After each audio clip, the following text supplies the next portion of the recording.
Раз, два, три, четыре, пять, шесть. А как же получилось? Вот кто там. Вову сделал.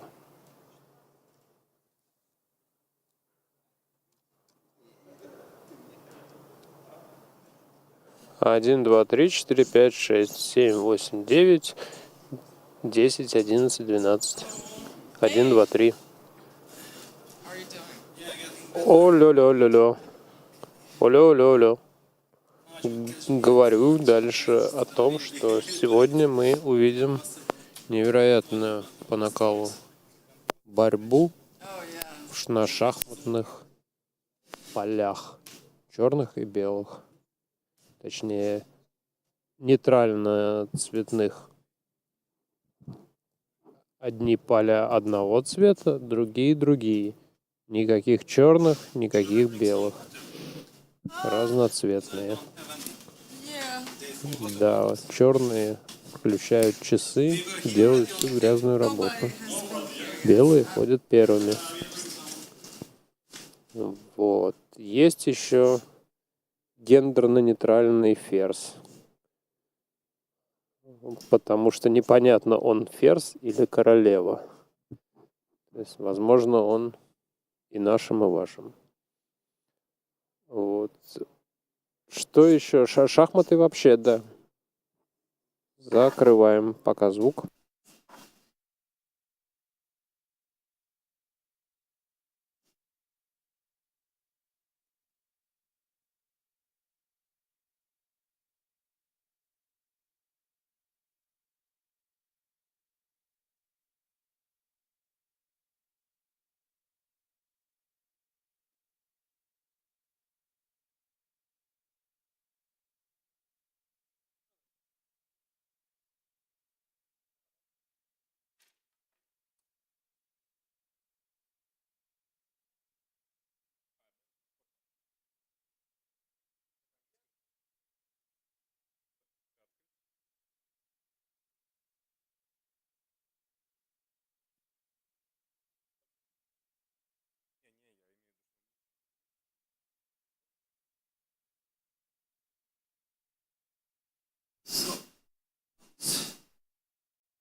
hey, how you doing? Please let, okay, I can hear myself.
Hello, everyone, and welcome to the final day of the 2024 FIDE World Rapid Team Chess Championship. Today, we're going to see the winners crowned. Peter, how do you see the situation in the tournament heading into the final day?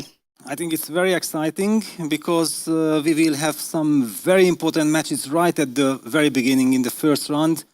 The Elaine team taking on the great-spirited MGD1 team from India. Led by the dangerous Arjun Erigaisi. Exactly, but when I talk to the team and I see them, I just feel this spirit, and I talk to them. With this spirit, they can really beat anyone. So you think that they're going to be a dangerous matchup for Elaine?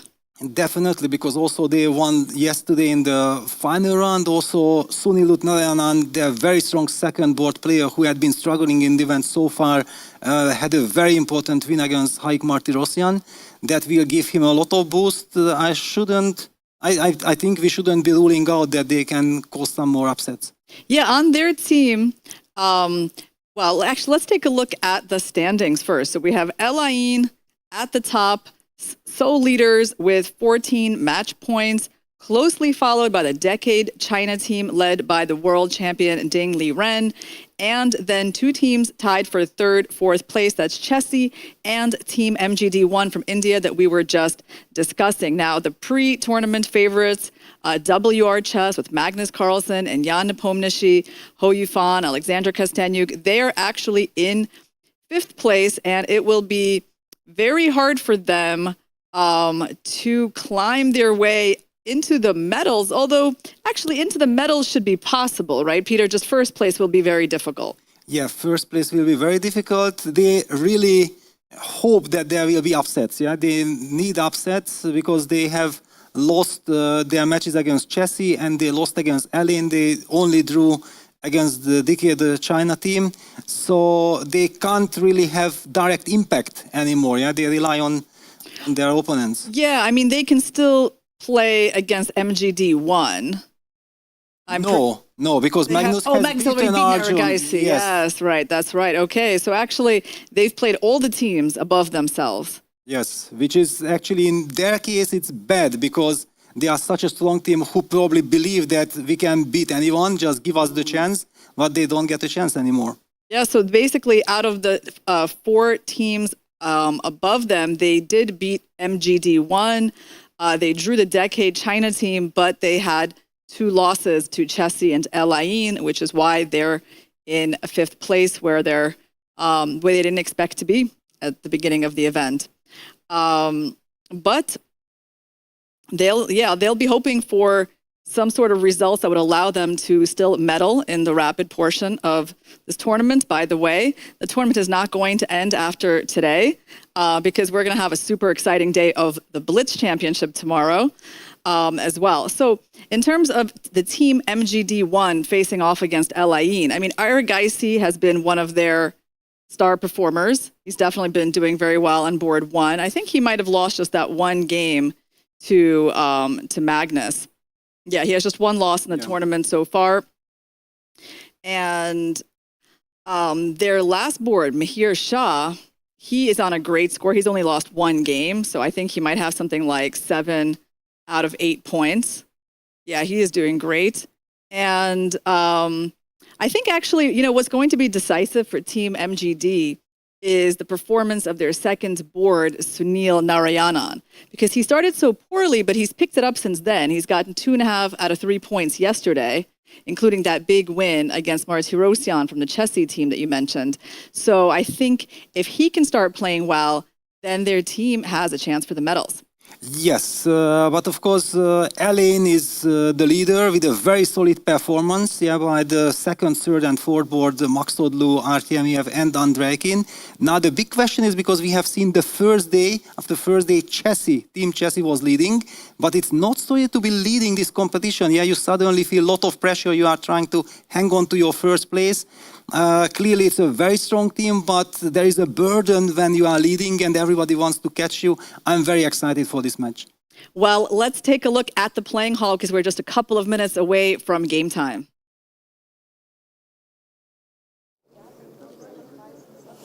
Good day and welcome to day 3 of the FIDE World Rapid Chess Championships. This is the final day. We have 4 rounds left and we have about 5 teams in contention for first place.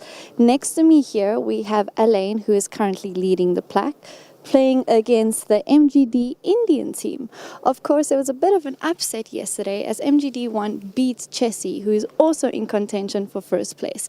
So with a tournament with so many rounds, it's really cool that we have this many teams that are up for grabs for first place.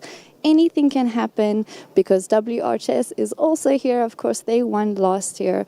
Let's see if they can make it back up to the top. Stay tuned to the broadcast to not miss any of the action. Well, we also have some very strong teams that are, you know, maybe underperforming a bit, but they are still very dangerous. And to me, one of those teams is Kazchess. They are playing against the Decade China team, and they're led by 3 players that have been in the world's top 10 for many years, Mamedyarov, Svidler, and Grishuk, and as well as a very strong female player, Bibisara Asobayeva. I think she was the world Blitz champion, if I'm not mistaken. So So far they haven't performed, I think, quite as well as they would like. I mean, they've lost 2 matches and drawn 2, and I feel like they haven't yet really, had a stellar match against one of the top teams. But right now is their chance because they are playing the team from China. Yeah, this will be a big prestige duel. I believe that all these players had also played plenty of games against each other. And there we see the pairings. Yeah, so MGD1 against Elaine, Decade China team against Kaz, Ashdod Chess Club against Chessy, and of course Krakow against WR Chess team. Well, all of these matches are very tense. Maybe WR Chess against Krakow should have a safer run, but you never know in this event.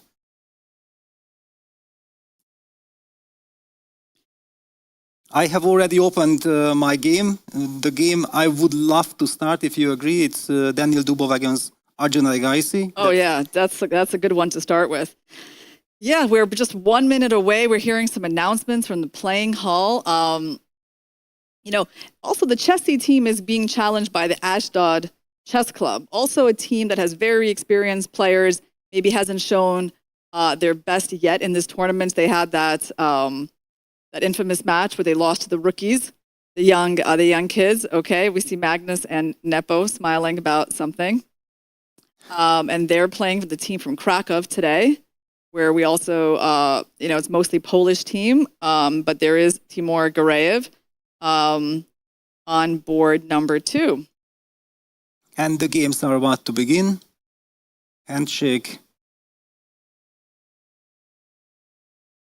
And we see Teklov against Magnus Carlsen in action. Yes, I mean, normally we would be following Magnus's game, but his team right now is not really in the top position. So I think let's take a look at what Dubov is choosing as his opening. Regaisi has opened with 1d4, and it's knight f6. Now he has the Grunfeld in his repertoire, or is he going for the King's Indian? Okay, it is a Grunfeld. It's a Grunfeld, yes, exactly. And there we have it. And they go for the main central variation. Okay, very nice. This always leads to some very rich middle game positions. Okay, the classical variation. That was the first variation against the Grunfeld that I played as a kid, Peter. It seemed so logical to me, and I guess it was also a favorite of Boris Spassky. Yes. And of course, it became very famous due to the match in Sevilla between Karpov and Kasparov. Mm-hmm. One of the lines inside is also called the Sevilla variation, but we see none of it. Dubov goes immediately for a sideline. I've never seen this before, Peter, this early capture on d4 and the check on a5. I think that usually it was like black castles and white plays h4 and then black is going for this line. Mm-hmm. So yes, it's also for me something completely new. Let me just even go back to the starting position. So that's the central classical variation against the Grunfeld c5 knight e2.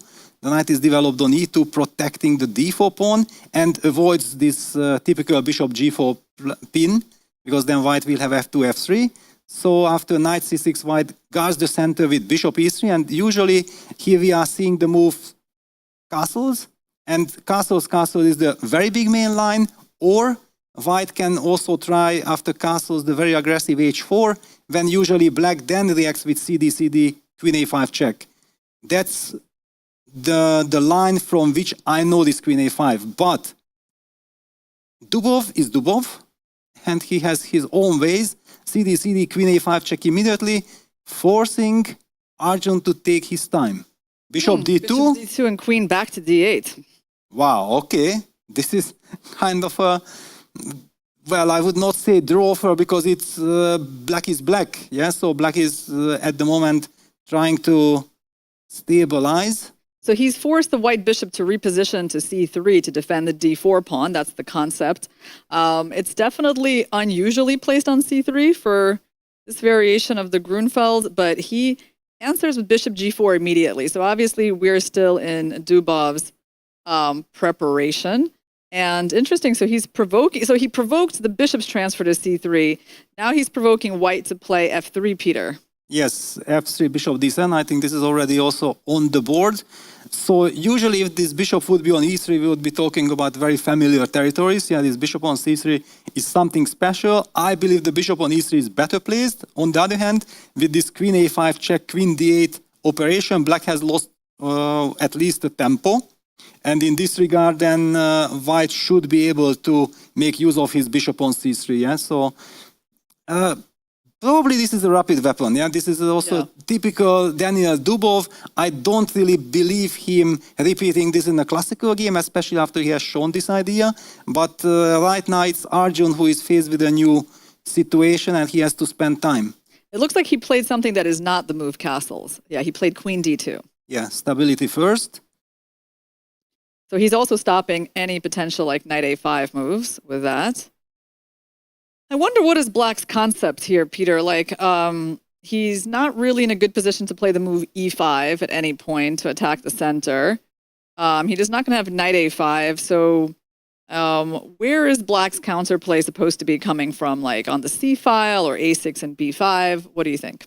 Yeah, well, I guess that black should castle at some point. We have already seen what happened when Magnus Carlsen did not castle against Richard Rapport. Yeah, it's kind of important to castle at some point, but maybe Dubov feels like, you know what, there is no danger, I can castle any moment. First, I would like to target that bishop on c4 with rook c8.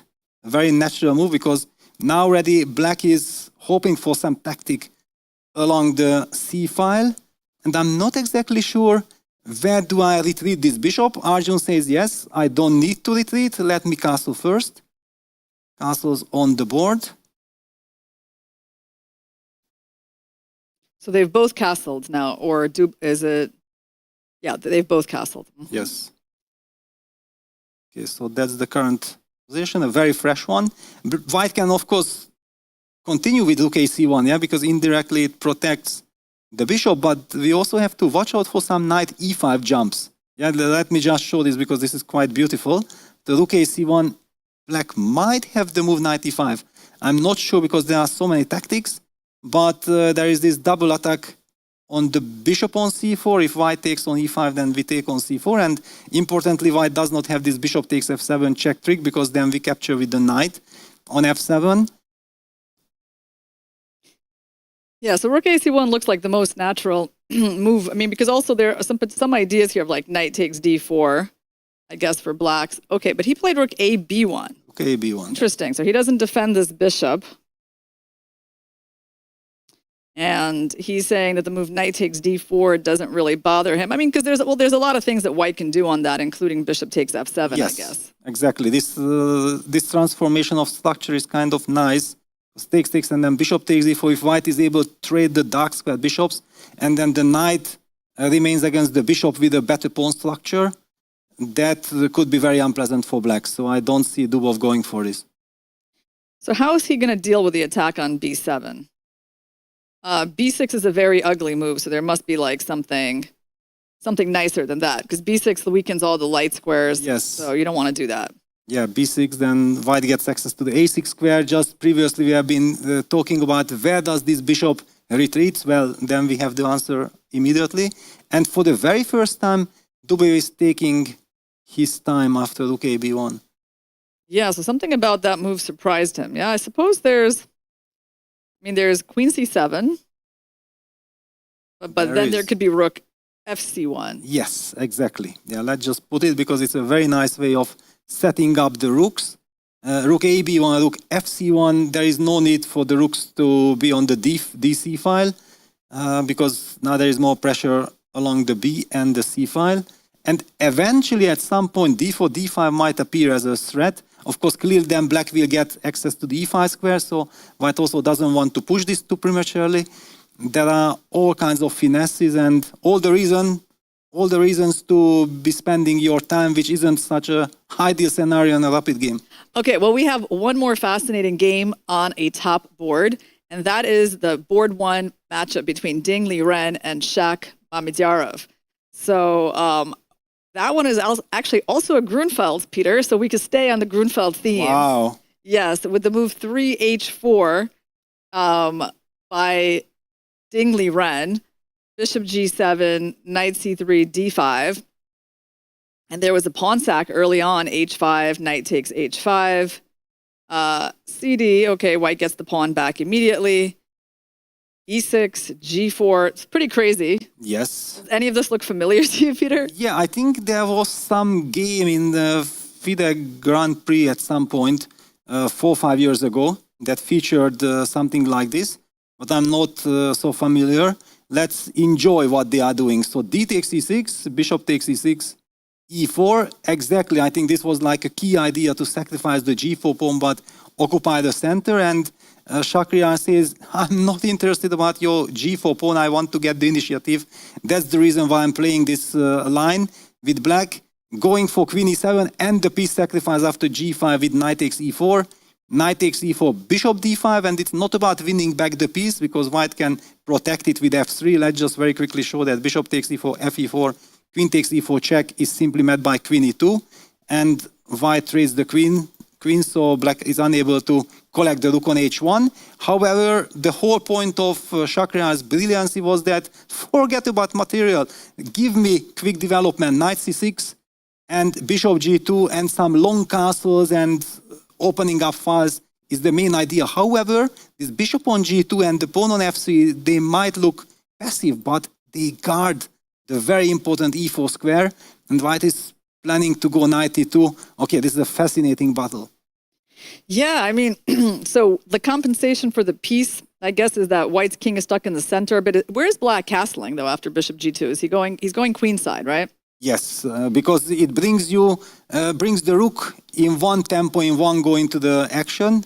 That's the whole benefit of long castles. Besides, how do I make this move? Oops, no, that is definitely not the move. Okay, so let me try to, yeah, this looks natural, and then white would play the move knight E2. Yeah. I mean, at some point, are you trying to win the D4 pawn? Do you... You know, the compensation is like not completely evident, right? White's development is not so bad, and it's a piece for just one pawn. For just one pawn. Basically, it's not about the material, it's about the positional and the dynamic possibilities in the position. We certainly have to think about the consequences of bishop takes d4, f takes d4, knight takes d4, which is very logical, but trading pieces is also not entirely in black's most main interest because okay, black has sacrificed the piece, but did Shakhriyar play a move or he just slowed down? Okay, wow. This means that he's kind of using the famous Tal method, yeah? Sacrifice first and think after, yeah? It's usually I thought it only works for Tal. That's funny. Okay, by the way, Dubov did play the move b6. So that's how he decided to protect the b7 pawn. We didn't really like the look of that move, but that was his choice. And Irina answered with rook f to d1. So he didn't try to, exploit the a6 square right away.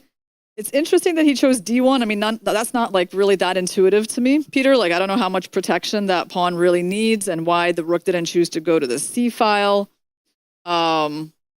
Yeah, good question. Right. So rook d1 is like a little bit of a mystery to me, but let's try to figure it out. Like, what could be so attractive to him about that square for the rook?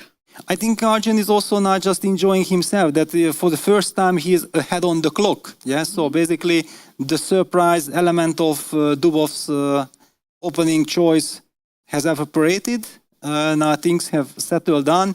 White maintains some kind of an edge. Yeah, if white is able to keep the center and stop any kind of active play. And we do see Dubov again with his typical trademark style, finding creative ideas. Rook c7, maybe indicating queen c8, trying to put pressure on the c file, on the bishops on the c file like this. Also guarding then the a6 square.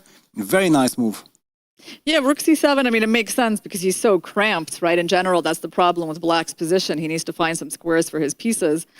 So queen c8 is definitely nice, and then maybe rook d8 at some point. But what should white do now? Can white be the first one to play bishop a6, or is black going to start offering trades with bishop c8? Yes, probably this is also another idea. Yeah, that after bishop a6, first of all, there's knight b8, but knight b8, then you might come back all the way to d3, but then I get bishop a4. So there is also this idea of going knight b8, kicking that bishop away. The bishop has to retreat to d3, for example. Then black gets immediately active with bishop a4 and then develops the knight back. I don't want to allow this. Okay, so what other ideas does white have other than bishop a6?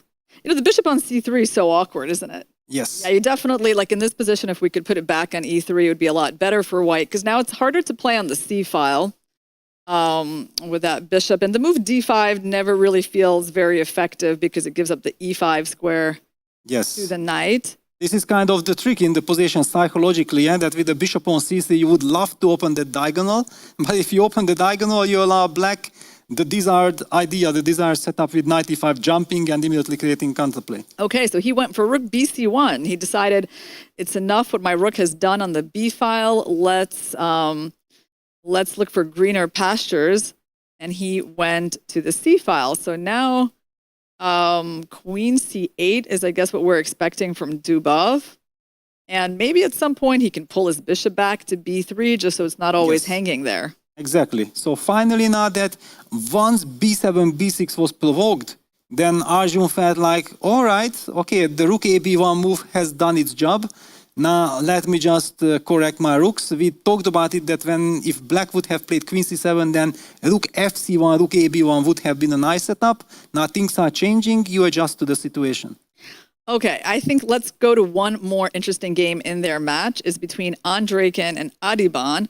I really like the situation there in terms of, like, it's a big imbalance already. It's clearly going to be an interesting game. White has the bishop pair. White has the F file, the big center. So, like, everything at first glance, I like for white. Although I am noticing that, like, the knight's under attack. And if it moves, there is this e4 square that black will be trying to blockade on. Yes, so that's why the big question is that can white somehow use the moment and sacrifice on f7, relying on the fact that there is double pin on the a2 g8 diagonal and also on the f file. So knight takes f7 looks very tempting. Rook takes f7 seems forced. Bishop takes I mean, I don't even have to take first. Yeah, this is another point that I can start with e4. And I'm really worried for black, because now e4, e5 and bishop takes f7, e5 are hanging in the air. I like that all of white's pieces are, like, coming into play once he plays e4, right? So knight takes f7. And it's on the board. Resource, yeah. He did take. Yes. And I guess that knight has to be taken. And after e4, you don't even have time. Oh, okay, the knight was not taken. Knight d5 was played. Yeah, knight d5, it's probably the only move, because rook takes f7, e4 looked borderline lost. I didn't see a defense, but knight d5 was not easy to spot. For example, personally, how good is it? I mean, we have the move e4 is one of our options. Yeah, but at least black does not have to design. The computer gives +2 for white as an advantage, which is perfectly understandable. Because if this does not lose it, then nothing. And we know exactly that Adiban is usually a very aggressive, dangerous attacking player. I don't believe that he thinks that he can survive this. Well, do we think e4 is the move here for white, or does white have other options? At e4, we have to calculate a4, yeah? This is kind of the resource that black is relying on. Maybe bishop c2? But then already I can take on f7, then it's okay. I take, and then at the end, you're like, okay in that end game, yeah? I know I'm not okay, but yes. Okay in the sense that I did not lose immediately, yeah? It's kind of, the position looks so bad that already we should be happy with this. Besides, after bishop c2, do I have now a move like moving the knight and then using the pin? I'm also afraid of some, for example, let's just put this knight somewhere. First of all, it had to go far. You might just sacrifice on h6. And then the two bishops and all this open king side without the development feels also extremely risky and dangerous.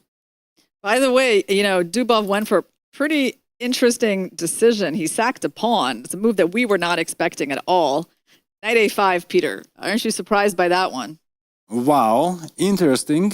Yeah, so he just wound up giving away the b pawn in that trade, but got rid of some pieces, and then he plays e6. So it's just like straight up sacking of a pawn. does he have enough compensation? I mean, okay, there's definitely some compensation in the form of the dark squared bishop. Yes. The last square bishop, rook c3 happened, Yes, and rook b7. and rook b7, yeah. Interesting. Now he offers the queen trade. I mean, that was and the queen trade happened. It's on the board. Yeah. Takes, That was takes. quite an interesting strategy to kind of trade off some pieces, simplify the position, and try to get compensation in the form of the bishop pair. Yeah, this is kind of typical, yeah, that the bishop pair can compensate. Also, the dark squares are weak. In White's camp, the d4 pawn is weak. Probably he's also intending some bishop a4 or bishop e8, just opening up the d file for the rook to have some more pressure. White at some point will, of course, be able to play d4, d5. But how do you do that? Do you go rook b3 first? That's a move that seems to be kind of like a natural one. Rook b3. If you don't trade, you go rook c7. Maybe I have bishop b5. But then finally there is rook c2. That's the problem. Let's just put this on the board. It's quite an important line. White would love to trade the bishops, but it runs into this counterplay with rook c2, hitting the knight, hitting the pawn, and black should be fine. Okay, should we take a quick look at what's going on between Ding and Yes. Mamedyarov? Because Mamedyarov has, he took on d4, got second pawn for the piece, knight e2, castles queenside, knight d4, so there's some trades in the center, and bishop d4 has been the final move. Black is down a bishop, but all of White's pieces are on the back rank, and Black now has 2 pawns for the piece, and his compensation is becoming more evident to me, Peter, now that things have clarified a bit. Yes, on the other hand, because this was like a 4 sequence, yeah, I started with long castle, or we started with long castle, but we reached the exact same position, and my feeling was that if Shakriar would be blitzing out his moves and shows the total confidence that, yes, this is what I was aiming for and I believe in this, that's another story, but he has actually sacrificed the piece and then went on to think. The clock situation is equal. Objectively, I believe that White should be better. On the other hand, this is a rapid game. We now also see Ding taking his time. Some stabilizing move with the queen looks kind of natural, but Black will also try to break with f7, f6, I'm believing. Yeah, we also have some action in the game between Maksudlu and Narayanan. Black has made a central push d4. Looks a little surprising at first glance, so we need to calculate how he's making that work. Ah, wow, this is this classical position, right? In this new modern Tarash, when people are simply playing this very solid line with Black. Let me first remove the arrows, because those arrows are from the previous game. What if we just play like e takes d4? And what is Black's point here? Yeah, there was some computer point. Actually, there was a game, Grishchuk against Deak, I believe, in one of these Grand Chess tours, and then in the computer was saying that a timely d5, d4 pawn sacrifice was the right way. However, I'm not playing this opening with any colors, so I only remember the motive. Connected with some bishop b3 or something, but is this the position? And this is what probably also Sunilut is trying to recall, Maksudlu as well, that how does the computer line go? I mean, it makes sense to take with the e-pawn, because taking with the knight only opens the c-file for Black, so it seems a little more intuitive to take, I think, with the e-pawn first. Yeah, then we also get access to the c4 square, just in case. I don't know exactly, because one of the biggest danger in modern chess is that there are millions of variations, and you might remember that this was important, but maybe there was a minor difference compared to what happened in your game, and then completely different solutions are required. All the more dangerous and tricky in rapid chess when you have no time to try to remember. Okay, and then let's take a quick look at Andreykin versus Adiban. Wow, that has changed drastically. So since White captured on f7. We have this endgame that we talked about, that White should be better, but at least I was claiming I did not lose on the spot. So let's just see how we reach there. E4, knight d5, knight d5, e4, a4, bishop c2, takes on f7. Yeah, the human everything is traded, e d5, c d5, and rook b1. Well, first of all, you gained back all the material. Material is equal, but two bishops, open file, weaknesses everywhere in black's camp. Should be clearly better for white.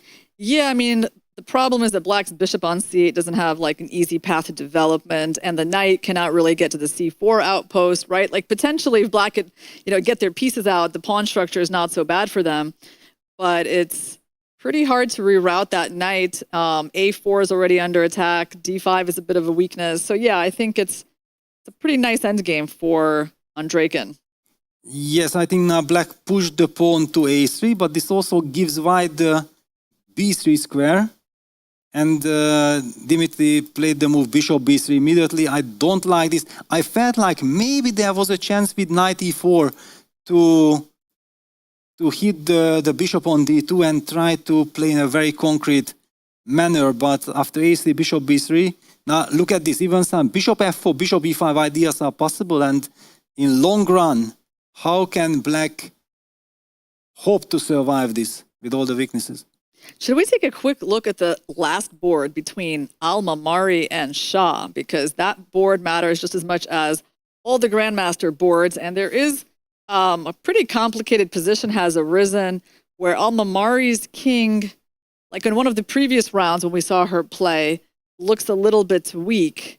I generally like black's position, especially with the ideas of like maybe the queen coming into e2 at some point.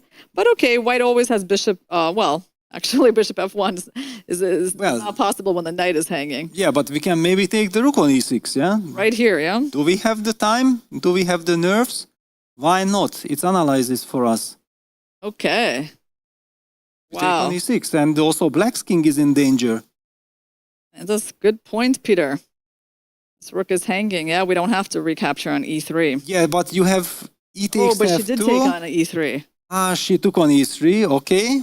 How does that change the position? Okay, also possible, because at least she did not want to calculate this e takes f2. I just want to highlight one beautiful variation. After e takes f2, king g2, there is f1 queen.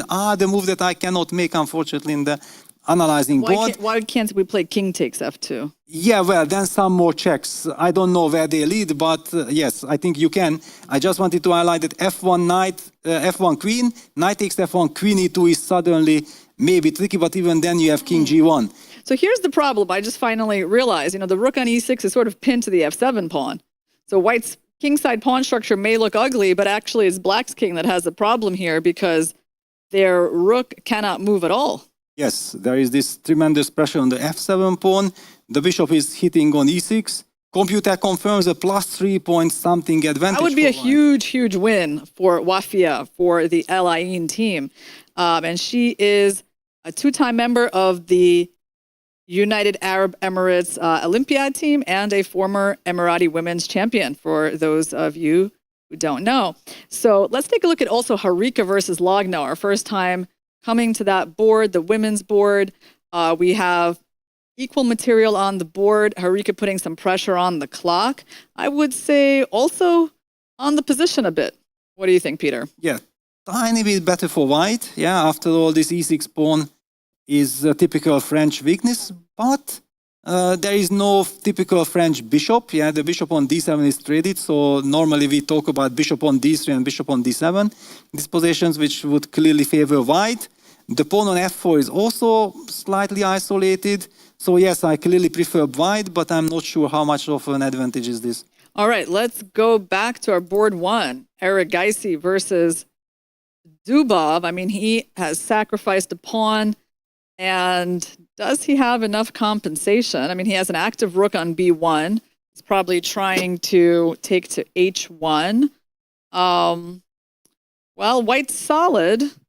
Yes. White is solid. It still feels very complicated, this position. But you remember we talked about that the compensation was based on the dark squares. Now that white has managed to establish this beautiful pawn chain with d4, e5, f4 pawns, and the knight on e2 is beautifully protecting them, I don't feel that the bishop on h6 can really make so much impact. In fact, now white's light square bishop is extremely powerful. Where are the tricks? Black certainly needs tricks, otherwise it's simply bad. Yeah, I mean, white has a very nice centralization here, right? So do we have ideas of rook a3, Peter? Well, the computer gives a very clear advantage for white. If you would ask me, my feeling would be that, yeah, white is better, but I would not be able to tell that this is clearly a serious, I mean, how serious this advantage is, because still the two, and Arjun going for knight g3, and it's approved by the computer, yes. So going after the weak pawn on h5, and suddenly targets this weak spot. How does black h5, react? and also just even like the knight e4 idea and trying to bring that knight to any of the great squares in the position is also very attractive, yeah? And there's no rook f1, so black needs to find something to attack in this position. But that's pretty hard because the rook on the first rank suddenly doesn't really have that many options, right? Yeah, what a knight on g3. Yeah, I'm immediately marking it with arrows, yeah, covering the f1, h1 squares, targeting the h5 pawn. And my first instinct was that knight g3 weakens the f4 pawn. And this was something that I intuitively did not want to do. But now that it's on the board, I see only the benefits. Okay, meanwhile, let's just take a quick look back at the Al-Mamari Shah game, because if she can win, that will at least help out the situation for El Ain and maybe cancel out the loss that Dubov is going to get in this game. So right now she is up a lot of material, but there is some potential perpetual check being threatened that white needs to watch out for. I'm a little concerned. Right now the rook is hanging, Peter, and then there's queen e1 as a threat. How are we going to save everything, or do we need to, because we also have that extra c-pawn that can be helpful. Pretty tricky looking, Peter. Exactly. Normally when you are rook up, you think like, okay, that's it, the job is done. Yeah. But clearly, let me even see the... but okay, this actually helps us. That look at this, what happened. Rook b8 check. Yeah, maybe she shouldn't have gone for so much material, right? I don't know. But okay, it's understandable, and now king g7 was played. Okay, I mean, there is bishop c4 in the worst case. Like, you can stay up a pawn. Yeah, we take then the rook, and after queen b8 check, king g7, it's not checkmate. So, yes, you might stabilize your pawn up, but the game is still Maybe I just try to play c6 and promote or something, Peter. But okay, e3 is hanging. Without queen yeah, I understand. Yeah. Okay, but this is very professional. This is extremely professional. But knight g4 will not do any harm. Then you start checking. And maybe I check and I have queen f4 if I'm lucky. Yeah. Yes, probably. But this is, I mean, this is like still tricky, you know, for like not a professional player to be facing this situation with a perpetual check. She really has to make a good decision here, how to cope with that threat of perpetual. It's hard when you're up a rook to have to concede that you have to give up that rook. Exactly, and the lines are progressing and it's not over yet. All right. All right. Well, let's take a look at Andreykin versus Ariban.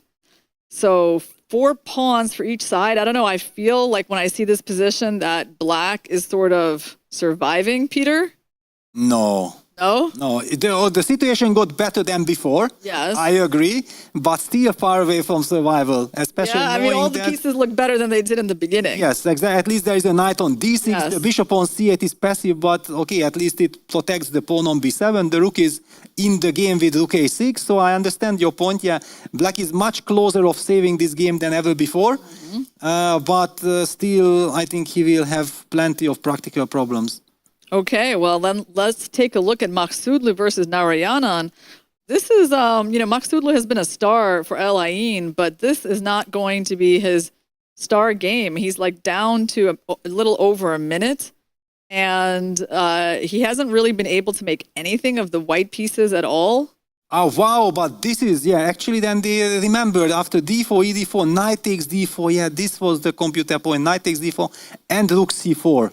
Key move, and you cannot hang on to the d4 knight. You are winning back the material, so very well done by... Preparation by Narayanan. Well, he spent all his time, but he finally managed to remember his good preparation, yes. Wow, and this is how then the liquidation took place. It even feels like black has a bit of an initiative in this endgame. Exactly. Bishop g3, knight e4, bishop e5, rook d5, bishop f4, bishop f6, rook c1, bishop d4. certainly some pressure on the f2 pawn now. I mean, this is a very close match. We knew they were going to be challenging Elaine, but like at the positions we're seeing, like it wouldn't be a shock if MGD1 actually took out the leaders in this round. And Sadvani Artemiev game has already ended a draw. Okay. That one ended in a draw a Yes. long time ago, and Artemiev has been one of the top scorers. Wow, then actually it is so important on the last board. Yes, let's take a look there because some interesting things have happened in Bishop takes Waki's game. g6. But now all these checks, this is what I was fearing, and this is perpetual check. Oh, that's it. That's it. It's a draw.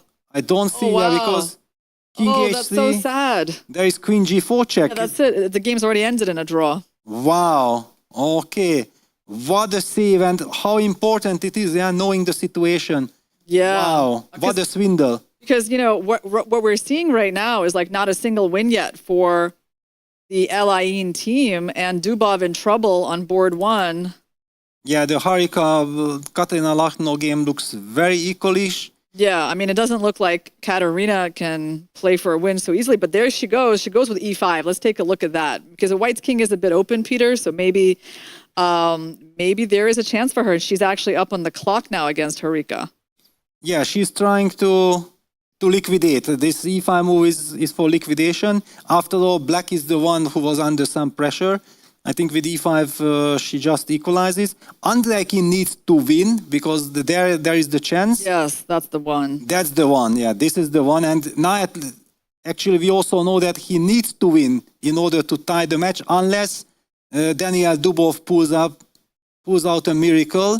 What is this situation? After knight g3, finally spending a lot of time, black just walks away with his king to f8. No threats, but maybe the knight should just stay on g3. Knight takes h5 allows this rook h1 ideas. Do we take this pawn or do we just wait? What is your feeling? Because after everything is so nicely protected. Ah, you're wondering about the h5 pawn. Yes. Take that pawn. If should we take, but then we allow some counterplay with rook h1, or should we just not touch it? But what do we do otherwise? Right.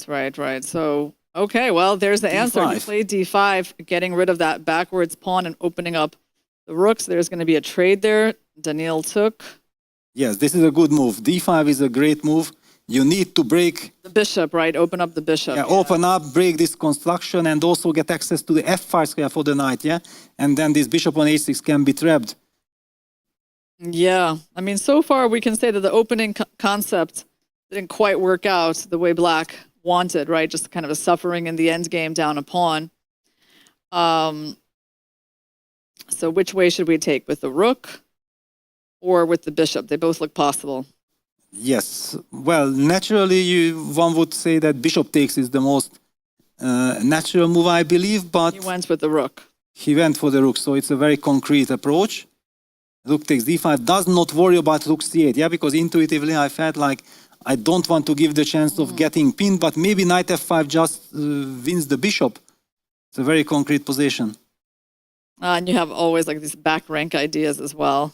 Yes. When the knight is an f5, yeah.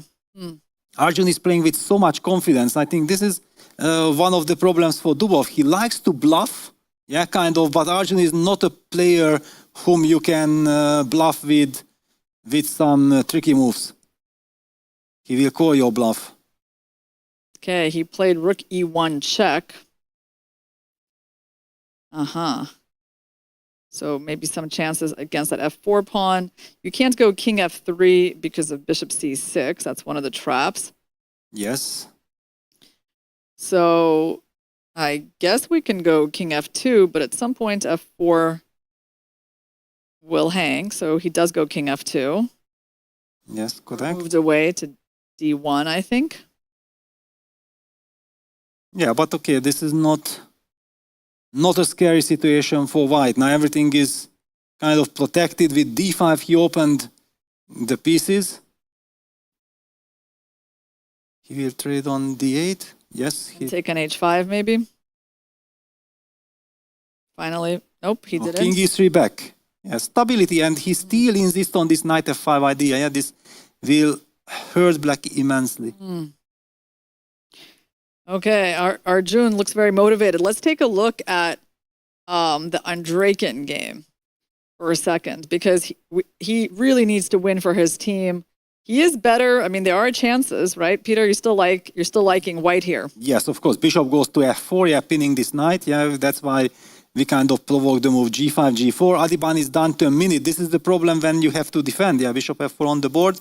You have to defend forever, but you can make 50 good moves. White will anyway keep the pressure because you cannot change the character of the position. This is the problem. Okay, king d8 had to be played. Now there is a trick. If white plays king g3, then knight f5 check. If you would collect the pawn, then I have discovered check, for example, with knight d4, and I would be able to get into some opposite colored bishop endgame. That would be good chances to save a draw. I don't think that Andrekin will give this chance for black. You know, the results are coming in that match. So far, it's been all draws. The Harika Lagno game is done. Maksudlu's game doesn't have a whole lot of interest. It's like a same color bishop endgame that's going to end in a draw. So really, it's Erigaisi, Dubov, and Andreykin Adiban that is going to decide the fate of this match. So black in...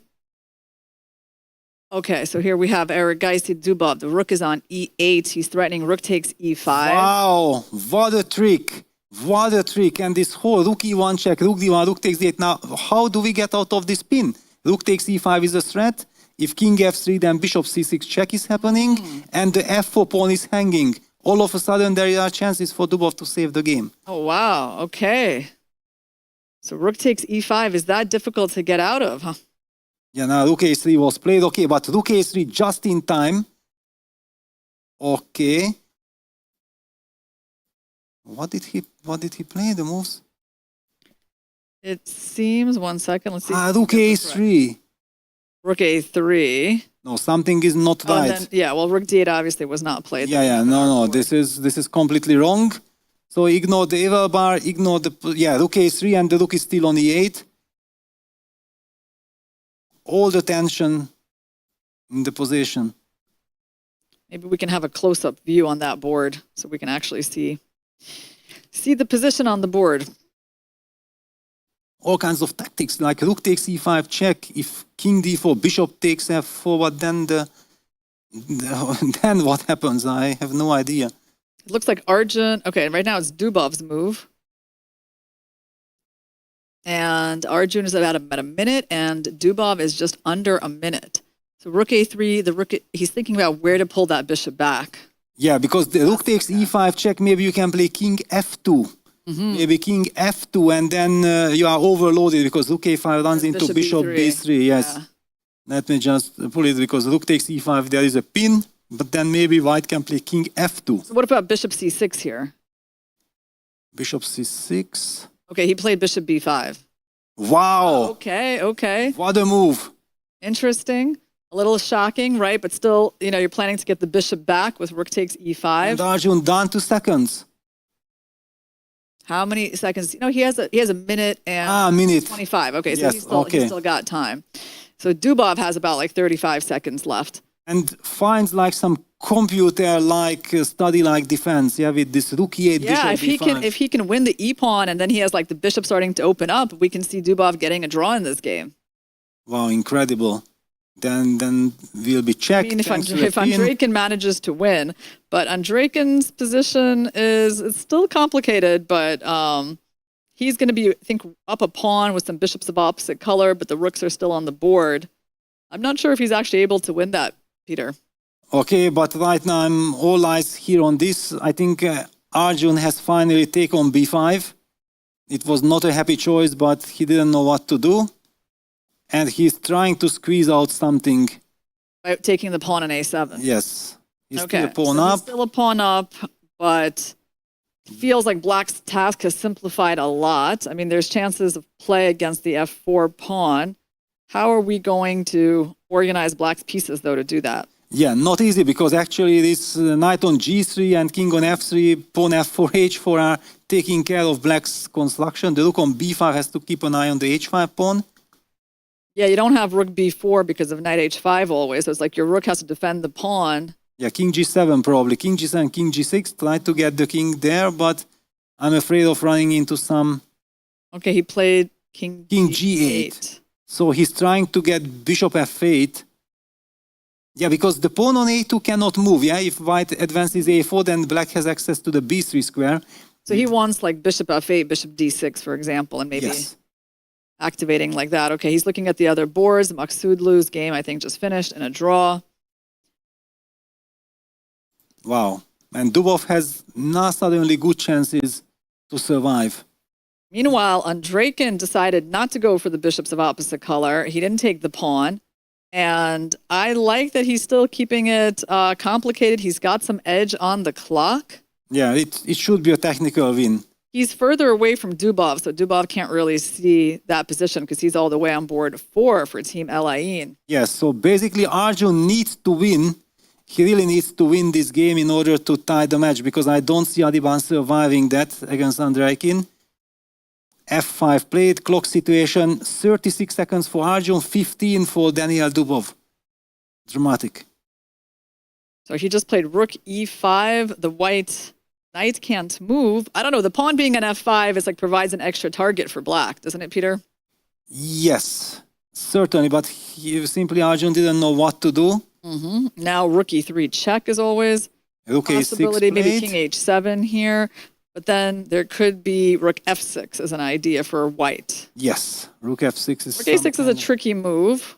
very unpleasant in time trouble, yeah, when you Yeah. are asked some questions. Bishop f8 was played. Okay. Still, black is holding on. Okay, white needs to activate if that knight can enter the game. Now, king f4, knight e4. Actually, now I can play king f4, knight e4 on the board. And now the h5 pawn is falling. Black has lost his defensive setup. Oh, wow. You're attacking the rook, and your next move is knight takes h5. Yeah, rook e1, knight takes h5, I think, was played already. Okay, that was an important pawn, because now finally that knight is free. Yeah, just when Daniel looked like he saves the run out of time and made a mistake. Yes. Bishop e7 on the board, I believe. No, already rook h1 also was G4, played. yeah. Yes, so this is now the correct position. So now probably f6. Yeah, f6, bishop c5. Played already, yeah? Yes, f6, bishop c5. It's, the analysis board does not update automatically. Yeah, it looks like white is on their way to winning in this game. So, okay, maybe we should take a look at Andreykin Adiban, because that one is also... Yeah, I'm trying just to make the moves. Yeah, I'm just feeling like I'm always one move behind. Yes, so this is kind of the critical. Bishop d4 was played, and knight f5. The players are accumulating some time. Dubov now has 46 seconds, but it does not help. The position is bad. Yes, the rook from a6 is covering the f6 pawn. The knight is getting active. But still, there are some Yeah. chances, because he has some king h7, potential king g6 idea. So the king is not locked forever. The pawn on f6 is kind of vulnerable. This bishop d4 and bring it to the diagonal, I believe, was a very good defensive idea. Yeah, I mean, okay, at least now the white rook is a little stuck defending that pawn. Yeah, I feel that the Andreykin game is more of a technical battle. This is a more direct, and we have already devoted so much time. So bishop e5, king f2 happened. But yes, by the way, just so you know, it does look like Andreykin is finally in a pretty convincingly winning position. Okay, I just So Team put it up. Elaine is definitely not going to lose thanks to Andreykin's point, but they have a chance to win if Dubov can hold on in this game. Yeah, but now Arjun has all the chances. f7 pawn has fallen. Yeah, this king f2 and then knight h6 check, knight f7. Black was just not in time. He managed to lose all the pawns, yeah? Yes, now it's elemental. So basically then it will be probably a deserved tie. I feel like both teams deserve to get a point because there was so much adventure, but Amazing match, right? yes, absolutely. Okay, Andreykin's game is done. We can see he's not at the board anymore. And Andreykin continues to score points for Elaine. He's their top performer. I think he also has this perfect style because he's a player who has everything under control in all of his games. Yeah, so Dubov actually sacrifices bishop in order to eliminate the a2 pawn, but there is still an h4 pawn left. If only he could get rid of both of them at Yes. once. Yes. Then he would give anything for that, but it's just impossible. And like this is just a matter of time. Oh, wow. By the way, but there is silver lining to this round for Elaine. And that is that Team China did not win their match against Kaz Chess. Wow. Because Bibisara Sobayeva defeated Zhu Wenjun, even though Peng Bo again won. He's like an 8 out of 8. Yes, 8 out But of they are 8. still going to be ahead of their closest competitors due to this draw, which is pretty amazing news for them. It's definitely the silver lining of this very difficult match against MGD1. Yes, we also talked about Kazakh chess, yeah, that this team has tremendous potential. So, yes, it's kind of upset if we are looking at the tournament situation, but if we look at the names of the lineups, then it's kind of understandable that they can stop any team. And it does look like the Chessy team is going to win with a minimal score against the Ashdod chess team. So that is going to keep them in contention for the medals as well. Yeah, WR chess team has won comfortably. Vadim Rosenstein lost again, but it was compensated by wins by Alexander Kostenyuk, Vincent Keimer, Magnus Carlsen. So Magnus also, after losing to Richard Rapport, has now won 4 out of 4 his games. Yeah, well, of course, Dubov sitting there doesn't know that his team is still going to be leading despite this loss, but that is going to be definitely some kind of compensation after this game ends. Yes, and Dubov continues to suffer in the tournament. Yeah, this will be already his 3rd defeat. He will be -3. Very uncharacteristic. Yeah, he's a very strong player and also a very good rapid player. This kind of shocking. Well, there is always the Blitz tournament to turn around in. Yes, and basically what we are talking every day, that as long as your team wins, performs well, you feel like, okay, you have contributed with a sacrifice. Yeah, well, board 1 is by far the toughest board, right? And it allowed people like Andreikin, who could also have been board 1, Yes. to play as low as board 4, and he has been very powerful on that board. So, Yeah, Max Todlo, Artyemiev, all of them are scoring extremely well. I just feel like, this is extremely important. That's why we stay here. But on the other hand, Elementer, on the other hand, maybe also something to learn from how to win this position. But I believe that probably everybody is capable of winning this position who has like Zhu Wenjun said, that Peng Bo has a good level. Yes, I think that was just very nice. It's a good enough level to have a Yes. 2660 performance prior to today's round. So, at this point, you could just put him into the main lineup, I think. Everybody's terrified of him already. Yeah? Yes. No, I think it's miraculous that, in a way, China is not leading despite starting with a +1 on every round. Every round so far, yeah. Because, by the way, someone like a team like Elaine, they're kind of much more balanced, Yes. right? They don't have a super winning board 6, right? Which is guaranteed, right? Right, nothing is guaranteed. Yes. They're on a plus score. I think they had each of them had 2.5 out of 4 before today. So, having a small plus, that's nice. Same thing, let's say on the women's board, Elaine is also in a small plus. But yeah, starting with a +1 on board 6 is a huge advantage. Yeah, also puts a lot of psychological pressure on the opponents, that they know that there is kind of bad news already on board 6, and the resignation by Daniil Dubov. What a performance by Arjun, and also by Daniil, that he swindled his way, but he ran out of time and then he couldn't finally find the right defense. Arjun used his moment immediately and finally went on to win convincingly.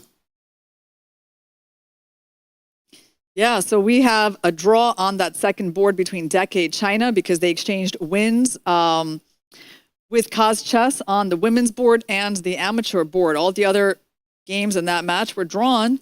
Sadvikasov was returned to play.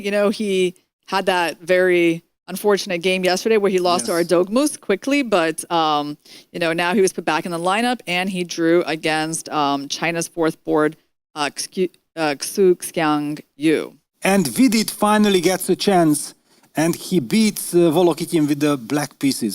That was a very big game for Chessie. Yes, both Van Forest and Vidit were back in the lineup, and Sarana continues to do very well for Team Chessie. Let's see. I think there is still one game in progress.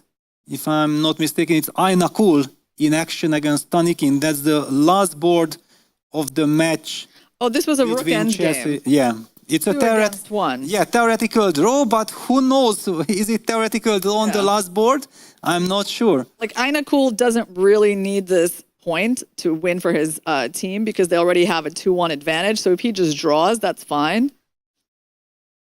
Anna Muzichuk did lose to Bella Hotenashvili though. So that was... Yeah, but Vidit and Sarana, they both they won and that compensated. compensated for it. And Aina Kul has a... This is kind of a question, if you are a captain, that should you just interfere and signal to your opponent, okay, enough is enough, you are pawn up, but actually we only need a draw, or because maybe the tie-break situation is also important, and then you'll... by the way, the clock ran out, maybe the players agreed to do it. Their game is still in progress. The white has still. finally pushed the pawn to f4. Okay, so They no are draw. on move 79. Okay, so I got stuck here. Let me refresh. Yeah, one of the reasons we had such a delay yesterday was because one of the games went for so long, and they're getting 10 seconds per move. Aina Kul, he doesn't have that many chances to win here. I wonder when he will sort of give up trying, but I have a feeling he's going to be trying for a while. And I would like to highlight that the move Rook A1 is super professional. So he's relying on this defense, and the reason why I'm highlighting this, that after pushing F4, White's only idea to win the game is to come with his king from H3, H4, and then give a check and get access to the G5 square. That's the only winning plan. But with Rook A1 or the Rook on the first rank, like here, the black player is keeping the Rook there, anytime White advances the king, then Rook H1 check is coming, and the king has to fall back to G2. Great defense. Well, instead of watching this not most exciting rook end game, Peter, how about we take a look at how Bibisara Asobayeva defeated the women's world champion Ju Wenjun with the black pieces. That game actually seems pretty exciting, and she played her traditional King's Indian defense. Yes, let's take a look. G3 system, it's one of the most solid and reliable against the King's Indian. Interesting which And line. we have this exchange on C5. Okay, so Bibisara played the C5 line, which means that after D5, black plays the move E6, and then from a King's Indian we transpose to G3 Benoni structures, which is a very complex kind of position. So Ju Wenjun said, no, I don't want this. C5 castles, knight C6, and opted for D takes C5. Okay, it's a very solid option, but bishop F4, knight H5 is a line that stands quite well for black, and strangely enough, it's symmetrical position, but there is more pressure on white because black is not trying to get advantage. Black just wants to play natural chess. And often I have seen that in practical game, symmetrical position being tempo done were won by the side who was behind with the tempos. Very interesting psychological situation. Queen C1, a typical way of going rook D1 and bishop H6. Nice play by Ju Wenjun. So this move, like bishop h6, queen e8, was like a little surprising. What do you make of that move, Peter, that was chosen by Bibisara? Just trying to like move the queen off the d file, or why that square? Interesting. That's one of the problems. If you are not following the game live, it's kind of very difficult to understand why things are happening. And now we also know that black won. Where was the mistake? Yeah.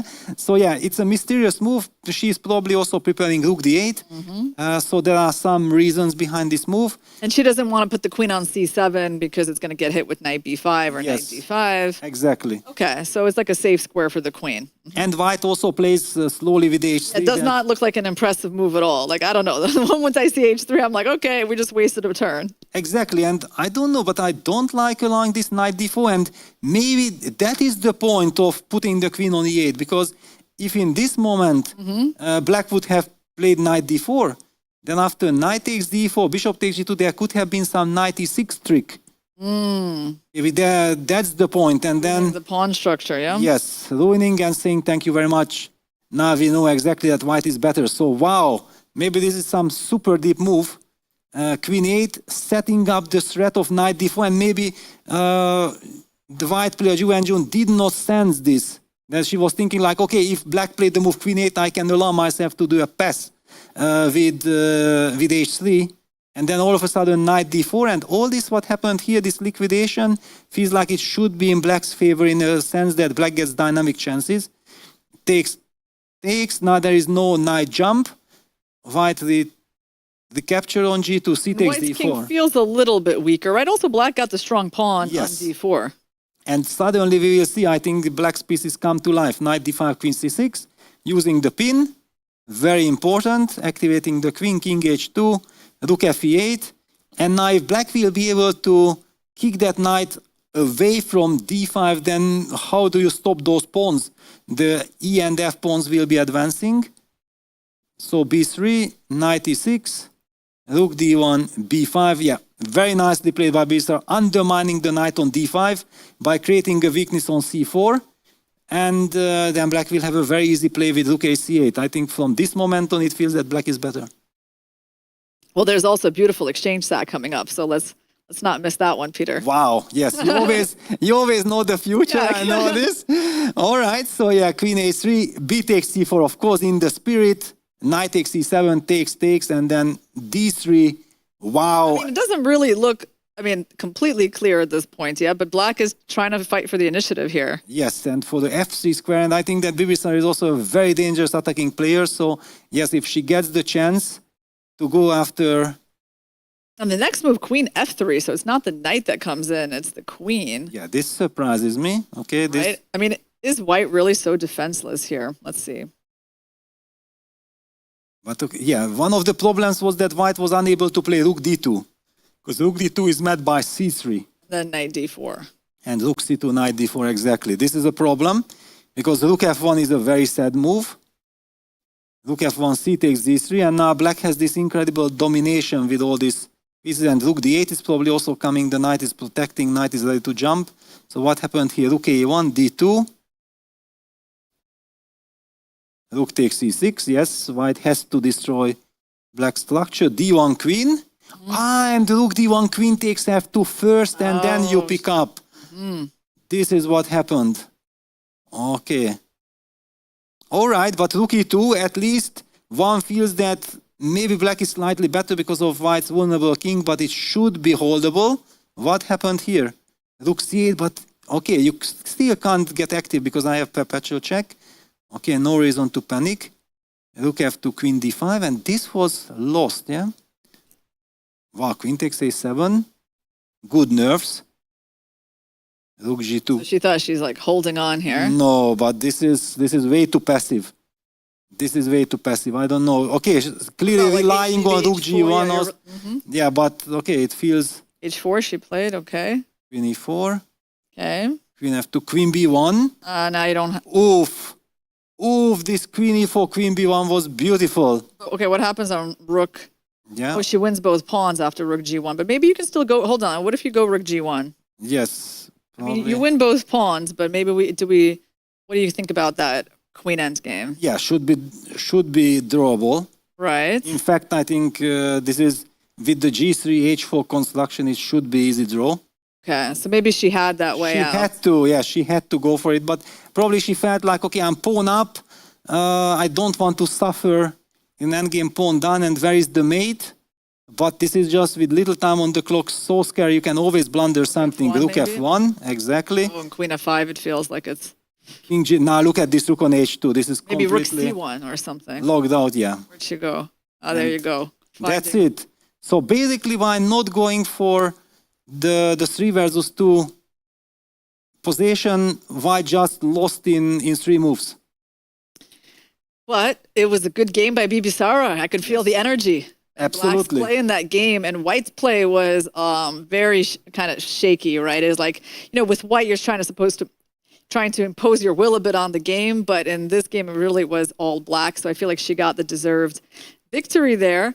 And let's take a quick look at how FIDE, who hasn't been having the best tournament so far, got a big win against Andrei Volokitin. Yeah, well, everybody knows that I'm a very big FIDE fan. Let's just start the game, Peter. Let's not do the whole beginning. Yes. Let's do move 20. Let's start from there. Okay, so move 20. This is where all the action starts. Yes, it was a slow kind of Italian, very typical. It gets to these isolated pawn positions. Black was pushing d5, White was pushing d4, and then all these traits on d5. One of those mysterious positions that actually, it's dynamic equality, but how do you play? Black has the pair of bishops, and it's never easy for both sides. So queen d3, protecting the bishop. Black was already starting to take on g3, and the bishop on e3 was hanging, so it's a nice stabilizing move. And bishop d7, b3, bishop take g3, f take g3. How do you evaluate this position? I felt like I always wrote in my notes that, okay, this should be equal. Queen d to f6, but I also feel like White is the one who can ask some questions. Bishop f4, rook e1 is coming, but Black is solid. How did White manage to lose this? Yeah, that is the mystery that we're here to unravel, Peter. There was a reason I chose this game. Okay, well, first of all, this rook d1 feels to me like it's a very optimistic move. Yeah, clearly White does not want to shut the game down. He's hoping to fight against the d5 pawn. So what happened? Queen h5, rook e1, rook e7, bishop takes e5. Right. This is where the fun starts. And this move was by no means forced, right? Yes, it's again an optimistic move. Yeah, so White is trying to provoke Black to capture with the pawn. Then the knight retreats to f3, hits the pawn, invites e5, e4, and then he wants to play the so-called good knight versus the bad bishop. But he invited something else, Peter. Bishop takes h3, yes. I was uninvited guest. Yes, wow. So basically, yes, sometimes you are thinking too much about strategical ideas. Let me just put it on the board what Volokitin was aiming for, e4, knight d4. And despite the fact that seemingly it's 4 versus 3, it's still White the one who can be better because these pawns are blocked. And if White gets, for example, queen e3, rook f1 and slowly plays, I don't know, rook f4 and then starts advancing with g4, there are very nice chances to pressure this position. This was the dream idea of Volokitin, but unfortunately for him, he ran into this one-move tactic with bishop takes h3. One also has to say that FIDE deserves, because the reason why he gets such a rough tournament is that he blundered a beautiful mate, devilish trap, by Almodiahi in his very first game, and after that psychologically he was having difficulties showing his best, but now he gets the reward for the fighting spirit. And now things change because it's not a bad bishop, it's a lovely bishop. White has lost the pawn and lost the structure as well. It's just a matter of time, and that's it. Queen f2 check, and then the rook is falling. Very important win for FIDE. Yeah, that allowed his team Chessie to stay in the hunt. By the way, that long game finally did end in a draw, so Ina Kool gave up trying to win. Let's go over the results of this round, Peter. So first of all, we have the big match between MGD1 and Elaine that we spent a lot of time covering. It ended in a 3-3 draw. Who do you think is disappointed about that more? Because, I mean, MGD1 is ambitious, and this was their chance to get into first place. And they were really close. Yes, on the other hand, okay, Vafia had a winning chance on the last board, so it could have meant quite a lot of safety net for Elaine if she would have won that game. That ended in a miracle draw with perpetual check. And there was a moment when Arjun allowed this incredible defense by Daniel Dubov. At that point, I think MGD was already thinking that, oh my God, we had a chance, but actually now we are losing this match. But then Arjun went on to win. I think it's a result that both teams can live with. Yeah, I mean, it seems like a pretty fair result from the way the match was going. And Elaine can breathe a sigh of relief because Decade China were not able to overpower Kazchess. We said that Kazchess was kind of underperforming prior to today. And I feel like for them to get a draw with a super strong team from China, knowing that, you know, they're already starting out with this -1 score on board 6, it's like, I'm sorry, I keep saying that, but you know, when the guy has 8 out of 8, you know, you kind of know where this is going, right? So, you know, for Kazchess to get a draw from that, I think is actually, this is them finally starting to perform at their potential, right? Because we expect the team with Mamedyarov, Svidler, and Grishuk to be dangerous to the other teams. They made all draws. And actually, Bibisara is a great women's board. So her defeating Ju Wenjun with the black pieces, well, that was key. We just looked at that game. And that game is the reason why Elaine is still going to be atop the standings after this round. And for sure, like, they escaped this big scare with MGD1. Maybe this is going to allow them to win the tournament at the end of the day. All right, then we got Chessie winning with a minimal score against the Ashdod Chess Club. It's interesting because Chessie is captained by Grandmaster Emil Sutovsky, and you know, and the Ashdod Chess Club is like obviously a place where he has connections. It's an Israeli team, so they know each other very well. But yeah, his team did get that minimal edge with wins by Vidit and by Sarana. And actually now we see that Volokitin, by being overambitious, actually hurted the team, yeah? But you never know, because at that moment maybe Volokitin has even looked at the other boards and he felt that he needs to play for a win, because otherwise they lose the match. This is one of these cruelest thing in team competitions, yeah? That you keep on fighting for your team and then finally your team ends up losing because you tried too hard, yeah? It's heartbreaking. Yeah, I mean, some other interesting results. The Royal Chess team with the young Uzbek players actually had a hard time winning. I think the team from Mongolia, they only won 3.5 to 2.5. Given that they were seriously outrating their opponents, that's a little bit of a surprise. But Team Mongolia won on the bottom 2 boards, so that really helped them make it close. GMHans.com defeated the rookies pretty convincingly. Well, how did Hans play? Hans won. Okay, against and Burel, Andrew Hong won, and so did Amin Tabatabe. So, basically, yeah, we're very convincing. Only Nurgul Salimova, she lost to Alina Bival. And let's see. The FIDE management board drew against Tunis, Kazakhstan. So, I saw Victor Bologan at breakfast today and asked him how he thought his team was doing. And he said, you know, well, like a little below average. So, you know, well, they have some very, very strong players. They actually have, you know, the former women's world champion, Zhu Chen, you know, Bologan and Short, like elite players, right? But I guess, you know, when you're not playing chess, it kind of exactly can be seen at the board, yeah? I also find it funny, yeah, you had breakfast with Bologan, I had lunch with Nigel, yeah, so we had nice experiences today. Oh.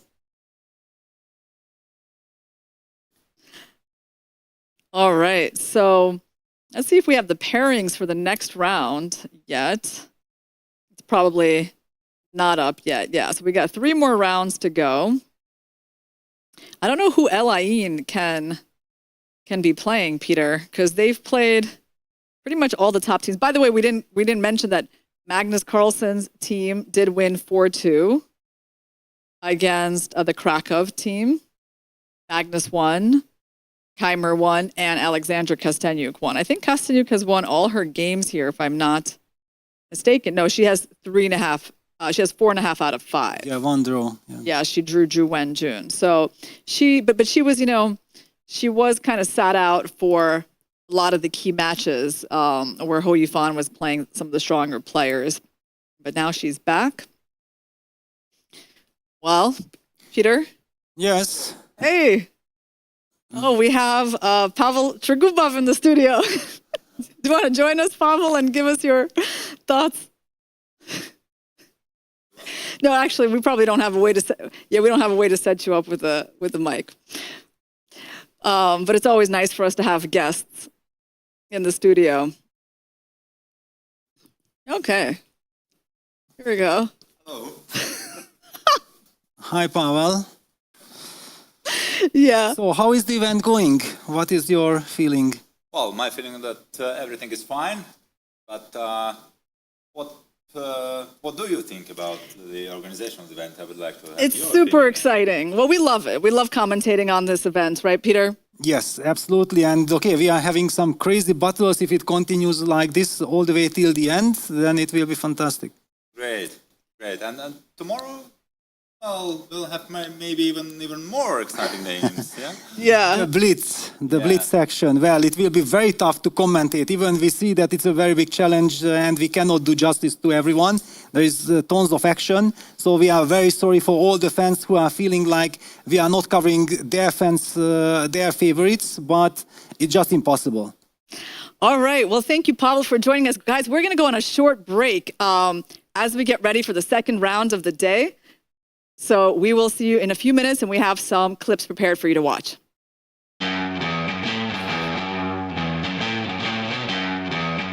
We know grandmasters are good at chess, but sometimes they've got some other sports skills. And in this case, it's football. One of the official side events of the FIDE World Rapid and Blitz Team Championships is a friendly football evening taking place in this field right now. We've got grandmasters Ding Liren and Jan Nepomniachtchi playing. Let's see if their football skills are better than their chess skills.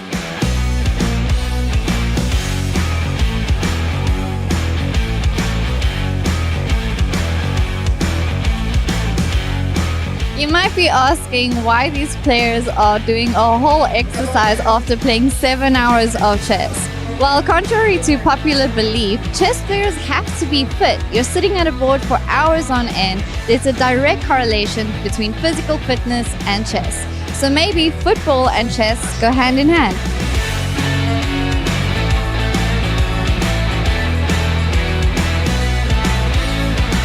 We're here with Ding Liren, but not in a chess environment, in a football environment. And earlier today you said you like football and you watch football. How has this been going for you? It's interesting because it's a very crowd, not in the playing hall, but in a football court. It's a typical football atmosphere. Yes, I helped my team to win the match. Although I didn't saw a goal nor accident, but I get my job done.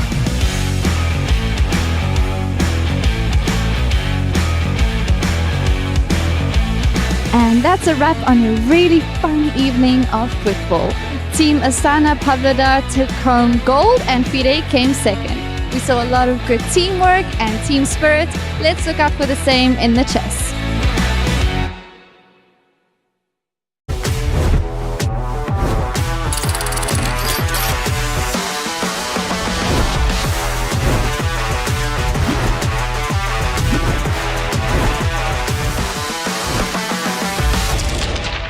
Waves are off. His clock is ticking. How will he respond to Eco's first move while ready to win?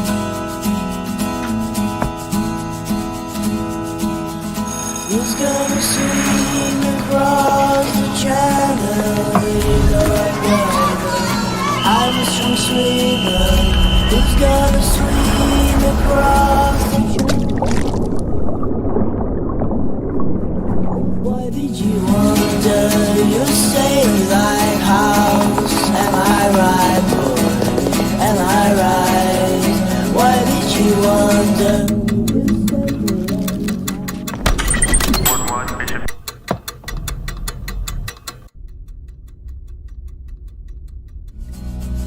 Why did you wonder? Make your move.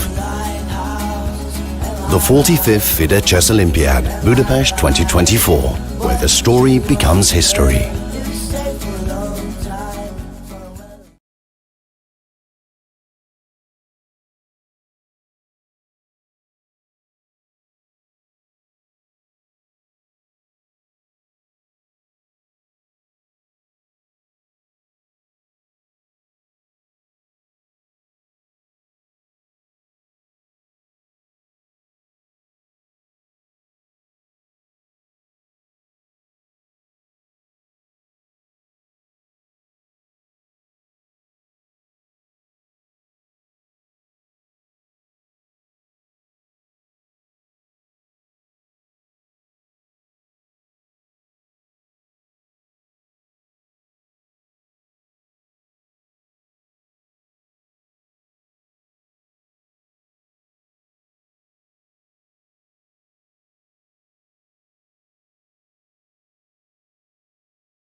Hi, everyone. We're back with our coverage of the 10th round of the FIDE World Team Rapid Chess Championship. Today, we're going to have the winner crowned.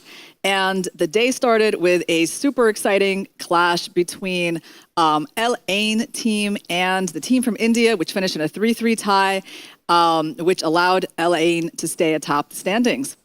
What do we have in store for us now, Peter? Well, I was shocked that you still remember that it will be the 10th round because... Oh, I tried. Yes, I understand because I'm losing my mind. I mean, how much craziness and dramas and tension we have seen in this very first round is incredible. And we are also now having Miro back with us. Yeah, sorry Welcome. guys for missing the action, but I was following it kind of behind the screen. And yeah, a lot of draws. Well, not draws games, but a lot of draws in the matches. So that means we are reaching this, stage that, well, very, very competitive pairing this is, right? So Chinese team couldn't beat, the veterans, the Kaz team. And Elaine was kept for a tie. And what's the situation right now? Do we have the standings? Yeah, let's take a look at the standings. Well, we have Elaine, who have won 6 matches and drawn 3, no losses.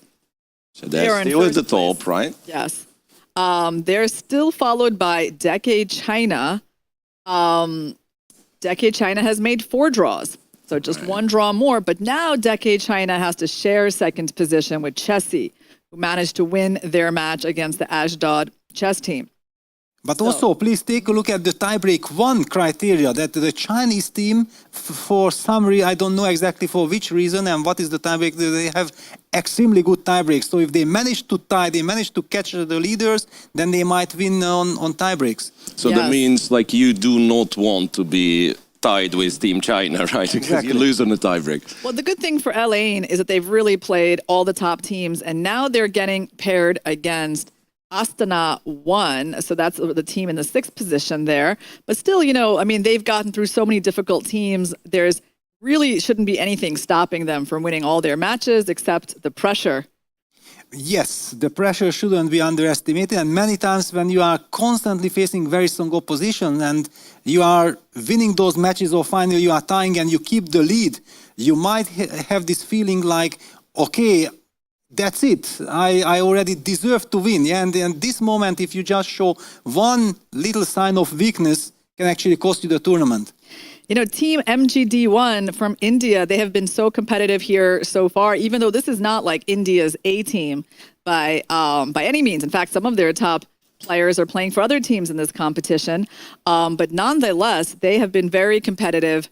They nearly beat the LA chess team in the last round, and they're still in the hunt for medals, along with the WR chess team led by Magnus Carlsen, who is now going to be facing off against Shak Mamedyarov from the Kaz chess team. So that's going to be a very interesting matchup to watch. So Elaine is going to be playing Astana 1, that is in 6th position. And I have to say, the Chessy team, well, they're playing gmhans.com. That's not going to be a walkover for them. No, not an easy pairing. Right. Yeah, and MGD1 again going to be challenged by the Ashdod Chess Club, led by some very experienced grandmasters. So, out of all these pairings, I guess I would say, well, definitely the easiest one on paper is the one that Elaine is getting right now. Yes, I would like to say that somehow I have this suspicion that the GM Hans team can really cause upsets because this team is full of young, very dangerous players. They have this energy if suddenly things go their way and if they start, for example, they win against Chessy, they might be facing Elaine in the next match and they can also beat Elaine. They have the potential if these top teams are nervous, they are not performing at their best. So I still feel that there is a lot of intrigue here. Yeah, in fact, besides the fact that they have 2 2,700 players on the top 2 boards, Hans and Tabatabe, they also have Andrew Hong, who has won most of his games here. He has 5.5 points out of 7, and now he's going to be playing Alexei Sarana. But okay, he's outrated, of course, on that board, but his performance in this event is close to 2,700. So I do think that this team is going to be very competitive with Chessy this round. Yeah, the same applies to Royal Chess. Yeah, the young Uzbek team. We have seen them in the third round against the WR Chess team when they almost caused an upset. Yeah, in the very last second, the WR Chess team survived that match. So still a lot of potential for crazy results. And right now we have Charlize in the playing hall.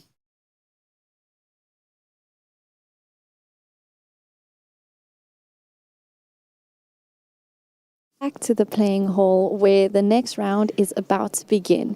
We only have 3 games left in the Rapid tournament, and the field of players leading up to first place is getting smaller and smaller. Elaine is only leading by half a point now because they drew their previous round against MGD1. Players are coming in, tensions are high. Let's check in with our chief arbiter, Laurent Fred, about the tournament.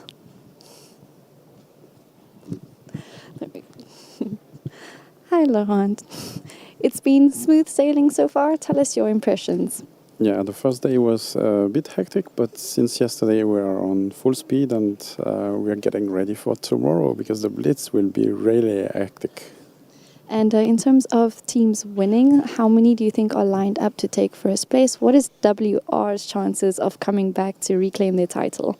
We still have 3 rounds. I think it will be quite tough for them, but chess is chess, so let's see. Anything is possible, right? Absolutely. Well, thank you very much and good luck for this round, and I hope everything stays smoothly and the Blitz tomorrow, of course, too. Thanks. Back to the studio. Can talk to you, yeah? Oh, wait, it looks like we're back. Wow. Okay. Okay. We are hoping for the games to appear, and yeah, I'm very nervous. I hope that everything will work, but we might need some help. Okay. Well, we also have an exciting matchup, right, between WR and Kaz Chess, right? So still it's a real uphill battle for WR to get a medal here. I mean, it's not completely in their hands, right? Because they are just simply behind. They're behind Decade, China, and Chessy. And they can't play either of those teams. So actually, whether or not WR can even get into the top 3 doesn't really depend on them. Yeah, they have to win all the matches and hope for someone to kind of to misstep. Yeah, and they also have a very bad tiebreak. Yeah, that's also a problem. Yeah, so they actually cannot really share with anyone 3rd, 4th place. And there is Duda. Yeah, I was thinking like maybe it will be Nyepo versus Svidler. That would be an incredible, epic battle. But no, it seems like someone, then probably Jan is resting. Yeah, and it's Jan Krzysztof Duda. Yes, Jan Nepo is out for this match. So Duda is on board too against Svidler. Magnus has arrived. And we also have this very interesting matchup on the women's board between Alexandra Kostenyuk and Bibisara Sobayeva. Both of these players are very good at rapid chess. So, and they're both doing well in this event. Kostenyuk has won nearly all her games. And, wow, Bibisara, she has given up 3 draws. But she has beaten Anna Muzichuk and Ju Wenjun in this event. So that's impressive, right? Yes, and she just won with the black pieces. So I don't think this is like going to be such an easy matchup for the WR chess team. Yeah, because I've talked with Svidler a little bit, and he was complaining that, like they say, we are playing, we do what we can, but we have very weak amateur board in his understanding. But then Vadim also is not having tournament of his life, so it might once again be decided on lower boards. Of course, WR is huge favorite by rating. But then you have like Mamidyarov, Svidler, Krishuk. Can these guys win a game? They absolutely can. Meanwhile, we have the games started, and we got Dubov there on the screen. He is playing against Denis Makhnev from the team Astana 1. And as far as I remember, Denis Makhnev has been having a pretty good tournament.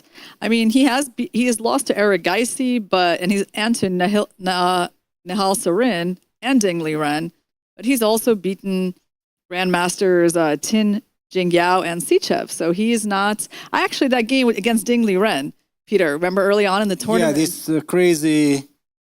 well, he got checkmated at the end with bishop c1 mate. I remember, yeah, the king on f4 in that Moscow variation.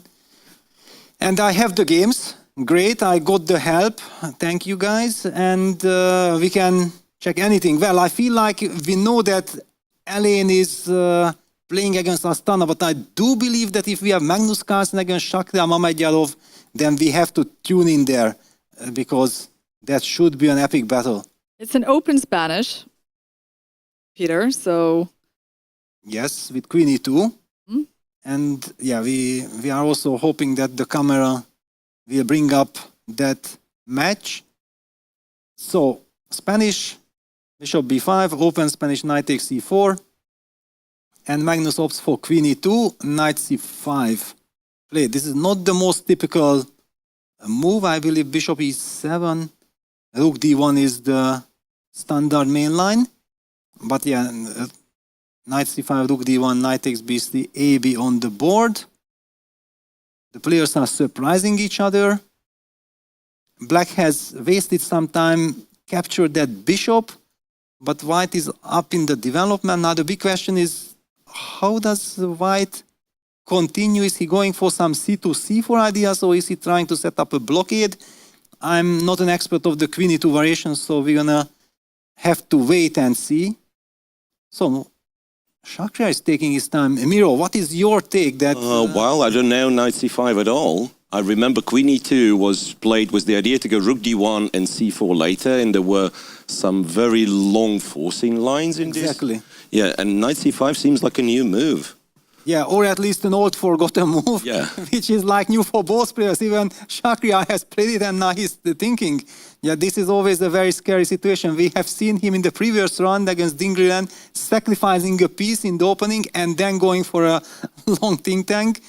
Very interesting strategy by Shakhriyar. Right, so with black, I believe you would Bishop very E7. much like to go bishop e7 and castle if you on can. the board, yeah. It's finally on the board, and now it's also interesting to see how Magnus will react, yeah, because I was like a little bit in the dark that is white playing for c4 ideas or is this position now completely different? And? What did he do? And? We are still waiting. C4 happened and b4 instantly replied by Shakhriyar. Wow, so he wants to take away the c3 square. Oh, wow. Very sharp. Yeah, I mean, it's unusual that he's letting himself be pinned on the d file and he's saying, like, nothing's going to happen to my bishop. Right? Because, I mean, c d5, bishop d5, it looks so, well, it looks quite dangerous for black. I mean, being in that pin. Yeah, but if you can't exploit it, then it feels like black should be able to unpin himself. Right, but isn't it like two moves? Yeah, queen d7, queen d7, or maybe you castle, then you're threatening bishop f3 trick. Yeah, also, but also you can queen d7, rook d8, reinforce that bishop. The real problem is if the knight jumps to c3, but this b5, b4 was a very nice move. Okay. So white's options here are like knight bd2 and maybe cd5 and maybe then knight bd2. Yes, so hard to grasp the position, because normally if the knight on e4 and the bishop on b3 would still be on the board, we would be calling out the action very thematically, that of course white does this, black does that, and so on, but there is no typical way of play here at all. Well, there is a position in that match which already has kind of a atypical look, and that is between Kostyanyuk and Asobayeva on the women's board, Peter, so maybe we can take a look at that. Black has played very aggressively with g5 and also decides to castle that way. What do you make of that, Peter? Yeah, this is a rather fresh line, but fresh that in the last 6-7 years it got popular. I think also Morozevich was playing this. Even I had a match with him in a rapid match in Abu Dhabi in 2019, and he already played this against me.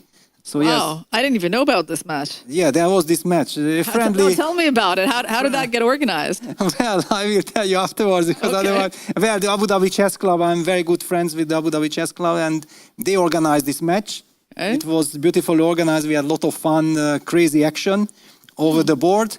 And we did debate this kind of lines in couple of, at least in 2 games, I believe.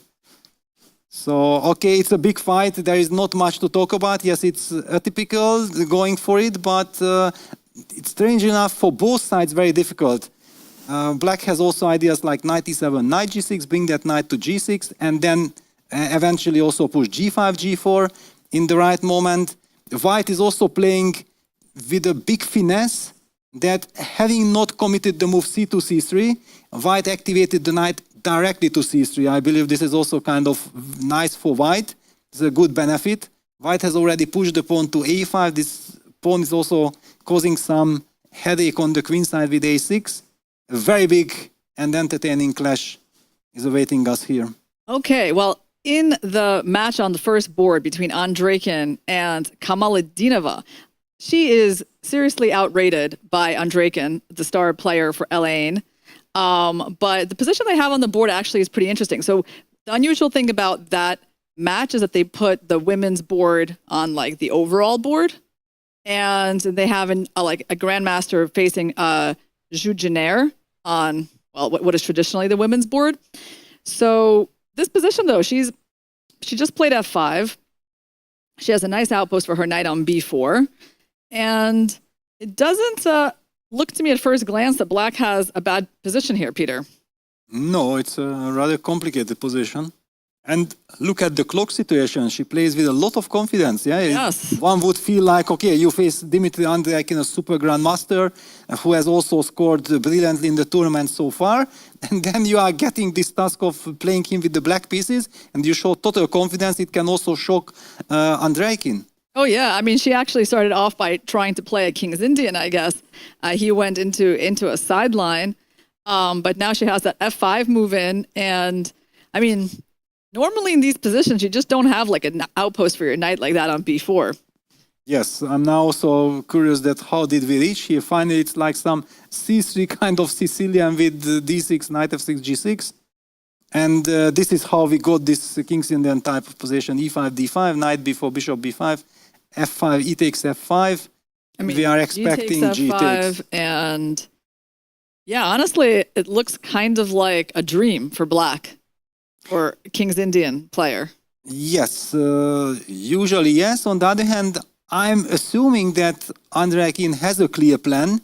But what is the clear plan? After g takes f5, if White... Knight g5 and f4? Yeah, knight g5, then Black plays knight f6, covers the e6 square, and then White follows it up with f4. Yeah, this is kind of a typical scenario, but the d5 pawn is not yet hanging because of the pin possibility with bishop c4, but just this is all very, very messy. On the other hand, I mean, it's kind of great for the team from Astana 1, because this is the board where they're outrated the most, and to have an advantage on the clock and a pretty comfortable position for Black against such a strong player like Andreikin, I think is a big success. Certainly. It is a big success, and it should also give us the idea to go over the games just to see. Okay, Dubov is playing very solidly with Black. Yes, I think you can see that there's no Grunfeld on the board. Yeah. He went for the Queen's Gambit, declined. Also part of his repertoire, and but slightly passive. Yeah, I guess the goal is like just stop losing. And Makhsudlu has got the white pieces against Urazayev. Doesn't look too bad for Black either at first glance, but right now we have to defend the b7 pawn, and yeah, there was a trade with knight c5, which means b takes c5 and eternal weakness on b7. The only factor is that this knight on h2 is a little bit too far from action. Otherwise, I will be calling out immediately like White has a wonderful position. With knight on h2, we still have to wait how White will untangle in this scenario. Okay, we have a game here, and Artemiev with Zhal Makhanov, the player who got extremely famous during the Grand Swiss last year by not losing a single game in the first 10 rounds, I believe, against Super GMs. Yeah, I was like, his name does sound familiar to me. Okay, yeah, he was doing so well in that tournament. Yes, and also he's showing confidence. He's doing quite well against Artemiev, but it's also typical Artemiev with black. He's just trying to play a slow game and rely on his tremendous class later on. Nothing is decided yet. Wow, Andreikin, he's coming up with some tactical ideas, which computer is not sure that this works. Let's just bring this game up. So e takes f5, g takes f5, bishop d2 happened. Yeah, that was another idea to target this knight on b4. And after knight f6, the tactic with knight takes a5. Well, he almost doesn't have a choice because the pawn on d5 was very hard to protect, right? So he's got to initiate some tactics. So knight takes a5, but the thing is that there's so much that black can do. I mean, even knight b4 takes d5. I think this is what she played, but is this the right move? I'm not sure that this one. I was actually thinking that queen takes a5 running into queen b3. The opponent's idea, but yeah, queen b3 is a problem. Yeah, I cannot. Yeah, queen b3 is a problem. So okay, knight b takes d5. Well played. This case, but okay, knight c4 and then knight c7 or what? Okay, I have to calm down because the position is so full of life, so many possibilities. Well, black has the center pawns. You think at first glance that this should be pretty good for black. Like white's queenside pawns are not that impressive, and white doesn't even really have a threat in this position, right? So you could do things like king h8. Okay, but that also shows you have good nerves. Yeah, that because it shows I'm very safe with my king. Yes, and then you are preparing bishop e6, Yes. bishop g8. Yes, it's a very classy move. Yeah, let me Bishop g5 could be a problem, no? against king h8. Bishop While white goes bishop g5 and wants to trade and win the pawn. I mean, it's not much to do for white, but bishop should try e6, to do something. anybody? Yeah, there is still bishop e6. There is still bishop e6. Some rook e1. King h8 on the board. King h8 on the board, yes. Okay. And we were discussing this, right? Bishop You know, you always see the future, yeah? If it happened already or if it's about to happen, you sense it. Amazing. Yeah, king h8 followed by bishop e6. Interesting. Let's actually see how old is Kameladinova. Yeah, we have her on the camera. She looks quite young. Yeah, let's see. So she is from, pretty sure she's from Kazakhstan. Yes, she's one of the young Kazakh players, born in 2005. So she's like around 19 years old. She's already rated 2350 Yes. in standard chess. Well, we see if you get out of the opening against Andreikin the way she has done it, and it was not like some move per move preparation whatsoever. It's super impressive. All right, so we have on We the have a board, game. Bishop g5, Bishop e6 is on the board. Yes, we have a game, and then we should also check out the fifth board, yeah, the Zhuzhiny against Kostenko. Oh yeah, this one I wasn't so sure about. But it's very drawish, right? Well, white's got that extra e pawn.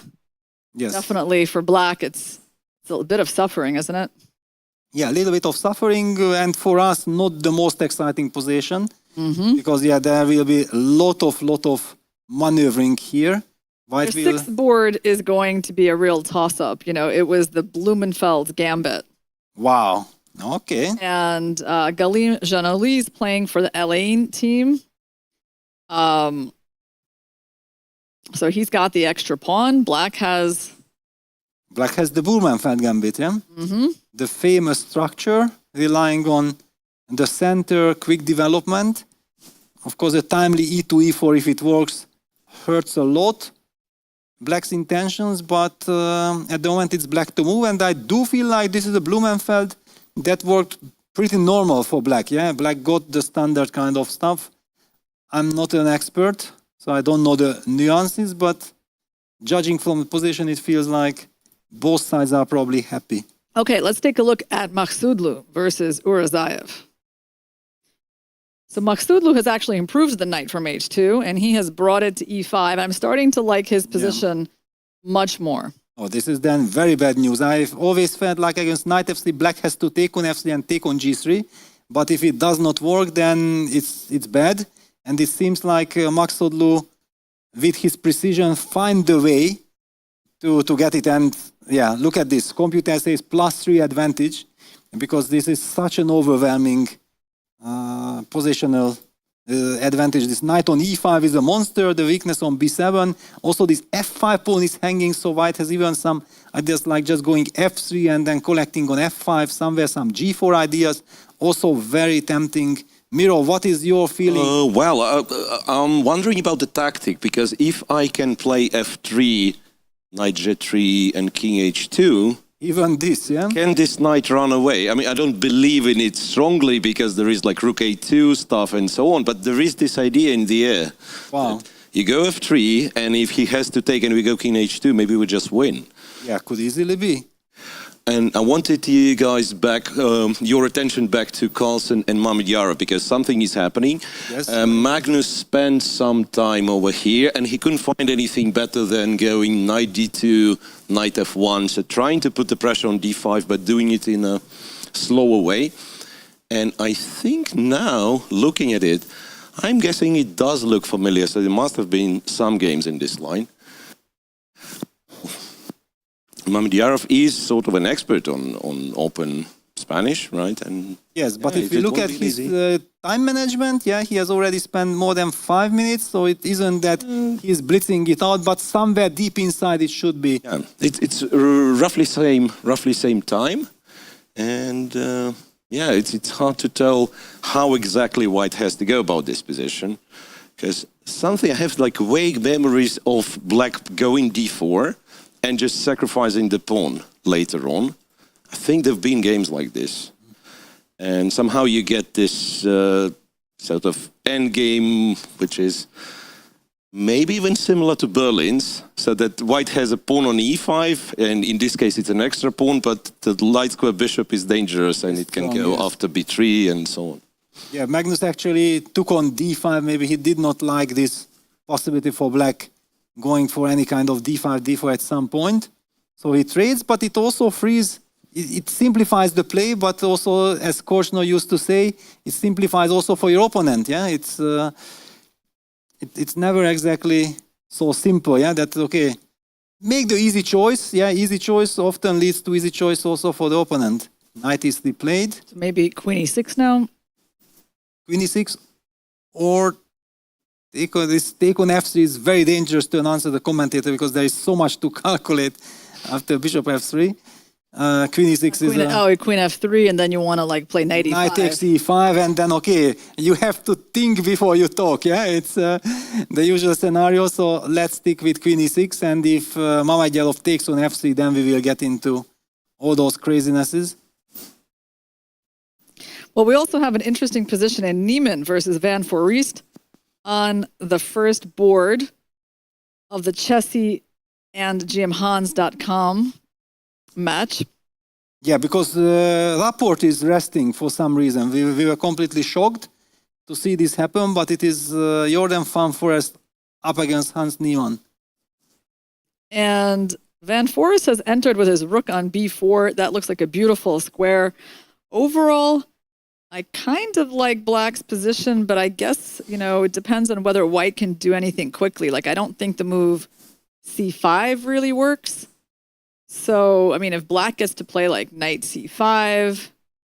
well, are we talking the same position? No, it already happened. These trades happened. So for the first time I'm ahead. The only first time I'm ahead, yes? So actually all this that you talked about, this rook b4 and then trade on b4 and black playing c5 happened. And white is sitting on this b3 square right now. Okay. Well, in that case, I mean, I think my evaluation hasn't really changed. Like, I still like it for black, right? I mean, the pawn on b4... protected pass pawn, the A pawn doesn't seem so dangerous. You do have that play maybe eventually with f5. So, I mean, yeah, it seems comfortable for black. Yeah, also knight h5, knight f4 at some moment. Yeah, it's the knight on b3 gives stability for white. Yeah, that's why I would personally not worry that much that I have this weak pawn on a4.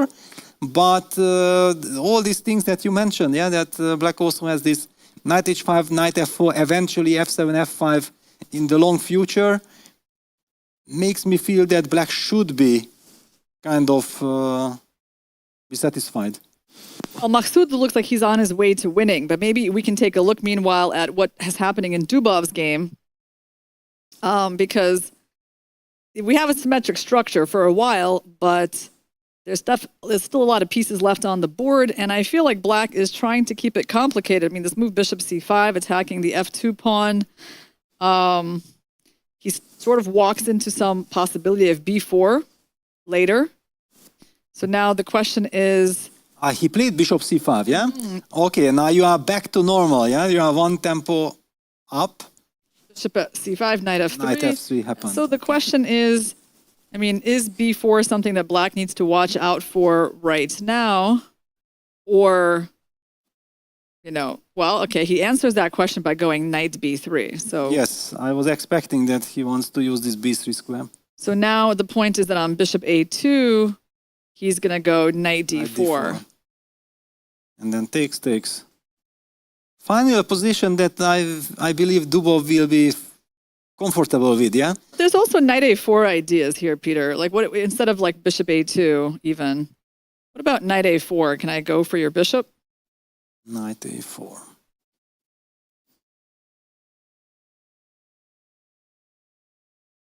You can.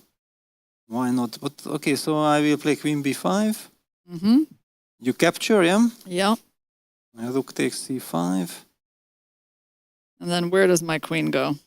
Queen... Yeah, probably to d3. It's the only square. Yes. It wasn't planned, I hear from your voice, but it's a good move. It's a good move. I'm not entirely sure what my knight is doing on b3. Well, they've played a few moves since then, and actually knight a4 has happened. All of this has happened. Yeah, Knight a4, on the board, queen d5, d3. knight c5. Okay. Yeah, queen d3 on the board. Okay, guys, may I suggest a game? So that's which board it is. I wanted to quickly mention. So it's FIDE against Tabata, so that's Team Hans again. And after, I think you should start like after 10 moves, right? Because it's as boring. Sorry, this move 10, as boring as it gets. Exchange Slav, you know. But then you have Tabata playing, and he goes g5, up g5. And then after bishop g3, h5. And I've never seen black doing this in an exchange Slav. So sometimes white gets these ideas of h3, g4, but white's tempo up, right? e4, break in a center, and then d5, ef3, dc6, bc6. I have no idea what's going on. Rook e1, h4. Just look at this. Just look at this crazy position. That's on the board. Wow. Crazy position here. And it doesn't look like they've prepared. Yeah, Tabata is down to 4 minutes, less than 4 minutes. FIDE is, well, at 8, so that means it couldn't possibly be preparation. Now, I do not know what happens with this bishop. Should white start taking more material? Should white try to... Well, that's just crazy. Well, my computer, if it's correct, shows some +4 for white. Not bad. This is something to work with, because if you'd have asked me what's going on, I would have said, yeah, it's crazy. I guess the white king is pretty safe, actually, behind the g2. Yeah. That's what's happening. Exactly. Let's just highlight is that we can hide behind this pawn on g2. And all kinds of tactical possibilities with bishop c7. It's somehow very tempting. Maybe you can also just play bishop e5 first, provoke something, because black cannot castle. The knight on d7 is hanging. And so you just want to go somewhere knight b5, bishop d7, and knight c7. I would love to do this, but you can even try bishop e5 here. Yeah, bishop but e5, yeah, f6, knight b5. Yeah, but okay, then. Yeah, it takes on d7. And then knight c7 like this. I was kind of hoping to win your rook in the corner. Or the queen, yes. So basically after bishop d7, I have to just move with my king. Oops. Always it jumps back. So bishop takes d7, I have to move king f7. And pretend that it was all part of the plan. Which obviously wasn't. Yeah, then black is like surviving here, yeah? Yes. Feels like that. I even don't know who is pawn up. What is the pawn count? Because this pawn on g2 is kind of a nice friend. But in an endgame, if black protects it with h3, then it will be a winning pawn. That's a crazy game, right? Yeah, and FIDE is taking his time. How does the match look for this? Yeah, let's calculate. So basically, Niemann against Fanforest, it's a strategical battle. But we think like black is fine. Okay, so let's suppose, for example, it's starting to become more of a tactical battle too, but okay. Okay, but it's a complex struggle. Okay, let's suppose it's like 50-50 chance. So Vidit Tabatave, it's a very important scenario. If Vidit can play like a computer, then it's good news. Otherwise, who knows? What about Andrew Hang against Sarana? They're in some end game that certainly looks fine for black, but is it, I mean, it actually seems balanced. Yeah, but okay, white is solid, yeah, so this game probably will not decide things. Hampi against Jacobson. It's a classical King's Indian kind of structure, very hard, very early to... Yeah, anything can still happen. They don't have a lot of time, but like all the play is still ahead. Yeah. And then Salimova and Erdogmus, they have a really interesting position. Like who is it better for? In some sense, for black has their trumps with the F file. White is going to have the E4 square. Yeah, I'm a little ahead there, Peter. Yes, yes. This is the position on the board. Okay. Yeah, okay. so White's going to have the E4 square. Okay, it's a mess. Seems like, yeah, hard to evaluate that one. And the 6 board? Oh. This looks like a mess. Who's to move? Black to move? Black sacrificed the piece? Oh, but they're better. Black is better because they got knight of 3-4 coming. Oh, again. Again, we are somewhat behind. Wow. What is happening? Oh, wow, okay. Definitely looks a lot. Wow, this is better. like winning for black, yeah. Yes. And Aina Kul, one of the very reliable players, is in trouble. That's surprising. And down to a minute only. Oh, against 10 minutes. Yeah, that's pretty terrible. But let's go back to the position between Andreikin and Kamalidinova, because that's a pretty big one on the top board. And I feel like she has been doing so well. And I'm not really sure that the 2700 is going to be winning this game. Also, look at the clock situation. Yeah, she's up on the clock. The position is very tensed because Black has this... He has put him under more pressure than like all of the GMs that he's played. Yeah. I have never seen him have like this kind of like situation on the clock. I mean, he's been always pressuring his opponents, right? So this is definitely a special scenario. But Andreikin is also famous for liking very stable positions, and here things got out of control. If this bishop from h4 could somehow move back, and then we could sacrifice the exchange on g7 and sit on the dark squares, it would be a completely different story. But obviously with the bishop on g4 we can't do that. And d5, d4 played. I mean, black just has those pawns running up the board. How is white neutralizing all of that? I mean, the center pawns, they sort of should matter. And this rook on c7 beautifully protects the g7 bishop. Right. I'm like very concerned about this board for Andreikin. Well, can we sacrifice an exchange nonetheless? Like Anyway, take on yeah. g7? Because, yeah. Yes, let's do it. And then if rook e5. takes... Maybe rook takes e4? Yes. I don't know if it's any good, but... We have this tactical possibility. I'm not sure that... And Andreikin should be probably using this chance, because that was the drawback behind d5, d4, yeah? That it gives this opportunity. You have some bishop d5 Bishop move. d5 ideas, I don't know, queen g6 ideas. And then the g2 pawn is... What a crazy pawn. And there you have it. Rook takes g7 on the board. Rook takes d4, rook g2, king f1. Yes. And the fun continues. I feel like this is a very good... No, actually, Andreikin followed it up simply with queen e5. And queen e5 makes... Pinning everything, no? Okay, but where is the threat? So he just played queen e5. He just played queen e5 after rook g7. Wow, well, everything is pinned. So but no threat. What's his idea? e3. On the board. d3, bishop to e7 to b4 to c3 or to c5 to d4. Maybe something like that. Wow. It is moving. Yes, bishop e7. Bishop to e7, yeah. So the bishop was not doing much. Because thanks to bishop on b5, we are controlling the e8 square. So this is what... So now rook f7 is pretty much the only move, right? Otherwise, bishop f6 at least is going to be annoying. So rook to f7. Then maybe bishop c5 or... Well, yeah, you are coming back. This is now suddenly, practically speaking, annoying for black. That you have to answer such questions. Really? You think it's annoying? Like, well, I mean, black can always give back in exchange, right? I mean, rook ff7. Okay. Bishop b4. Okay, so now I have to think about what you want. Also have to I think want about- nothing. I want to survive. I want to stabilize. Yeah, and I want to improve my rooks. I have a funny move. Queen G6. I don't know if it's helpful for me to threaten. Just let me announce that the Dubov game ended in a draw, so we have a result on the first board. Logical result, given how Yes. that game was going. No surprise there. Rook FF7 on the board. Yeah, so the trick for black. Okay, let's go rook.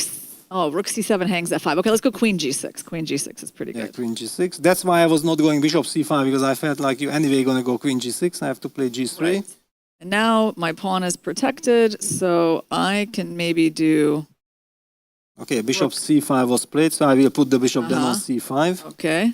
Queen G6. G3. So very much the same. Mm-hmm. I just felt like Bishop B4 was more useful because I'm stopping some D2. Mm-hmm. Just in case. Computer screams that black is winning. Well, it feels like black is doing well because with those pawns, like even if something bad happens to me and I wind up losing the rook on G7 to your dark squared bishop. Yeah, you also have F4, yeah? You can maybe just break. Mm-hmm. Well, F4. Okay, she played something on with the pawn. Maybe she's trying to get out of the pin. She might have played like H6 to go King H7. Yes. Oh, she played Queen H5. And Queen H5. Queen H5 and D2 is a big threat also. I wanted to have this Bishop on B4. That's why we wanted Bishop B4. Yes, to exactly, look after because the pawn. this is a very big tempo. Wow. No, I think that we're watching like a big upset, which is just crazy for Andreikin to lose with the white pieces. And it's also crazy because basically the team probably relied on Andreikin with white should somehow win. I know. Yes, and then the other guys are maybe more solid, yeah? They think like, okay, just not to do anything crazy and our chance is coming. I mean, Maksudlu should still be winning against Urazayev, so they should probably get a point, but he still has some work to do. Artemyev now, he's trying to, now it's getting sharp. So I think Artemyev has realized he needs to win, and he probably will somehow manage it. Although, Wow. Yeah, and he just used this incredible, beautiful tactic with knight C6 to D4. This is always lovely. yes, Bishop takes D7 and there's the inter. he's actually up in exchange. So Yes. I think. And the bishop on G5 is trapped as well. Mm-hmm. Yeah, so Andreikin has all the chances to win. Maksudlu is winning. So after all, the situation is not that dramatic on Andreikin's board. Oh, and Galim Januli has beaten Naimanov. That's a huge win on the 6th board for Team Elaine. Yes. Okay, that takes the pressure off of Artemyev. Like even if things don't go, off of Andreikin, even if things don't go well for him in this game, at least his team will be there to bail him out. And look at that, Artemyev is setting up the pieces, so I think his game has finished as well. He won, so okay, then Elaine keeps the lead. Yeah, but it's still, I'm still so curious to see if Kamaledinova can do an upset against a player like, 350 points higher than her in this game. So I think we can keep an eye on it. Yeah, but also we have Magnus against Shakra running. It's of course crazy. Okay, but they have a boring position on the board. And boring, yeah, and boring. all the Swidler, Duda and Abdusatov, Grishchuk, what about those this games? Is boring. It's end games with nothing going on. So we're not missing a lot. Okay, I'm just bringing it up for a second just to get the confirmation. Yes, it's boring. Yes. Swidler against Duda, okay, it's not boring, but okay, not dramatic yet. Let's put it that way. And Pragnananda is having an... Okay, so basically WR Chess is pressing in the match. And what about Kostanyuk against... Yeah, this is the end game as well. This end game is a bit sharp. Yeah, black is putting pressure. Okay, so this game is tense. And last board, what is happening in the last board? Because white is winning. So actually then Rosenstein loses. It means that the WR team has to score +2 on the other board. So it might get dramatic, but okay, back to your favorite. Game, yes. Yes, and I support it. So I just have to find it. So she's taken the pawn on H3, but he made the pin on the long diagonal. So he can win the exchange back, but it's not necessarily going to help him a lot. And then she went back with her queen to H5. I feel that Andrekin is escaping from these problems. Feel? I mean... Yes, this bishop on d4, queen f4, going pawn hunting with queen takes, queen h5, queen takes h3. I don't like this at all. Now there are bishop e8 ideas. Isn't white winning an exchange? Yeah. Bishop e8 just wins the game. Oh, Excuse bishop me. e8. You've got 2 pins going on. Excuse me. Don't want to play spoiler, but... Maksudlu is looking over with concern there, but let's see. Right now, there is no bishop on. Well, he did play king g2. He played king g2. Wow, he didn't play bishop e8. Which was like my first thought to bring the rook on h1, but I missed bishop e8. So could it be that he missed bishop e8 as Could well? easily be, yeah. Probably he's so relieved that he knows that now it's a normal position. Because actually this h3 pawn, white would have been so happy to get rid of because rook h1 is coming. Yeah, maybe he wants to have rook h1 ideas. Yes. No, black is in a lot of trouble and now the clock is ticking down. Jules Genera's game finished in a draw. So as long as, Maksudlu, as long as he doesn't lose, they're going to win the match. And Maksudlu Well, he was completely winning, no? is on his way to promoting a pawn. Yeah, and somehow I trust Parham. I think he earned our trust. Yes. Rook fe7 on the board, trying to get out of at least one pin, but this is already looking very suspicious. Nevertheless, okay, white missed the chance to win the game on the spot with bishop e8. Black would have been completely paralyzed. Look, now... Maybe black wants to go bishop d5. But then there is queen b8 check. And you have to go back. Right. Yes, exactly. I was also scared of bishop d5 and I realized that... I have a question. Can we take on d3?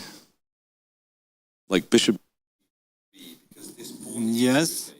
This is an irritating... Yeah, and kind of... And queen f3 check, bishop takes d3 is then you take and king f1. Thank you very much. That's what I thought. Yeah, on the board. Oh, that's a big pawn that came off the board. That's a much more important pawn than the h3 one. Yeah, oh, he's making his comeback. Look at that. He feels a lot more comfortable now. Yes, what a relieved Andrekin, and now he's leaning back for the first time. I got stability, yes? He was under so much pressure in this game. Yeah, incredible, yeah. It was very close. I don't know if f4 was the right move, but it felt like white's position was very shaky. Yeah, Max Todler, I think, has finished his game. That means that he should have won because, yes, won. He did. Artemiev won as well. So now Alain in total control. The match is decided, which gives us the chance now to move around. What about the chessy team? What about Abdus? Oh, the games were not that... Okay, let me check out on Magnus. Okay, this is a draw. Yeah, Magnus against Mamedjalov, we are not missing out on anything big. Svidler Duda already ended in a draw. Okay, Abdusatov Grishuk moving around, but knowing that both players are extremely strong, it should be a draw. Sadvakasov Pragnananda. This is a good chance for Prague. He should win this. Okay, it's a time scramble. 20 seconds against 33, but okay, Prague is used to this kind of scenarios. Well, also Ding has some chances, I think, to win against Sindarov. Yeah, let's take a look, because we haven't looked at this match, and Vei has taken down Yakuboev, so they get the lead. We believe that Pengbo, okay, let me just very quickly see what is this. Yeah, Pengbo is winning. He's winning. Yes, okay, Shockingly. so yes, we are very surprised. And what about Sindarov against Dinglir? And yeah, black is pressing. This is very unpleasant. Yeah, right now it appears that it's black's turn to move. So why isn't he just taking the F2 pawn? That's why computer claims that white is black is completely winning. I was like thinking that, okay, it's white to move and black is squeezing, but it's apparently... Interesting. Well, Ding has plenty of time. He can think about it, but okay, he did take the pawn. Yeah. Rook H8. And then... Yeah, but king d5, just come with the king, yeah, d3, king c4, I mean, you just walk with the... Or maybe king to d3 all the way, I don't know. This is looking hopeless for white. With all these checkmating ideas, so white will be forced to go towards the evacuating square a2, and then black plays some king c2 and pushes the d pawn. I have a pretty exciting game for us. Okay. Hal Sarin versus Eric Geisy. Wow. Okay. Okay, this is the Ashdod chess team versus MGD1. And Eric Geisy, he's up a pawn, but in a lot of trouble. It feels like he's, defending against White's initiative here. His king is a bit weak. The bishop on b7 is very passive. So he's also like a minute down on the clock. Yeah, and what is the match situation? Because don't tell me that exactly Nihal Sarin will stop the Indian team. That would be heartbreaking. Well, Narayanan has already won. Okay, against Elyanov, so that's another big victory for Sunil Dutt. Okay, what are the other Volokitin? Volokitin has an unclear looking position against Sadwani, but he barely has any time. Yes, okay, so situation is crazy. Pranav against Smirin looks like... Pranav is down a pawn and is not doing that great. Not looking good, so basically Ashdod can score 1 point. Oh wow, Hotanashvili has quite a bind on Harika's position. Also, yeah, basically then Ashdod is probably pulling up an upset against MGD1. But Shah is doing better. well. Yeah, he's better, but doesn't seem to be enough. Yeah, all right, Sunil Dutt has won, but still, the match is shaky. First of all, Arjun needs to escape somehow against Nihal, but okay, Nihal is also extremely strong and also very good with little time. Now, it might come handy. Both players done under a minute. I mean, objectively, probably like Arjun's position is not so bad, right? I mean, he's up a pawn. It's only queen and bishop left on the board. Maybe he can even win this game.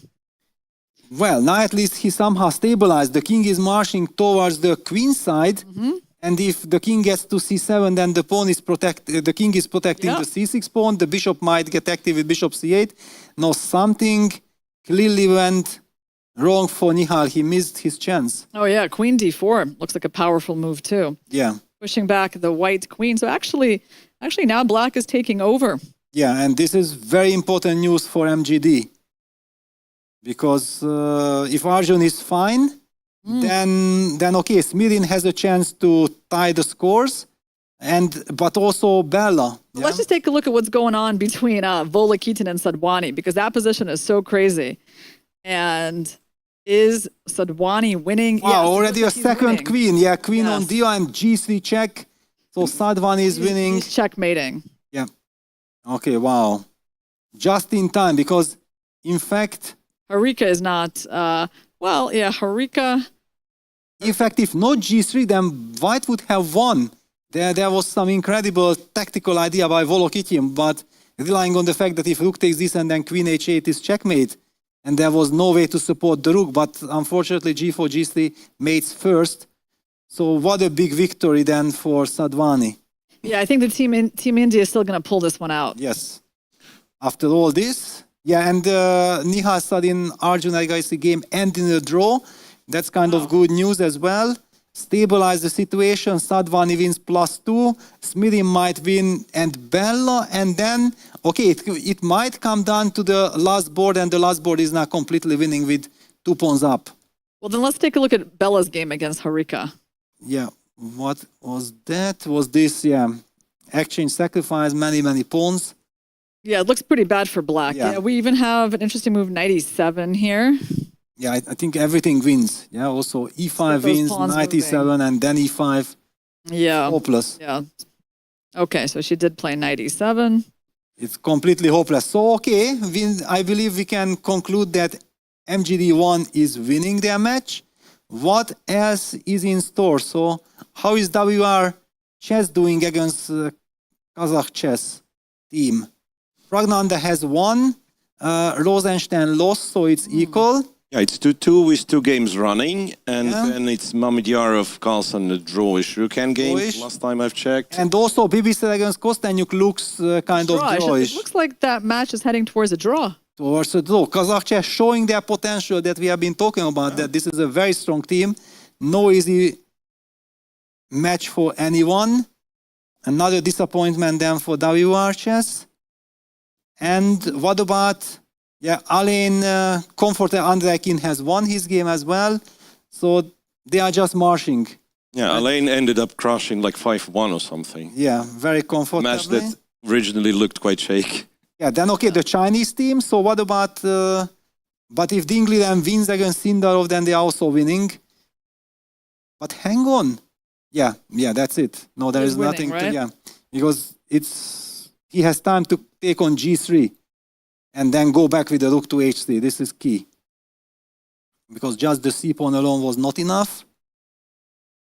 But if black gets another pawn, then okay, and we know that Peng Bo is winning. Well, how about Norman versus Zhu Wenjun? Is there any chance for Lua Norman to hold on here? Well, but actually holding on is first of all already nothing, but yeah, she's fighting for survival. The black C pawn is pretty dangerous. How does white even try to break out of this? So she played G4. Okay. It's a good try. Yeah, G4. She might get a draw here, right? Yeah, she might. But King D4, yeah, and Rook E3 check, Rook C3, very classy move. That's it. That's the idea. Yeah, and if white has to sacrifice the rook while black's king is still in the center, then of course... that's such a sneaky move, King D4. Yes. Yeah, okay, so actually Zhu Wenjun is going to get the win. Then it's also a very big crushing victory. So China is behind Alain. And both... And then Chessy. What about Chessy? Chessy, well... actually, let's go to Neiman. Neiman's game against Van Forest. Actually, it looks pretty interesting. And I liked Van Forest's position before, but now... not so much, and he doesn't have a lot of time. White's knight is amazing on F5. Wow, by the way, your favorite player, Andrew Hong, has beaten Sarana. Wow. So actually, this whole match is... Okay, Erdogmus beat Salimova, but okay, it could be a crazy match. Wait, yeah, Ina Cool is trying to survive with 2 knights against a rook and 2 pawns, so he's probably not going to be able to. Or Dogmoose winning... How about Koneru versus Jacobson? She is defending. She's defending a pretty bad position. Yeah, this is practically speaking with little time on the clock. Yeah, I always believe in the stronger side. It's so much easier. Definitely. Yeah, I think. Pressing. Wait, Brandon Jacobson could win, and Hong won. Yes. I mean, so this means like if Neiman wins, like they could be doing an upset over Chessy. Yes, crazy. So let's keep our eyes on Neiman versus Van Forest then. Well, I see a knight on B3, a lovely knight, blockading knight, and I see a monster knight on F5, and if I add up all these things together, according to my understanding, then white should be winning. I just don't see... Yeah, I mean, I'm not even sure that Neiman needs to win for them to win the match. It looks like it's going to be enough if their last board wins. Yeah, but okay, Hans, I think, will say, if I have this position, I want to collect. And he is moving his king. Is he going all the way towards the queen side? How does he want to get his king to b5? Because if the knight moves from b6, then the pawn on a5 will be lost. So I'm not yet exactly seeing the winning idea, but sometimes just making... And look at this, yeah, he's up on the clock, putting pressure on Jordan's clock. So where do you think the white king is going? Well, I think to b5 and to c6. You think he's going to... How's it getting there? Yeah, that's the problem. Yeah, the knight on b3 should disappear. You should lift it, yeah, so that it still guards the pawn and you walk, but it's illegal. Do you think he's preparing like some sacrifice with like knight d6? Yeah, that's... Knight takes c5? That's also in the air. It's an idea, but it's not, it's not such an easy thing to do. Yeah, it depends, what will be the situation.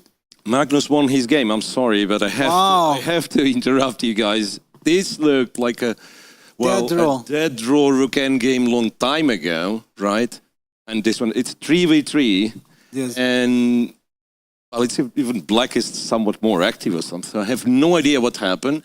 At some point, Shah went to play, perhaps he thought it's the easiest way to make a draw, to kind of liquidate. Ended up being, F and H pawns against the B pawns, so B pawn taken, H pawn taken, and he lost this position. Okay, but this is scary. Believe it or not, the rook is like terribly placed. It's terrible, yeah. So here, is it a draw still? I mean, I'm asking myself because, what? Rook B7. Check, he wins the tempo also. He wins the tempo, so King H8. Yeah, one has to analyze this. I mean, it doesn't make sense now, but I'm just impressed. All I'm saying, like 3v3 rook endgame against Magnus Carlsen is not enough to claim that you've achieved. He will still find chances. Wow. Okay, and this means that WR team will win actually thanks to this, yeah? 3.5. Let me double check. Yes, 3.5. So thanks to wins by Carlsen and Pragnananda. And Prague, yeah. Yes. Wow. Okay. But I think the big news of the round is that GM Han's team is going to be taking down the Chessy team. And this is the first really big result for the GMHans.com team in this event. I mean, they're climbing into the top positions and they're going to have a chance to play the very top teams. Yeah, they are, I think, still behind, but they get the chance of fighting against the top guys now. Hans, I think, is also winning in different ways. Wow. Yeah, there is some big hugging. I mean, they're still going to be behind Chessy. Yeah, they will be behind. Yeah, and Hans got a big hug from his teammates, so he has won his game after because he finished the game with a beautiful tactic, if I may. Yeah, it's rook takes knight, and after king takes. There's another fork coming. Yeah, can't for whatever reason I can't play king e8. Yes, knight to d6, forcing king to e7, knight c8. It's not the fork. We used to fork immediately, right? Like you take knight d6 and take the rook on b7, and it's like two more or one more move. Anyway, looks like a very nice positional game. And we understood the position better than all of us. Absolutely, but we are also speculating that what is Chessy team doing? They took out Laporte for this very important match. They took out Vidit when they lost yesterday, the last round. I mean, we have already seen that Emil Sutovsky was doing some incredible decisions, which worked. He seems to be taking a lot of risks.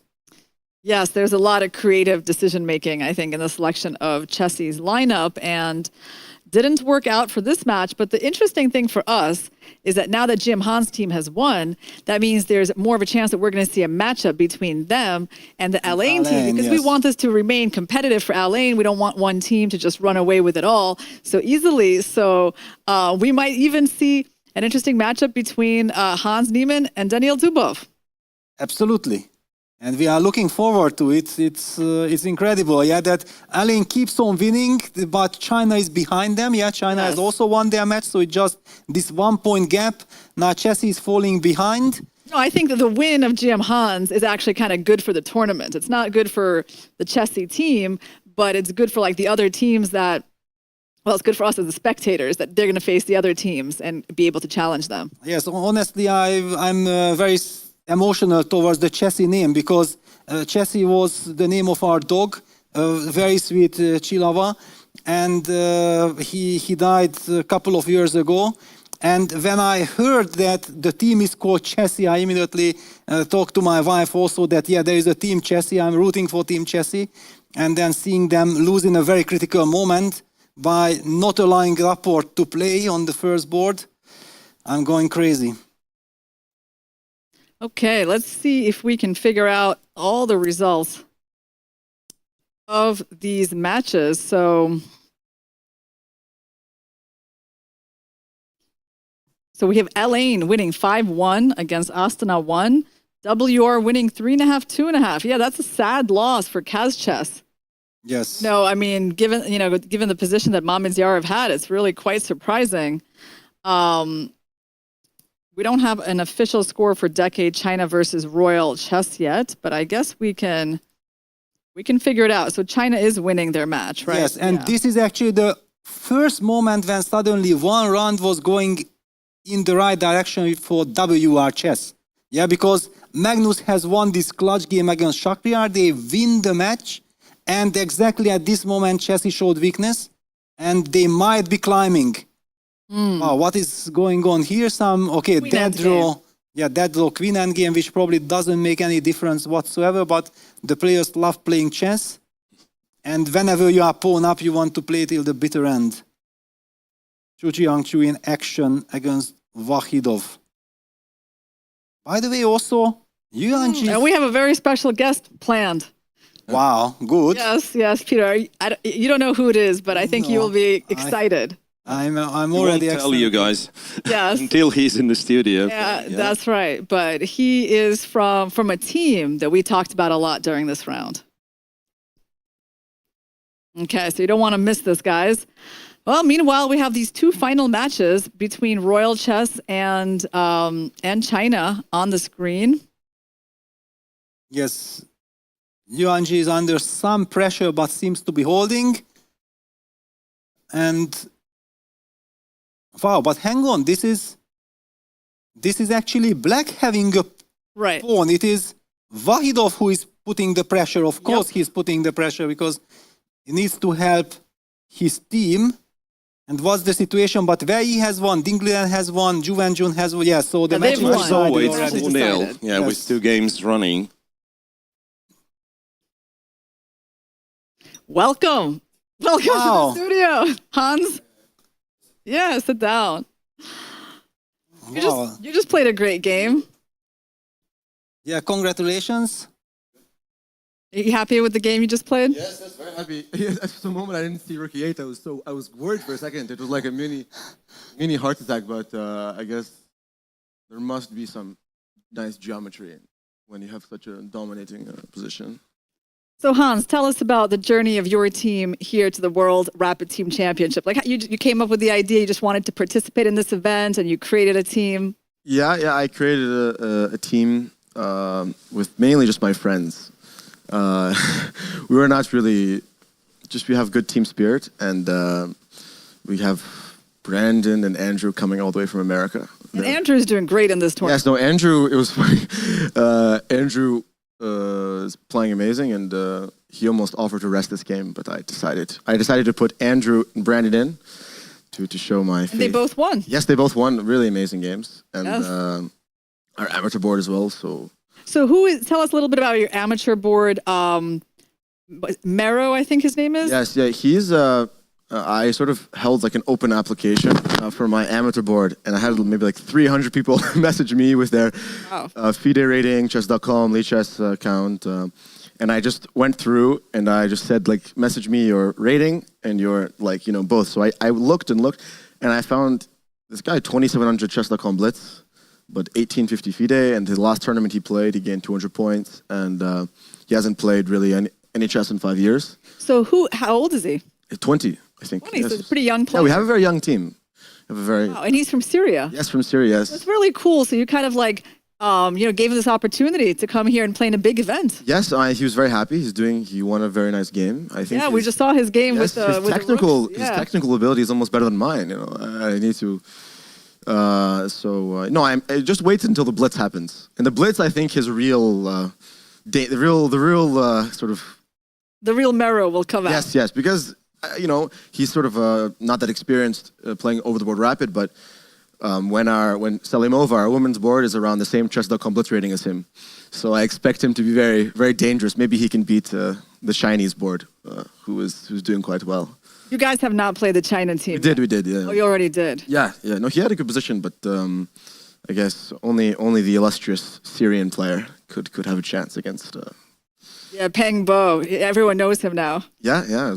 I saw him on the way to going to the bathroom, and I was like, "Oh, it's Peng Bo! I should get his autograph." I was so excited to see him. Yeah, no, he's really quite an illustrious character. So you guys have a good team atmosphere. Yeah, no, we're all like most of the people, all the team are my friends, and we have a good team atmosphere. We had a bit of inconsistency, but I think a big comeback is going to happen in the next 2 games. Right. So this win that you guys had over Chessy, this is like the first big top dog team you've beaten in this event so far? Yeah, I think we drew against another one of the good teams, but I hope that we face the strongest teams the next. You got 2 more rounds left. Who are you really hoping to play? It doesn't matter, I think that we may be underdogs on paper, but we've got, I think, great prospects to finish in the top places if we win the next 2 matches. Yeah. And the Blitz is just going to be game over. Don't sit out Andrew Hong. No, don't worry. This is going to be good, but I think in the Blitz, we have like Andrew, Brandon are like Blitz specialists, so I feel I'm looking forward to tomorrow a bit more. I'm not the biggest fan of Rapid. It's hard for me to. I just don't know how to play Rapid. The time management is just impossible for me. So Did you find it hard to transition to Rapid after your speech as champion? Yeah, it was. I feel like I went to the first game and I was just blitzing. It's so hard to just stop the hand from moving. I think I need to because other than rapid tournaments, you're never with some chess players and you never say, oh, let's play rapid. You always play Blitz. So the only times that I play over-the-board rapid are in tournaments. So I think I should play more over-the-board training games to become more acquainted with rapid time. So where are you living these days? Well, I'm not living in America. That's for sure. Is it London? Yeah, I'm living in London, sort of, but I'm living in London. I think this year I've spent maybe 2 weeks in America. No, not even that. Maybe 10 days in America. Don't really play much chess there, so more tournaments in Europe. And what's next for you? You have a bunch of matches coming up, right? Yeah, I'm playing against Anish literally the day after, so I have an insane schedule. So my this tournament finishes the 5th, the 6th in the morning I fly to Amsterdam, then I have to hopefully get a good night's sleep, and then usually the matches start with classical, but we started with the Blitz. So I'm fresh from the Blitz tournament here. We start with 12 games of Blitz on the 7th. Then after those 12 games of Blitz, I have my speech exchange match against Wesley So. Oh, wow. And that in the evening, because, and then the next day, it's 3 double-run classical games, rapid, and then it's basically 3 matches totaling, let's say, 18 classical games. 18 classical games, 18 rapid games, and 36 Blitz games against Anish, Nikita, and Bukro. So I'm very excited for this sort of new format. Final question before we let you go. gmhans.com. Yes, you want to tell us about it? Oh, it's my website. I have some educational stuff. There's going to be more stuff released. I want to create a more equitable educational platform because certain courses are quite expensive. So I personally, in my sort of growth as a chess player, as you know in America, and as you do yourself, private lessons are very expensive. Yeah. So I knew if you want lessons, if you want lessons with Irina Krush, it's very expensive. She is a high in demand chess coach in New York City. You don't want to know how much she charges. Anyways, my point is that I'll give you a discount, huh? Yeah, but I more so So I think it's like $6 a month. I wanted to sort of have my own platform to discuss things and also to have updates about my chess career. So it's just certain courses on other websites are like $150. So I prefer to have an alternative because I think chess is growing in a lot of disadvantaged areas throughout the world. And I quit chess because in America it's, first of all, playing tournaments is very expensive, coaching is expensive, and balancing that with academics. I think that we should, you should have access to high quality training at a good price. Well, that sounds awesome, Hans. First of all, thanks for joining us. Yes. We're happy to have your energy here. Yes. We're happy your team has done well, and you're going to face the other. Well, I'm honored to meet Peter for the first time. I don't think we've spoken. Yeah, once in the broadcast. Yes, not in person. Yes. Yes, exactly. And we are very happy for the team doing so well because we have been feeling the potential that the gmhans.com team can really make the tournament upside down in the last rounds. We will try to make some magic happen. All right. Well, if it keeps going well, then hopefully you can come back. Yes. Okay. Thank you, guys. All right. See you later. Thanks. All right. Well, that was fun. Yes, absolutely. It's crazy. It's fantastic for the tournament. Yeah, because this is really such a fresh, energized team that can cause a lot of trouble to any of these top teams. Okay. Well, all the games of the round have now been finished. And so the final score, gmhans.com defeating Chessy with 4-2. Wow. Okay. Ashdod Chess Club held India to a draw, 3-3. Because Ilyas Mirin and Bela Hotanishvili won, but Shah Mihir, who's been a top scorer on the 6th board, he wasn't able to convert that position. Actually, let's take a look at that. He wasn't able. We thought that was going to be a point for India, and because of that, they were not able to win the match. Well, look at this. He was 2 pawns up. Well, there is some blockading chance, but okay, this should be a win. By the way, isn't this the famous idea? No, because I wanted to highlight that there is this bishop b7, knight takes b7, a6, and then the pawn queens itself. Let me just show that what kind of defense black has. Knight takes b7, a6, knight c5. After a7, suddenly there is knight a4 check, but I don't believe that this saves the game. King b4, knight b6, king b5, knight a8, king c6. Isn't this game over? For example, there was this possibility. What happened in the game instead? But this is kind of shocking that White did not win this. And I can understand that how upset he will be. Shahmi here, yeah, he played such a wonderful event. No, what happened here? He did play bishop b7. He did play bishop b7. And what happened? He did play it. He plays everything perfectly. And you cannot take the knight. Because, oh no, how unlucky you have to be. You actually lose if you... No, you don't. Well... You? Like you run out of the c pawn moves and then you have to go f4. That's terrible. What is this? This is the amateur. Terrible. This is not amateur board. This is some professional, insane chess. Study like... Yeah, let's just show this there because this is so fascinating. I was also prematurely calling out that this is a win. Let's just show that what happens if takes, then black simply blocks White's king in the corner. You have nothing else than to push the c pawn, then black simply waits. There is no other move c7. Then black picks it up. Then you play f4 and then black plays g4 and black wins. Insane. f5, g3, f6, g2. We already know that unfortunately I can't promote, but after g1 queen, f8 queen, a queen check on the long diagonal and it's checkmate. Incredible. If he does not spot the trick that I also spotted, this famous trick of bishop b7 and you just win, then he would have simply won the game step by step with king b4 and without any fancy business. The opponent would have resigned in a couple of moves. Very unlucky. Sometimes trying to show off or to try to win in a classy way leads to not winning at all. Wow. I'm also so happy that I've fallen for it, so that people understand that how easy it is to fall for this trick. Yeah, that you see like, okay, bishop b7 and you win in style, and no. Wow, and then it's 3-3. This is a big upset for the MGD1 team. What are the standings? Okay, well... Do we have the standings? I don't think we have the standings yet. By the way, Krakow Chess drew Hunu Air 3-3. Okay, but that's not the decisive factor, I guess. Yeah, of course, we know that Hunuair is good, yeah, but it's still, yeah. Yeah. It sounded like some breaking news, no? It was amazing, great. Well, the thing is that we've covered all the other standings, Peter, so, I didn't have anything brand new for you.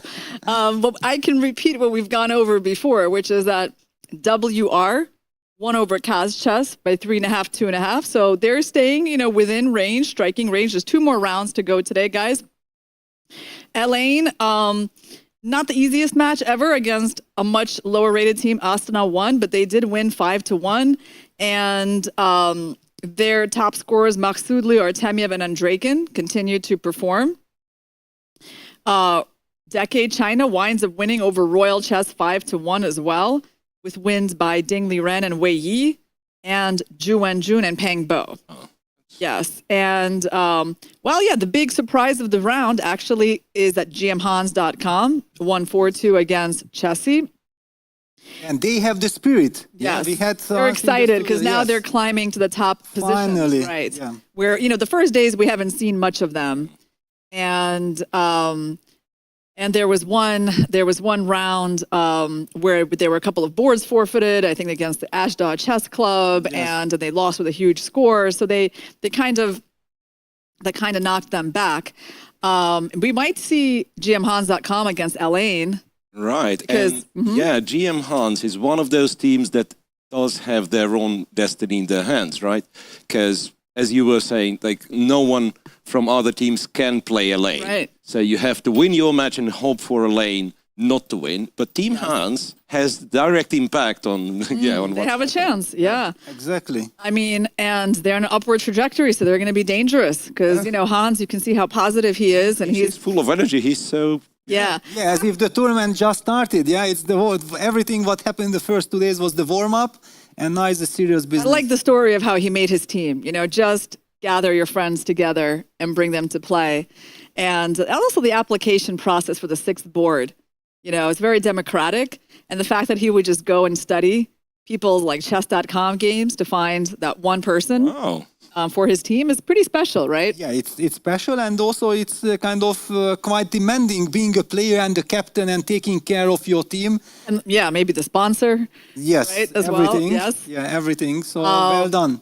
And the other big result is that Ashdod Chess Club, also a team that I think has kind of underperformed a bit in this event, holding India to a draw, 3-3. I mean, these teams are actually very evenly matched. Like, they're not even, Ashdod is not an underdog, I think, to MGD1. It's just like the way they've been performing here, you kind of feel like MGD1 has been at the top much more, and Ashdod has been a little lower. So you kind of felt like they were the underdog, but actually, they're not an underdog on paper. So 3-3 was their result. And I think, unless you want me to talk about Tunis, Kazakhstan, Peter, I think I'm done with the result. Yeah, so actually, what is the standing more or less? That there is a 1 point advantage for Alain still over Chinese team, right? Yes. We don't know exactly the number of points, but they are 1 point ahead. And then the WR chess team is probably 1 point behind China or something like this. Oh, we can figure this out. Yeah, let's figure it out, because I think it interests everyone. So Chessy lost, and because they were tied for second with Decade China, that's like very significant for the standings, right? So that means that the people that actually WR passed them. Yes. Okay, WR by winning, now they're at 15 points. They're tied for the third? They're tied for third, but the question is who they're tied with.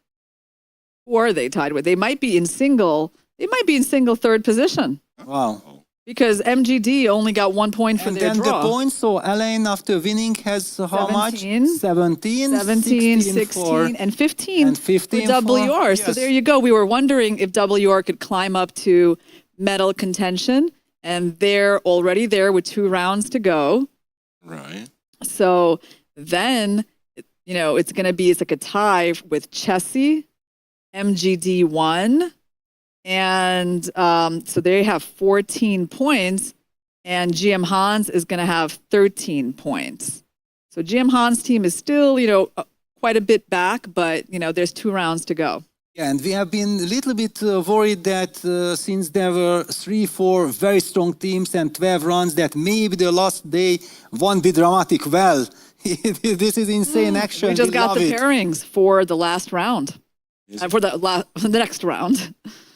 We got, yeah? Yeah, we do. And these are the results of the previous round number 10. Yes, we see those lots of wins for the Alain team between Maksudlu and Artemiev and Andreikin, and their last board as well. So Ding Liren, Wei Yi, Zhu Wenjun, and Peng Bo, and a lot more mixed between GM Hans and Chessy. But a lot of wins there on the lower boards for GM Hans' team. So for round number 11, we are going to see Alain versus GM Hans. Oh, wow. We're going to see WR versus Ashdod Chess Club. Decade China is playing GM's Kazakhstan, and Chessy playing Astana 1. Ooh, and MGD1 will be challenged by Royal Chess.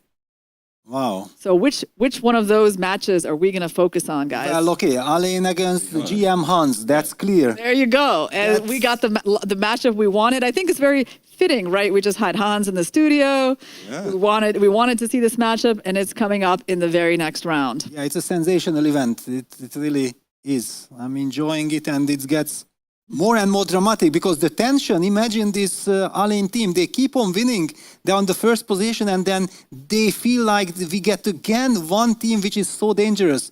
It's psychologically to keep up all this level of concentration all the way till the end is extremely dangerous and tricky and challenging. Yeah, but I mean, it's nice for us as viewers that we're going to see Alain challenged in this way.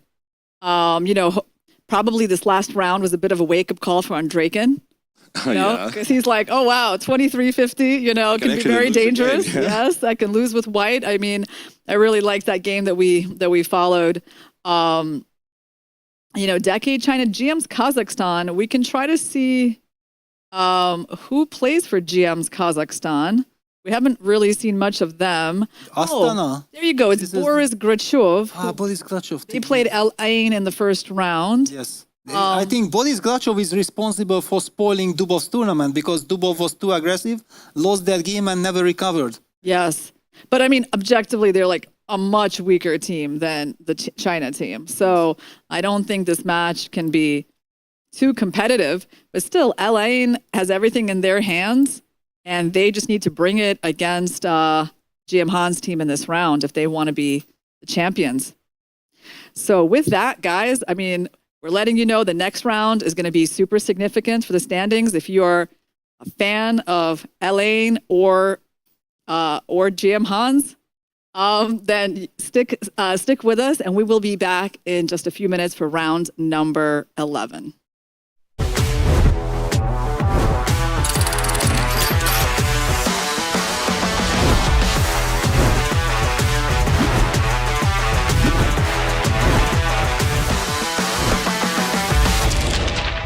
Waves are up, his clock is ticking. How will he respond to Eco's first move while ready to win? Who's gonna swing across the channel? You know I'm a strong swinger. Who's gonna swing across the channel? Why did you wonder? You say like house. Am I right, boy? Am I right? Why did you wonder?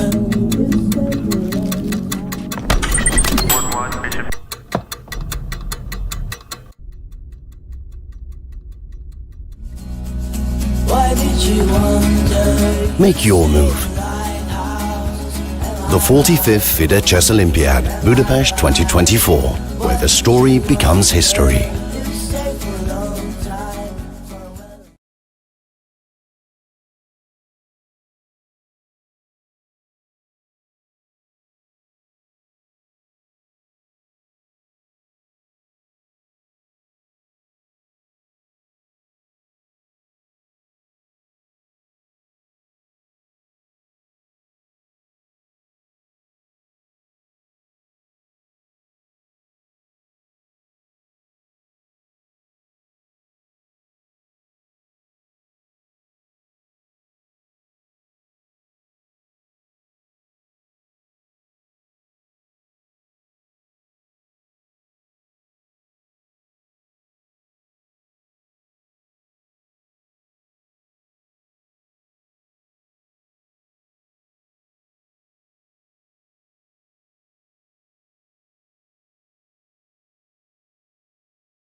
Hey guys, we're back with the coverage of the penultimate round of the World Team Rapid Chess Championship. Now we're going to see a really big matchup between GM Han's team and the Elaine team. This might be the final chance for anybody to stop Elaine. So what are the changes in the lineup that we see for this matchup, Peter? Yes, Dubov, the player who has been struggling so far in the event, dropped out. And it means that we are having Max Todlu against Hans Niemann, which also makes sense in a way that otherwise the two very good friends, Max Todlu and Tabatabai, would have been paired together. Max Todlu gets a white color. Also, Andrei Kin on board 3 gets a white color. Very interesting. What is your take on this? Well, it will be decided on lower boards, I'm sure. And I'm not entirely sure who is, say, stronger on the lower boards. And here we have the standings, right? Yes, so Elaine in Seoul, top position at 17 match points, followed by Decade China, and only 1 match point separating WR Chess and Decade China. It's a question, can WR improve on their position, or is third place the best they can do? I have to say it's probably the best they can do, but a lot depends on this very tough match between GM Hans and Elaine. Right, and I had a feeling that we have 3 teams at the top and then, which I would describe a bunch of pursuers, but it's not necessarily a bunch, right? So exactly. 4th and 5th, Chelsea and GDI are tied. And what? Yeah, GM Hans, and that's pretty much it. Ashdod is too far back. Yes, Ashdod is too far back. Basically, Kazakh chess, because of losing this match, they are very far away. And all eyes on this very, very big matchup. The tournament is not decided yet. And let's take a look at this tiebreak. I keep on insisting on this now. We see that Elaine has somehow closed the gap with Team China. We don't know exactly what does this mean. We never know. For example, 3-3 tie in this crazy match with the GM Hans, and there we have it, yeah? Already tiebreak becomes a very important criteria. Yeah, I mean, Decade China is playing the GMs from Kazakhstan, but I'm looking at the lineup, and no one is higher than a FIDE master. So I mean, I can't imagine that GMs Kazakhstan are going to challenge, 2 reigning world champions and Wei Yi and Yu Yangyi and Pang Bo. So it really depends on how Elaine can handle this GM Hans team, because if they beat them, then GM Han's team is going to fall so far back. They're not really even going to be paired to someone like China, So I think China will win their next 2 matches. No, actually, China has already played Team Hans, because Dingley then has beaten Hans. He did earlier on in the event. Yes. Oh, yes. They've already played. Yeah, but there is the potential WR chess team versus GM Hans.com team if Hans versus Magnus. Exactly. If now, for example, the GM Hans team causes an upset. So yeah, there are so many intrigues. Right, and for Elaine as well, I think that quite possibly there's the last challenging pairing that they've gotten, and then the last round it could be that they go like... It's a huge match. It's a huge match for them. They took out Dubov, replaced him with Morzin, young player from Russia, on board 4. He's only played a few games in this tournament so far, and he hasn't been amazing. He's only got 1.5 out of 3. It is a little bit of a risk, to put someone who hasn't played that many games and hasn't been super convincing. I mean, against Brandon Jacobson could be kind of dangerous, I would say. But okay, you talk about Brandon Jacobson because you know him, yeah? Right. I personally don't know anything about him. A part of that, I know that he's a young player and he's a good player, dangerous player probably, but I know Murzin. He is a rock-solid player, yeah? I have been covering the Samarkand World Rapid and Blitz, and he went undefeated in the Rapid section on the top boards. Sure. But, Brandon Jacobson, his standard rating, 25.75. Okay. That's not like a walkover. That's not we're looking at their Rapid ratings and it says 24.50. But he has been, I think, rated as high as 2,600. Yes. So for a match where you would like it to be a little easier, this is not the easiest pairing. There's not a big gap between these 2 players. Not at all. It's board 4, right? Right, this is the board 4. On board 4, you have someone who's 2600 rated. Yes. Yes, and Andrew Hong has been doing incredibly for the GM Hans team. So even though he's playing black now against Dmitry Andreikin, I mean, I wouldn't call that an obvious result either. Yeah, not at all. I also feel like many times these players, because there are only 4 top boards, right? And when you have like 5 good players or 5 or 6, the persons who are the reserves, they have a very difficult psychological situation because they are paused for no exact reason, just because there are too many other players. And whenever they suddenly get the chance to play, it's not so easy. Yeah, with all these breaks, they are not in the rhythm. I also see this in the WR chess team. We see in the Indian team when Pranav is playing. Usually, I think Pranav is an extremely strong player, but this jumping in and back and forth did not help him. Mm-hmm. Well, the other big matchups for this round are WR versus Ashdod Chess Club. So Carlsen and Nihal Sarin. I mean, this should be a more challenging match for WR Chess, right? So I expect them to get some challenge. Obviously, Alain will be challenged, but, Decade China going to have a fairly easy match. Royal Chess versus Team MGD. That is going to be a pretty big challenge. And Chessie's playing Astana 1 that just played Alain. So, they're the underdogs, but we saw they were not an easy opponent for Alain. So we have Alain at the board, and there's Artemyev. Yeah, they are in very good spirit. Artemyev, Andreikin chatting there. Maxodlu sitting on the first board at this moment. Yeah, probably, this is the very first moment that they moved up. Yeah, everybody was stuck on his own board, and now it's a different scenario. Right, because Dubov has played all the games so far. Tabatabai is coming, shaking hands with Artemyev. I watched Artemyev's interview during this tournament with FIDE Chess. I think he was interviewed by Charlize. He seems like a very, very nice guy. So there's Maksudlu versus Hans. Yeah, he's extremely nice. Yeah, his chess is also very clean, very strategic, everything. And I'm a big Artemyev fan. Lagno Salimova is not going to be an easy matchup either. I played with Artemyev when he was like 14, 15 years old. And I really had the feeling that talent-wise and this feeling-wise, he had this Magnus is... I really had this feeling that he can break 2800. Yeah, and then it did not go exact, but he has this incredible potential. The rounds are about to start. We have Magnus against Nihal. Duda, so Jan is resting again. Jan is resting, and Duda is paired against Elianov. Magnus goes with d4.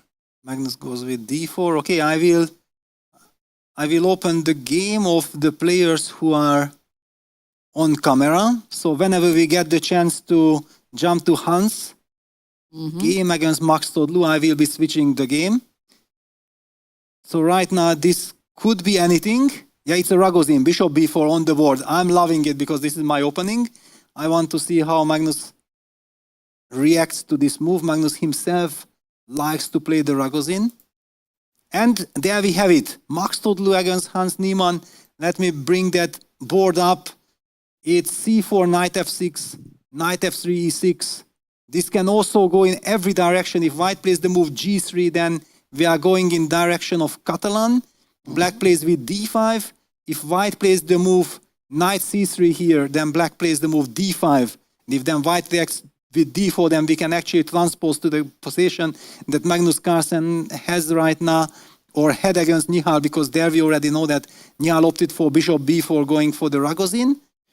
A lot of mind games, and Max Todlu says, no, I don't want any of it. I'm going to go b3. I want to play probably the double fianchetto. Or is he, because his bishop will be developed to b2, and then the big question if he will set it up with e3 or with g3. Hans reacted with d5. Hans d5, bishop b2. And there is the question, that there are different setups. Black can play bishop e7 when white can play g3 and we get the double fianchetto, or black can also now play the move c5, and then white has the potential to go for this double fianchetto when black has the option of going d5, d4, leading to completely different structures. Hans said, no, thank you for the invitation. I don't want any of these structures. Let me place my bishop on d6. And I think he went for g3. Yes. Now after bishop d6, clearly white will go g3. And okay, white got what he wanted, avoided any kind of theory, gets a classical normal type of position, yeah, with bishop g2, short castles, no weaknesses, and hopes to play a long game. Yeah, we also have Andreikin choosing like a ready type of setup against Andrew Hong. Okay. All right, Knight yeah, c3, g6. So Yeah. that's a move. Yeah, you don't have to go knight c7. No, not at all. G6 is as main as knight c7, yeah? These two options. And now white has this very modern and aggressive h4 line, which I had quite some experience with black with bishop g7 and then h5, bishop f5. The game against Vasil Lagraf from 2014. It was one of the very early games in this whole line. I played a strong and important novelty in that game. I don't really believe that it's Andreikin's style, especially in such an important match to go for a line like this. On the other hand, this g6 line is so solid and so sound that with just natural, normal play, and Andreikin played castle, you cannot really hope for an opening advantage. So good, I think good opening choice by Andrew Hong.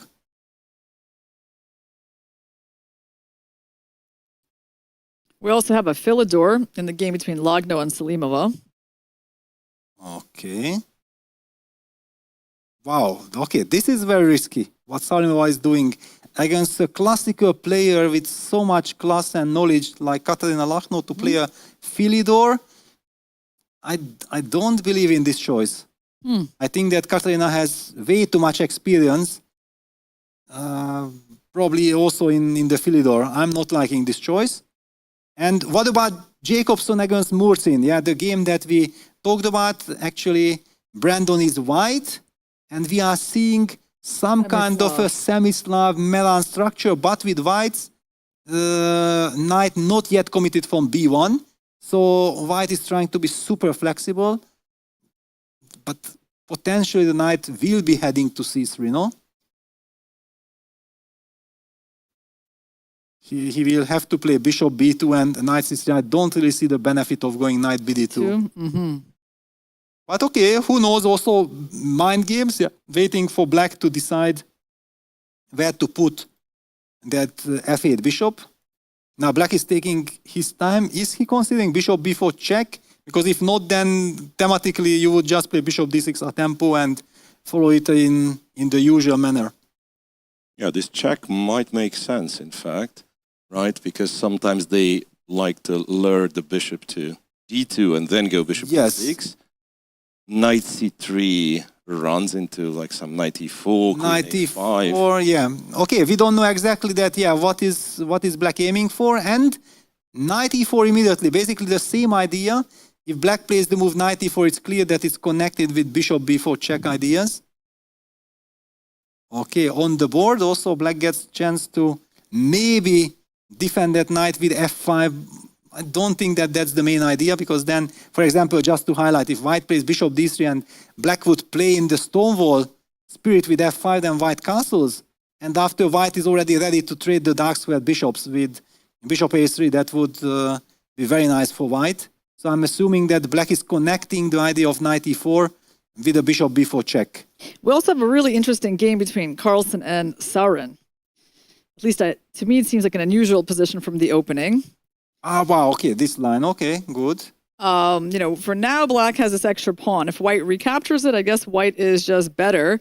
The question is, what can black do on this move? Does he go like g5, knight e4, or queen a5 check, or something like b5, which looks very risky, but seems like black has to do something before bishop takes c4 happens. Yes, but you already named it, yeah? That black has tons of options. I think probably a couple of them should be good enough. But in a rapid game, always very confusing. Yeah, that also should you do a committal move like G5 and then Bishop G3, Knight E4, and then rely on this Queen A5 check, the decision that okay, you can decide. Let me just put. I think Magnus has made his. No, he's made his move. CD. Now it's Nihal's turn. Yes, and then this Knight E4, Bishop takes E4, then Queen A5 check. How does White react? It's also a possibility, but it does not feel like the most critical because, okay, White can even just fall back with the Knight to D2. And why did we let this happen? Another move that you mentioned was Queen A5 check. Makes perfect sense. Not to weaken anything yet. And then ask also Magnus that, okay, actually, how do you react to Queen A5 check? It's not so simple. What? By the way, how did this happen? So it was Ragozin with Bishop B4, yeah, Bishop G5, D takes C4. Okay, and then instead of the Vienna going for the main lines with E4, Magnus opted for the sideline with A3, and this is how we got this A3, Bishop takes, H6, Bishop H4, C5, E3, and CD on the board. So he's definitely brought some surprise to this game, yeah, because now Nihal is spending a bit of time. He actually played B5. It was B5, okay. Yeah. I mean, it's a bit of an ugly move, weakening the diagonal, but there's no easy way for the white queen to get to F3. Very principled. Okay, usually B5 is met with A4, often in this type of positions, but now the situation is a little bit different because there's all this Queen A5 check business available, so maybe the position requires completely different approach. Miro, any experience in this? Not really. I was looking at Queen B1 as the move, but it doesn't make much sense, I guess. So A4 is critical, right? But then this Queen A5 check and then Knight to D2. Knight to D2, yes. So A4 happened, Bishop D7. Ah, wow, A4, Bishop D7, okay. Okay, but if you have to play Bishop D7, then I'm not afraid of it, yes? Yeah, just as they say. And you can even take on C4 then, right, if you want. Or Knight E5, well, then okay, Queen A5 check, yeah, I should not be blundering Queen A5 check. Right, and the one I have on my board is the same match, board 3, where Prague has white against Alexeyev. It was a very, very unorthodox opening, I want to say. So we started as Trompovsky, and over here, Prague just went E5, breaking the center, sacrificing a pawn. Knight E4, Queen to E7, D takes. So now Knight takes, and Prague is thinking, I assume Knight D6 check, followed by Queen D4. Looks, oh, well, just moving the Queen here, but you have to give this check first. Looks very promising for white. Yeah, looks dangerous. I have this Erdogmus vibe. Exactly, that's why I was looking at this It was also the same, just very quickly, if you show the first two moves, or I can show the same, which is easier, that it, yes, you have the boards, you can show that it was the same opening with Bishop G5. Opening with, H6 and Bishop, I think all that was the same. Yes.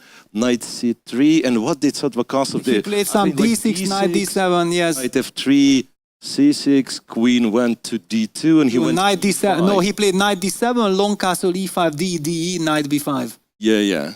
Because I read the analysis and they were claiming that D takes E5 was mistake, Knight takes E5 should have been the move. So this is how. Yeah, this is how. Yeah, the brilliancy played by Erdogmus against Satvakasov. And now, yeah, that's what we have. There might be another brilliant attack for white. Let's go back to our marquee matchup between Elaine and GM Han's team. I think the Maksudlu-Niemann battle on board 1 is developing in an interesting way. Black has just played the move E5, and clearly white has to make a big decision here. E4 threat by black is sort of hanging in the air. It probably is something that black wants to do. So Maksudlu just played D4, and well, actually, if black takes on D4, it seems like a very solid move for black.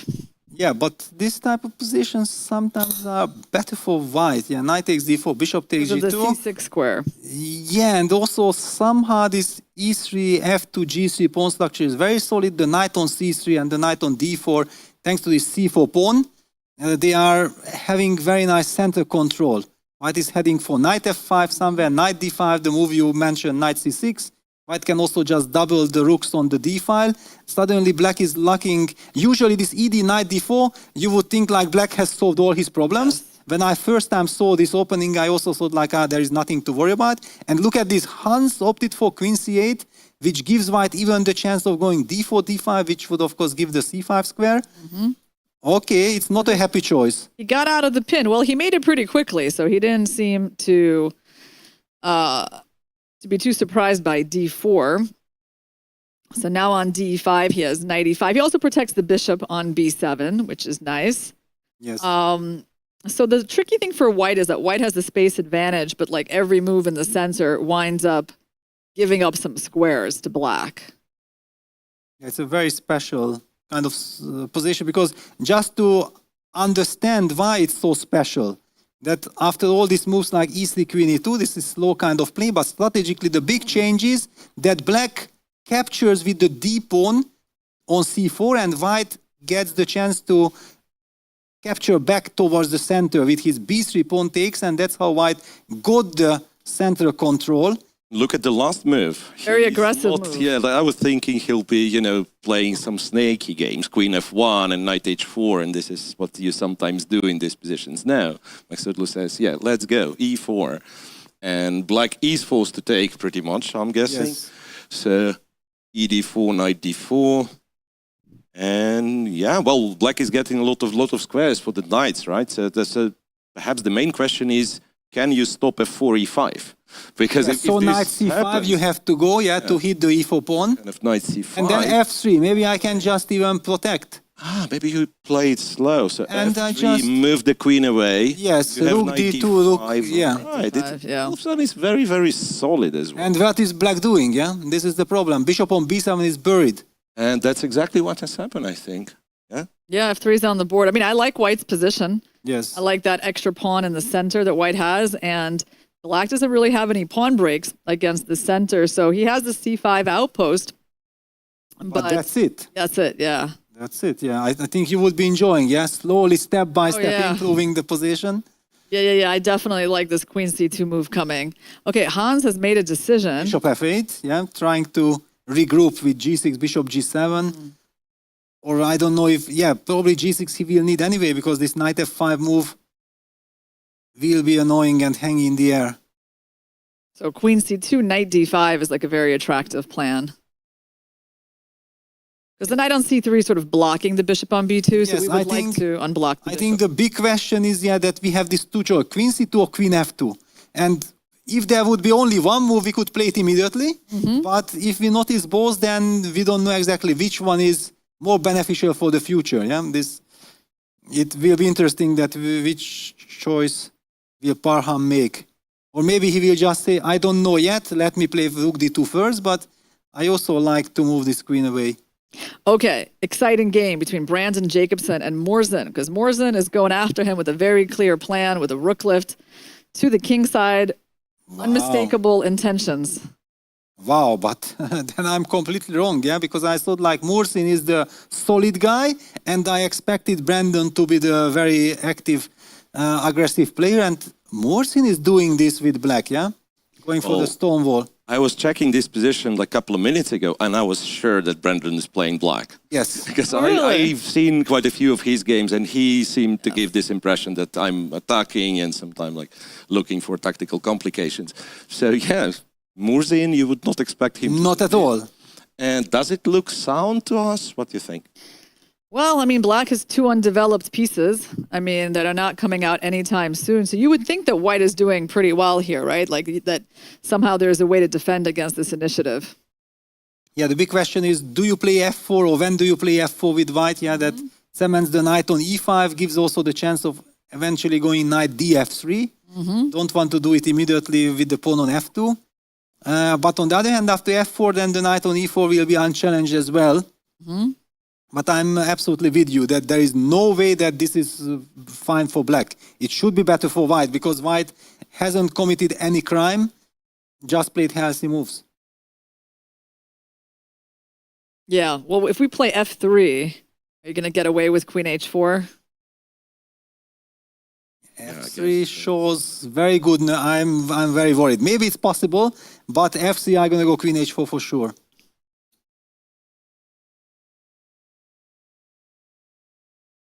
And then I don't know this. Okay, let's just take it. Let's just see. I mean, I know I'm just illustrating the ideas. Yeah, okay. Takes. Then I take on E4, and I also open the F file.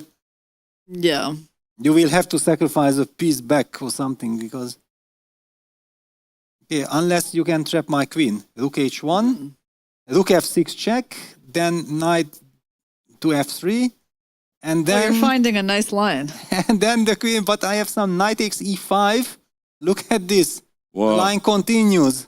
And knight D3. Yeah, knight D3, and I don't know who is better. I don't even know the material count. Yeah, you just take the knight, regrettably. D5. No, Rook takes F3. Rook F3 now. Yes, D takes E5, Rook F3. That was the whole point. But you can take the queen, and probably it's too much of a brilliancy because I haven't collected enough material. Well, the rook's hanging, F3's hanging, who knows? Yeah, okay, but F4 played, yeah, Brandon, okay, thank you. This is the solid professional move. F3 is the move of the commentators that we have to show interesting scenarios. Yeah, F4 is a much safer move. But can you imagine your captain, yeah, if Hans sees that you have played F3, come on, I have to take care of my own board, I cannot calculate what you are doing.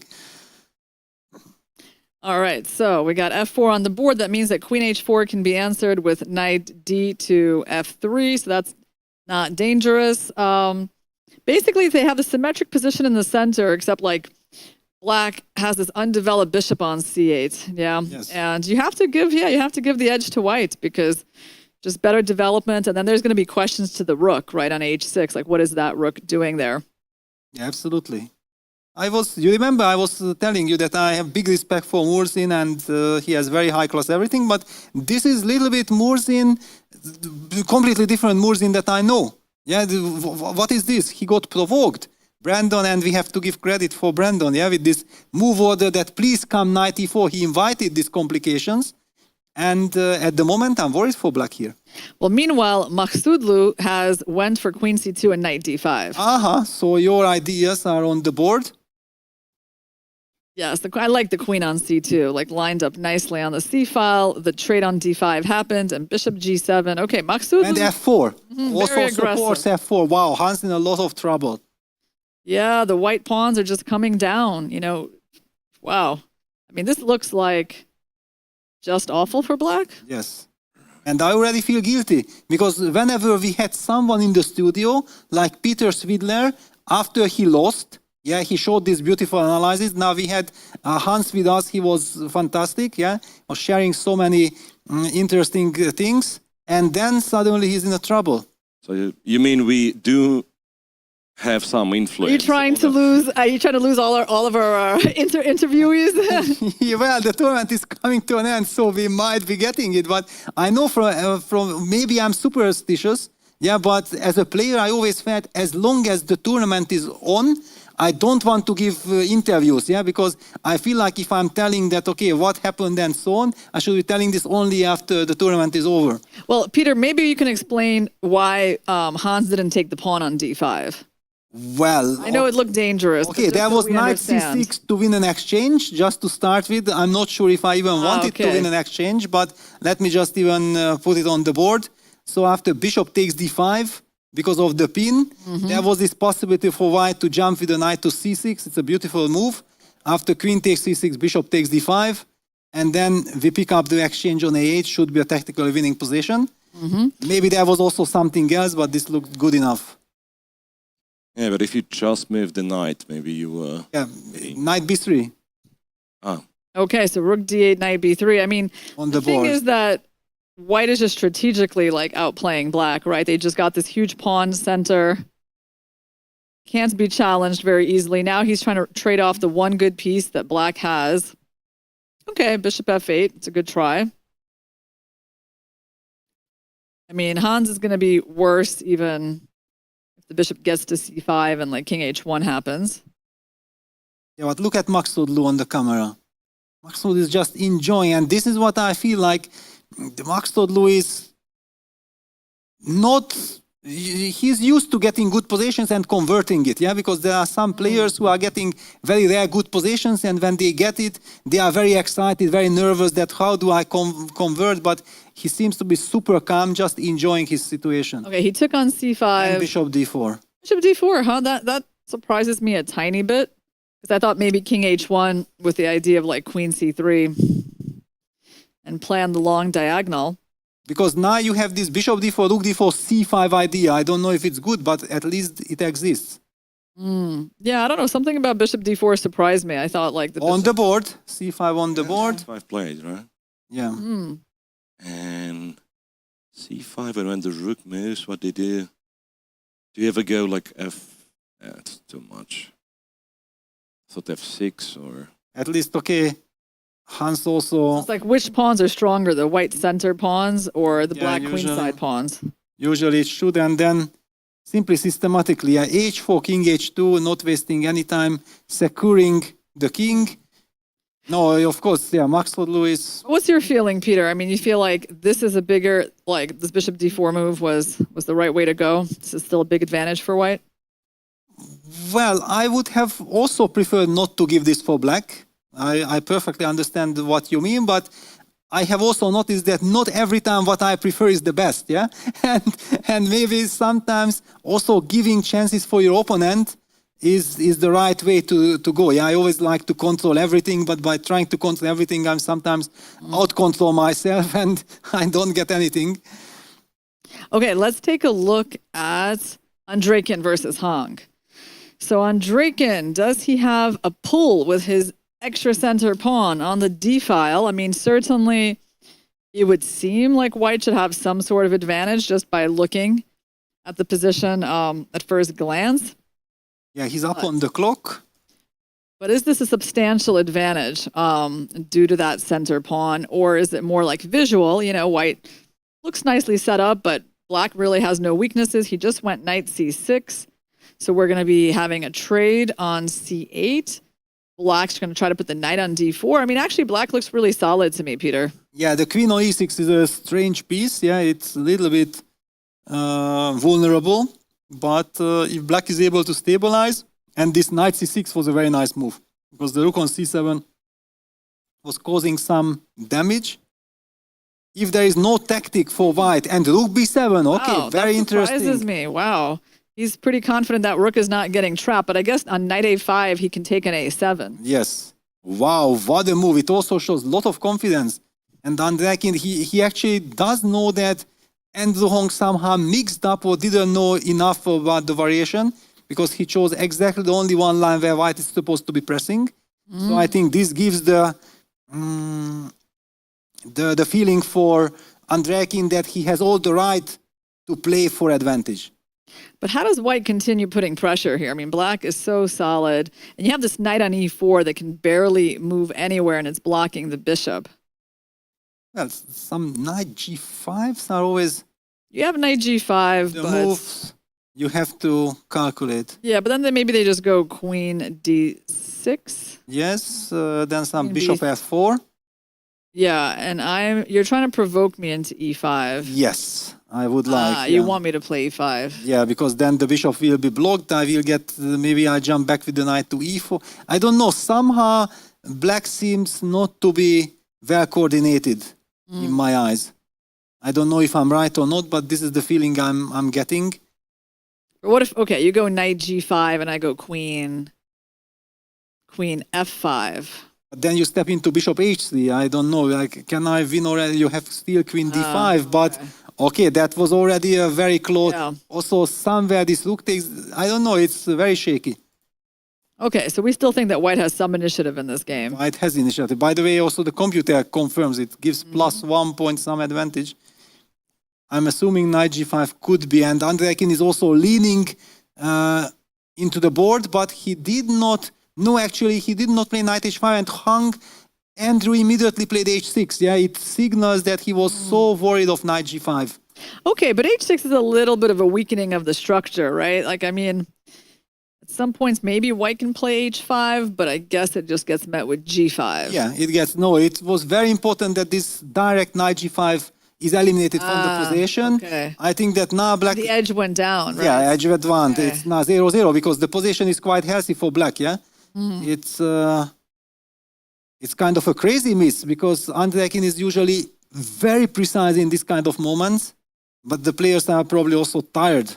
I can understand. I can imagine the tension. And Bishop E8, yes. Andrew Hong showing lot of nice feeling, nice little touches. Let's take a look here. at Logno versus Salimova, because right now I see that Logno is down a pawn, but she has like better coordination. Maybe it's not a big deal. Let's just take a look, and she can get that pawn back, maybe. let's figure out what's going on here, Peter. Well, there is a very scary back rank issue for black. Of course, black is just one move away developing the C8 bishop, and then everything is taken care of. Just wanted to highlight that there are even some tactical ideas like queen c7. Please take that queen, then there is rook e8 checkmate. Of course, black will simply ignore it with bishop e6, but then the b7 pawn is falling, so... Somehow you feel black is okay here, right? I mean, like the bishop and f6 is so solid, and bishop pair, I don't know, I feel like Logno... Okay, but I also have bishop b6, yeah, then you have to go queen f8, so if I want to repeat moves, I can. Okay. No? Yeah, that's an important point, bishop b6, so white has at least a draw. I can keep on chasing the queen. The big question is, we haven't seen the earlier action. Yeah, well, first of all, let's just do a little recap of like how this match is going. I mean, right now, it doesn't look too clear whether Elaine is going to be able to win this one. They're also having a kind of a worse position on their final board, right? You can take a look at that. It's two bishops versus two knights in an end game. Now, maybe at the amateur level, this is not the biggest advantage in the world, but certainly unpleasant. Wafia still has to work to make a draw here. Yes, so basically, looking at the games, Max Todlu will have to try to get the maximum out of his position. Look at this, Hans is trying everything. He went for this rook c5, queen d7, queen b5, and he's trying to get queen a5 in to eliminate this beautiful blockading queen, and then try to create counterplay with his c and b pawns. He's up a little bit on the clock. Okay, so Maksudlu has advanced the pawn. Now we're going to see a trade of bishops. Yeah, bishop g2, king g2 is kind of automatic. Still doesn't feel too clear to me, this position. No, not at all. I mean, well, at some point it felt clear to me. Like at some point I was like, white's clearly better. Now it's like... White is better, but it's not obvious that how much it is. Yeah, it's... Things are coming off the board, right? The more pieces are traded, the less that like those center pawns seem dangerous. But okay, on the other hand, we have to trust Parham, yeah? He has shown some incredible performance so far. He does take his time for the king takes g2. Finally, he captures back on g2, but this is some sign of hesitation. Okay, h5. So Hans really believes that he has time just to block h5. So this means he's not worried of the d pawn. I would be. And for example, rook a d1, followed by d7, and then rook d6 invasion. There's e6 move right now. Also e6. Can this be... Okay. e6, and if you take queen f6, might be... Very scary. Dangerous. Very scary. So Volodar Morzan has under 30 seconds. Wow. I'm a little concerned about that board. You know, we weren't in love with his play, but like the clock must be so worrying. I mean, that's the problem with putting in someone who's only played like less than, I mean, like a third of the games and doesn't have the rhythm. Yeah. Right. And you put him in for this big match. I don't know. The decision to take out Dubov might not be the right one. Okay. But let's see what's going on in his position. I mean, I actually wasn't in love with his position either. Still has those undeveloped pieces on a8 and c8. Yeah, and the knight on e5 is amazing. Brandon just plays natural chess. Okay, it's good that black played b6. Yeah, at least this bishop can go to b7. And if he gets the coordination, it shouldn't be that bad. Still, this rook on h6 feels awkward. It still looks terrible, to be honest. Like you go a5, you open the queen side, and then the rook is stuck on h6. There is no attack whatsoever, and on the other side, you play the rook down. Well, the computer gives +2 advantage for white. No, not a surprise. I mean, the evaluation and the clock situation is terrible. I mean, so right now I'm struggling to find where are the promising moments for Team Elaine. Also, Logno drew her game. She went with that repetition that you found, Peter. Okay. So this game is going to be extremely important. Let's look at the action on Drake and Hong also, because... Well, just an update that actually Parham has missed the chance of using the momentum, and Black set up some blockade. And we know that Parham is done to 1:45 seconds on the clock versus 8 minutes. So I'm feeling like Hans is getting practical chances to save this game, which would be huge. And you said that the Hung game, yeah? Andreikin Hung. Let's take a look. I mean, at least there, Andreikin has an edge on the clock, and he changed up the structure with this A5 move, sacrificing a pawn. But is he getting anywhere? Well, he has so many tempting options. Yeah, this C5 square is suddenly available for all the pieces somewhere. Rook C5, Bishop F4. Miro, what is your take? Yeah. Oh, well, I'm not very happy about this bishop on H3. So, but this provoked D6. Ah, yeah. Yes. This is something. So Rook C5 looks attractive, but then Queen A1. Queen A1. That's. But then H6 pawn is hanging. How do we evaluate this endgame? You can take on H6. There's some black starts, some jumping, maybe knight D. Just to highlight, yeah, there is this crazy kind of stuff. H6. And most important, not just the pawn, but Bishop G5 and then access to the F6 square, yeah? Yeah. Bishop F4 on the board. Your move had been chosen by Dimitri. Okay. The queen is kicked. I guess, I mean, on Queen D5, first of all, there's little tricks on Queen D5. And already like Rook C5 might trap the queen, no? Yeah. There's and also that Bishop one. H6. Bishop H6. There's a lot of problems. So this queen, where is it going? Yeah, computer confirms. Yeah, Queen D4 on the board. Mm-hmm. +3 advantage for... Wow, is it Rook C4? Yeah, because there's also Knight D6 idea at the end game, for example. Here we go. He played Rook C4. So this queen is in big trouble. And yes, we want to get to D6. Somehow that fork looks very attractive. Okay, well, at least Andreikin is on track in this game. Okay, this is an important one. Let's go to Tabatabai versus Artemyev, because Artemyev does seem to have some initiative here. At least it's a completely unclear looking position. Yeah, very solid one with the B4 square and also the G4 square for both his knights, having lovely possibilities. Well, in this case, the Allen team seems to compensate more since critical Yeah, but situation. I can't tell you just like how much I hate like how Maksudlu has played like this position, because now the black C pawn is coming down. It feels completely unclear. And he has no time. Wait. What is he doing? He had such a beautiful advantage. I mean, who knows where it's going, and he could even lose this game. He could even lose this. Now suddenly with this hanging rook on D5, queen on D1, less than a minute on the clock. What is he doing? What on earth? He didn't push D7, he didn't push E6. Instead of, he was just giving up the control. What did he play? Hans is feeling like he's going to have his chance. All right, Maksudlu, it's time to buckle down and defend. Queen D3, C2 pushed. Rook C1, Rook EC8, yeah, all blitzed out by Hans, putting pressure on the clock. Oh, yeah. Rook C3 is somewhere in the air. Of course, White has these D7 ideas. This is a good example of how things get out of control. Right. And you thought you always had the control with the protected passed pawn, right? And sometimes you just relax a little bit and you think, okay, I'll exchange the pieces and I'll win automatically. But I just feel like when you go into the heavy piece end games like this, like those pawns, they somehow become like not as powerful. You know, they get blockaded. But if you had like a bishop on the board, would be helpful. Yeah, I also have the feeling it's the first time when if White would offer a draw, probably Black automatically declines. Because with this time situation and with all this counterplay, Black seems to be doing well. So which games are still up in the air? Okay, let's go to Jacobson-Morzin, because that one is really heating up with the time situation. Jacobson is at 1:20. How is his position? I mean, he has won a pawn. Yes, and Black is unable to capture this pawn back because then... and he goes Rook C8, but hang on, even Queen takes C8 and B takes A7, isn't this completely winning? It might be. It is. It is. It's game over, basically. Queen sacrifice. Rook on H6, yes. right? Just sacrifice the queen, takes. He took on a7, so he is He doing took on a7, this. okay. Wait.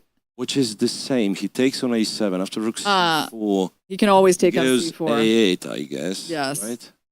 Well, he probably has the luxury of doing anything he wants, but he goes for a8. He goes a8. I thought Now like black even- goes rook c8 back, and it's not as simple. Yeah, I thought like he wants to play BC and rook FB1 and then just smash through the B file.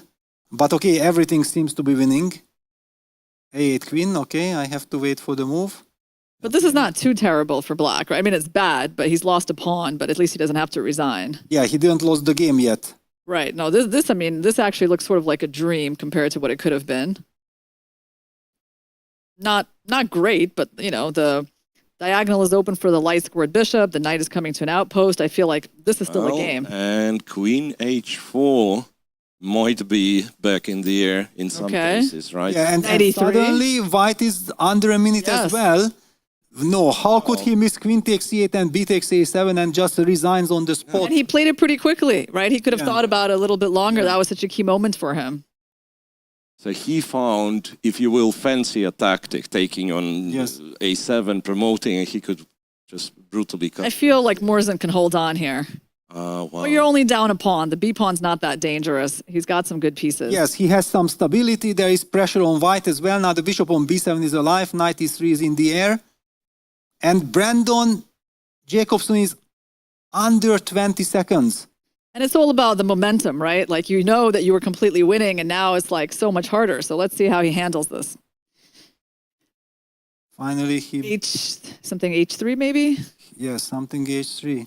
No, g3. Yeah, h3 Oh, look at that long diagonal. Okay. So complicated, though. What a tough position to play with like 20 seconds. Yeah, this is not completely crazy. But the rook in h6, I wonder if that rook will ever do anything in this He game. went rook f6, I'm guessing. Yes, so he returning Okay. the rook back. So he decided there is no checkmate. Rook fc1, I think, played. So probably rook ff8. Finally, this rook. That's a good thing. He created some harmony between those rooks. Yes, he played rook fc8. Rook takes c8, rook takes c8. I'm not getting the moves, but I'm doing what we see. Bishop c4. Bishop c4. Okay, solid move. What's Morzin going to come up with here? Can you go queen b4? Try not to hang anything. Queen b4, how about that? I mean, there could be queen a5, though. It's tricky for him. Perhaps queen a5 keeps everything under. Yeah, maybe h6, king h7, just to bring that king away, but he played queen b4, so queen a5 will be blitzed out. Yes, we don't really want to trade the queens, but... And rook a8 still runs into queen takes a8, back rank mate. Yeah, that's why this h6 would have been also he went so back. important. He went back to e7. E7. Okay, well, he got himself out of that pin on the 7th. I mean, a draw for him would be good if Jacobson wants to repeat, but he doesn't. Queen e1. Jacobson's playing for a win, which, I don't know. I feel like that long diagonal is going to have its say in this game. Guys, I don't like queen e1 that much. Well, he prepares rook a7. If just to calm you down, it's plus 2.5 according to computer. It's okay, so that doesn't matter. He's doing fine. But yes, it's crazy. Yeah, especially because he could have won in one move. So anything what he does feels strange after that. Rook got to a7. Meanwhile, do you know that they lost on the final board? That's a huge result. So right now they're behind in the match. So these games are extremely important. By the way, who lost? Sorry. Well, Elaine lost on the last board. Yeah. Wow. Okay. Shall we just take a look at Tabatabai Artemiev, because there's like some beautiful queen sacrifice with a back rank checkmate that might just be winning the game for Artemiev. Take a look. Yeah, very important. Bouncing back for Team Elaine. They are fighting. Okay, they need that win badly. Okay, so he won some material. Queen f4, rook f1. Yeah, he's basically a rook up for... Okay, this rook on d8 will be lost probably, but he will be very happy. Queen b4, forcing the trade of queens and the technical winning position. And look at this, Tabatabai knows that there are no practical chances here. Okay, so huge win for Artemiev. Okay, let's go. What about Maksudlu? Well, the thing is that Hans still has a lot of time. Okay, Maksudlu, e6. E6. Interesting. Out of desperation already, he feels like he needs to open up something. So, I mean, pawn takes. What's going on? Isn't he losing the d7 pawn? Or he wants to make perpetual? He wants to make some perpetual, but queen b6, is that a move? After fe6. Can he go queen b6? Queen b6. Okay. Maybe he Wow, I can. think that's the tricky. But okay, you have, I guess with rook takes f4, you always have a draw with black, but okay, maybe you already want more. Oh man, I'm worried for Maksudlu. With 10 seconds on the clock, Yeah. if he needs to calculate anything, then Jacobson, I mean, he's better against Morzen. Doesn't have a lot of time though. It's still pretty tricky, but I mean, probably he's objectively winning. yeah, he will win. I guess he will win that game. Now we have to focus on this Maksudlu Hans Niemann because this is dramatic and so important. And Andrekin and Hong, just a very quick update. What's in store there? Yeah, Andrekin is completely winning and has 2 minutes on the clock, so we will ignore that. Moving back to Maksudlu against Niemann. And look at this. Yeah, finally now Hans goes into a very deep thing. Did he miss? Everything is going to come down to this game, by the way. Yeah. Maksudlu Niemann, this is actually it. Like, it's going to be, if this is a draw, this might be a tied match. I think that's what it's very likely because I think Morzen is probably going to lose unless we see a miracle. Let me check the later. Yeah, his exchange done. Okay, it's not so easy to convert. Black is jumping.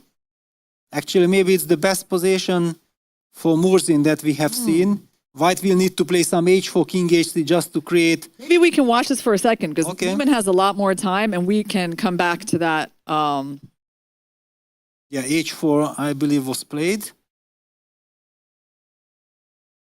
Morzen really would like to not lose this game for his team. And he has practical chances. Wow, computer says it's 0-0. Whoa. Wow. How? Okay, one really feels that there is a lot of tension in the position, but that is 0-0, and with 20 seconds on the clock, forget the computer evaluation. So maybe knight of Knight takes c4 played. c4, okay. Knight takes c4 played. Trying to do what after rook c4? What's the idea? Queen b7. Into b7 and mating. Hang on. Okay. Queen g1 Queen b7, and then you take okay. on b3, right? Wow. All right. You never lose this. Making a comeback. Never lose this, yeah. Look at this, all the mating ideas. So queen g1. Oh, he took on b3. Queen b3. Well, now black's out of danger. Yeah. Black Oh, cannot this is lose. amazing. Amazing for Morzen. Wait a second. How can you get the rook to guard the second rank? Because if you cannot, there will be queen check and then bishop f3. Yes. Black is out of danger, but is white out of danger? Yeah, queen c1. Okay, that was a good move. Okay, bravo, with 3 seconds on the clock. Because now he will have rook c2. Yeah, now queen f3, he'll have rook c2. Rook c2. But okay. Bishop e4. Bishop e4, stopping that. Also threatening queen a2 check. So rook d4, I guess, yeah? We're thinking like white's trying to defend not to lose here. Yeah, rook d4 on the board. Queen f3. Rook d2. And then g5? And bishop d5. No, okay. I guess also Morzen is very happy that he survived. Now white plays queen d1. Yeah, kicks that queen away. Okay. Shall we go back to the Niemann game? Yes, because okay, that one is getting exciting. And Maksudlu, 20 seconds left against over 2 minutes for Niemann. Wow, in fact, after e6, Hans ignored it. He played rook e4, and that's how we got this crazy position. Maksudlu is probably, I mean, where is he going to go with his queen right now? Very tough. Because he can't go queen c2. Yeah, queen e1, but c2. He's in danger, right? Yeah, and with 10 seconds on the clock, please calculate all these c2, rook d1 ideas. c2, you can't go e6, right? There is rook d1. Rook d1. I don't know how you can calculate all this. When I look at this position and I see c2, my brain stops because it's just too much. The game ended in a draw, by the way, Morzen and Jacobson. But c2, queen c3. He has queen c3. Thanks to this resource, he is holding on. Wow. Okay, this is so dramatic. Yes, this is the most tense match. Crazy. So Hans is... Okay, Tabatabai, I think, resigned against Artemyev. So if Makhsoodlu doesn't lose, they are going to win the match by minimal score. Yeah, Andrei Kim won. So they scored 2 wins and then... And only lost on the last board, the right? last board, that's it. Yes. Yes. And Mursin surviving, escaping that. That was incredible. Okay. So Makhsoodlu, it's all in your hands now. Wow, but all the tournament is rooting now for Hans, yeah? Because for the Chinese team, for the WR chess team, everybody needs that somebody stops Alain, but Makhsoodlu wants to hold this. And let's not forget, he had an overwhelming advantage. All the games are done. Now he can really focus on his board. He knows that it all depends on him. And now he's relaxed because he has spotted this C2, Queen C3. And thanks to he also has this E-pawn. I don't know. I wouldn't be relaxing if I had 20 seconds in this position. But we are not Makhsoodlu, yeah? That's the difference. He does seem fairly relaxed. I don't know why. Because the point is that if you play Rook C7, maybe I can just push E6, C2, E7. And C1 Queen, I feel also it's suddenly everything is protected. It's a crazy position. Okay. But Hans goes for something. He needs to... Okay, there's a trade. Rook D2? Okay, wait, how is he... Okay, it's a queen end game. No, he's winning. No, E7. D1 Queen, E1, E8 Queen. And it's... So now they're in a queen end game. It will be draw. Wow. Oh, man. If he manages to draw this, Alain is going to have a clear path to first place in this tournament. Yes. Makhsoodlu, was supposed to be winning his board. Instead, he wound up trying to not lose his board.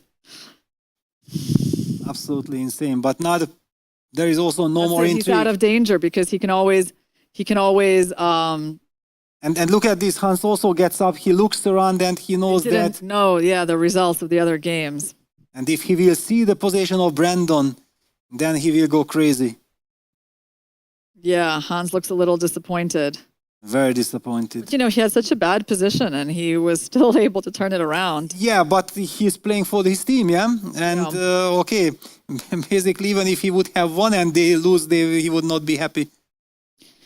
Yeah, Andreikin and Artemyev, they have really been rocks for Team Alain. Yes. And I do feel like that game that Andreikin had some trouble with in the rounds before was kind of a wake-up call, because this game he played much more convincingly against a stronger player. Yes. Okay, that went out of control very quickly. And yeah, Hans is trying, but he can only pick up the A3 pawn, and I guess he is checking it. That will... probably lead to some sort of... But then Perpetual is coming. Well, from which squares? From Queen F6, yeah? So Queen takes A3, yeah, it's played, Queen F7 check then. Yes. And King H6, Queen F6. Kind of threatens checkmate on H8. Uh-huh. Oh, that's tricky. And you have to go back with the King to H7. Yeah, he went H6, and I think Makhsoodlu should be able to find Queen F6. Yeah, he will blitz it out immediately. Oh, man. What an important match for Alain. And it wasn't easy, was it? It wasn't easy at all. This is where the championship is going to be won in this penultimate round. And the handshake. It was a draw officially, so yeah, that's pretty much... It was the most difficult path to the championship for Alain. Yeah. Yeah. And... feels like this was the championship match. I don't know. Maybe it feels, but who knows? Because if all the other teams have won, then it's still a nerve-wracking situation. Yeah, that Alain has survived this. Right. The Chinese team, of course, won. I'm not sure if all the games finished. Yeah, I think everything done, and they've given... Ragnanda is still playing against Alexeyev. Evgenij Alexeyev, it's a crazy position, but apparently very good for Prague. He should be winning. WR is not confirmed to win, right? Not confirmed to win. And Alexander Kostanyuk is also still playing against Bella. She's doing well, though. She is winning. She's winning. And Prague is also winning. So they will win their match. They will win their match, yeah. WR will stay in second position. And, of course, the team from China won all their games pretty much. Third position, yeah, WR is the third position. Chinese. Bo is a 9 out of 9. X out of X games he played. Yeah. Wow, perfect score. It's pretty impressive. I guess he's going to get a high rapid rating after this event, right? Yeah, but if they take the 1400 and then he wins, I don't know, 300, it still doesn't do any justice, yeah? Then here is 1700. It's crazy. All right, so, okay. Oh, by the way, look at this. Kamaladinova beat Erdogmus. We saw her putting trouble for Andreikin. I'm not really that shocked based on that game that she took down the young grandmaster. And we can take a look at that game when we have a chance, right? Yes, absolutely. So we have Alexeyev on the screen for Ashdod Chess. Is his game competitive right now? Oh, they're playing, they're playing the WR team. And Alexeyev is black. And okay, the chessy team has won after all, but yeah, as you said, Erdogmus lost. And what about the MGD1? Ergaisi has beaten Sindarov, and lost to Yakuboev. Vohidov beat Sadvani. Pranav beat Vahidov, so it's a tie. Last round was a draw, and Harika against Norman is a decisive game. She is probably not winning this one. Looks like this might be a drawn match. Then it would be 3-3. Okay, still some hope because the king is cut, but of course it's a dead draw. White's king is also locked. Yeah, it's not even going to help you to go like rook. Yeah, you can play G8 rook to A2. G5. Wait a second, rook A2, rook G8? Is it Rook A5. Rook G5, I take. 5 you can take on. Yes. Yeah, I take and I still draw the king and pawn. Yes. Somehow I was operating under this assumption that you can never trade. Yeah, exactly. But okay, just to put what we have been discussing. Rook A5, rook G5, the only idea to win, but enough, luckily for black, she can trade.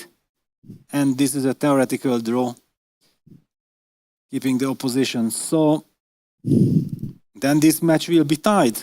What a tense situation. Yeah, Decade China won with 5.5 to half against GM's Kazakhstan. Wow, but wait a second. Kazakh chess is Mamedov has won, but Svidler lost. Grishuk has won, but Suleimanov lost. It's crazy. And then they lost the last board. Incredible. Who would have... Wait, so you think they're losing to Who Knew Air? Yes. Who could have sold? What? Is that possible? It's possible. All right, He won 2 games. Yeah, I'm losing my mind, but I still... Svidler lost. Yes. And Suleimanov. So there was 2-2. And you're right. They lost their last board. And Exactly. Bibisara was only able to draw. Yeah. Wow. Unbelievable. But this... Who you were? Who knew? Who knew them? It's yes. my way of pronouncing it because it sounds kind of funny. Yes, no, it's just incredible. Unbelievable. Yeah, that's my team from Mongolia. I mean, beating team of legends. Yes. Mamedyarov, Svidler, Grishuk team. A super team. Yeah. Incredible. Yeah, here basically nothing really happens. Yeah, Harika's Harika still is trying to win. Yeah, she's trying, but there is no chances. And Yeah. Kostanyuk against Bella Kotanashvili. Yeah, you called it that White is completely winning. And she only needs a draw now that Prague has won. So Yeah, but this is such a winning point that you have no heart of stopping this game. So, guys, what do you think about this round? Incredible. Was it as exciting as we hoped for? oh well, it was, yeah. And Hans, indeed, Team Hans, that is, like they really fought well, and just a tiny bit was missing, I guess. Oh, they give a huge scare to the Alain team. I Yes. mean, it's funny because Alain has done so well against all the other top teams. They've gotten through the tough competition. Then they get this team coming up from behind, and they could have been taken down. And it's like just by a little bit, they were still able to pull it out. Yeah, this is always the toughest, I think. Yeah, because those teams who are coming from behind, they are very motivated. They feel that suddenly they can make an impact on the tournament, and they really need all their skills. But however, I don't know how Brandon will survive this. Yeah, because he will be really kicking himself. That was a brilliant chance. Just a very simple tactic was winning on the spot. Later, he was also winning. He had a big time advantage. Let's actually take a look at that, Peter. Let's go slowly through that moment, through that key game that that Morzin managed to save. That was a huge save, yeah, that was incredible save. So let's take a look at his terrible position. His attack with bringing the rook to the king side didn't work out.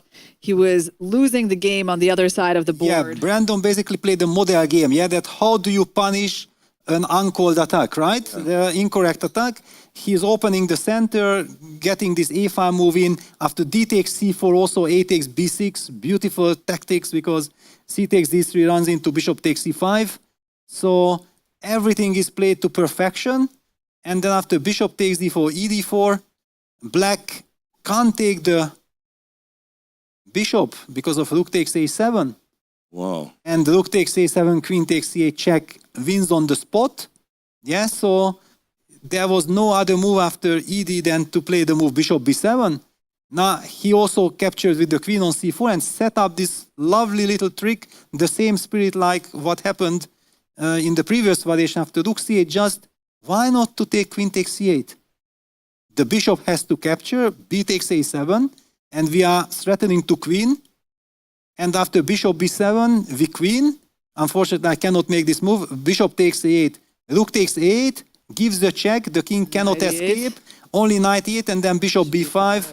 And that's it, game over. There is no defense against rook. You're going to be down a piece at the end. Yes. Yeah. Yeah, so very simple tactics. Brandon still had 2.5 minutes on his clock. Something like this. Instead, he opted for b takes a7, which was also winning. But after rook takes c4, again, my feeling is that b takes c4 would have just won the game on the spot because we are again threatening a8 queen. And if you block it with bishop a8, then rook fb1 comes and rook b8. This rook on h6 is really missing, yeah? Completely. Yeah, so two incredible misses. And suddenly then Morzin later managed to survive by a miracle. Kosteniuk's games finally ended, and she looks pretty pleased with the results. So I guess she got that win finally. Okay, the game I want to look at that we haven't seen yet is the one between Kamalidinova and our dog Moose, the young Turkish prodigy. He has been winning all of his games for the team Chessy. Actually, let's see how he's doing in this tournament. Has he even not won a game? No, he's won all of his games. Yes. He's won all of his games, but not this one. And you know what's interesting is that they kept having him play the women. Out of his 6 opponents, 5 have been women. One was Grandmaster Darman, so he dealt with him in those 14 moves. Right. Somehow, I don't know how that's happened. Maybe because it's their last board, or he's been paired with a lot of the women. And Kamalidinova, who impressed us with her play against Andreikin. Yeah, very dangerous. Let's see how she defeated him. Well, it was an Alapin. Of course, one of the nightmares for black. Yeah, if you are playing for a win, or that's the assumption we have seen that Erdoğan is always playing for a win. So it's a little bit annoying. White is very solid. A lot of drawish lines. D takes e5, knight e5, bishop d7. Knight c3, e6. Castles, but be careful because actually Erdoğan maybe play the move too fast with bishop e7 and run into queen g4. That's where all the troubles started. Suddenly, after bishop f6, there was knight e4. And all these tactics, all these crazy tactics, black has not yet managed to castle. And he did not manage to castle at all because after knight takes e5, there was knight d6 intermezzo. Intermediate check, king f8. And she just won the game beautifully from here. E takes e5, bishop takes e5, knight f7. And knight takes f7. That's it, boom. And it's not the end. I mean, she kept finding, I took a look at this game, kept queen finding h5. the mezzos here and there, like queen e5, bishop b5. And even here, bishop h6 bishop h6 first. I don't know how important it is, but it's beautiful. Yeah, bishop h6, going for queen g7 check idea. So black is forced to play queen f6. Queen takes b5. And, the matter is equal, but black has a very vulnerable king. Black has a horrible structure with this e6, g6, h7 pawns. The bishop on h6 is a monster, so it's no surprise that black was unable to survive this, no matter if you are Erdogmus or not. Simple systematic play, yeah, bringing the rook. The king has to walk around. Queen d2, setting up bishop g5 ideas. Then this queen on h5 is also very awkward. Rook c6, queen d4, threatening to enter on g7. Well, as they say, in a bad position, there are no good moves. And rook g8, bishop f8, okay, also stylish. Wow.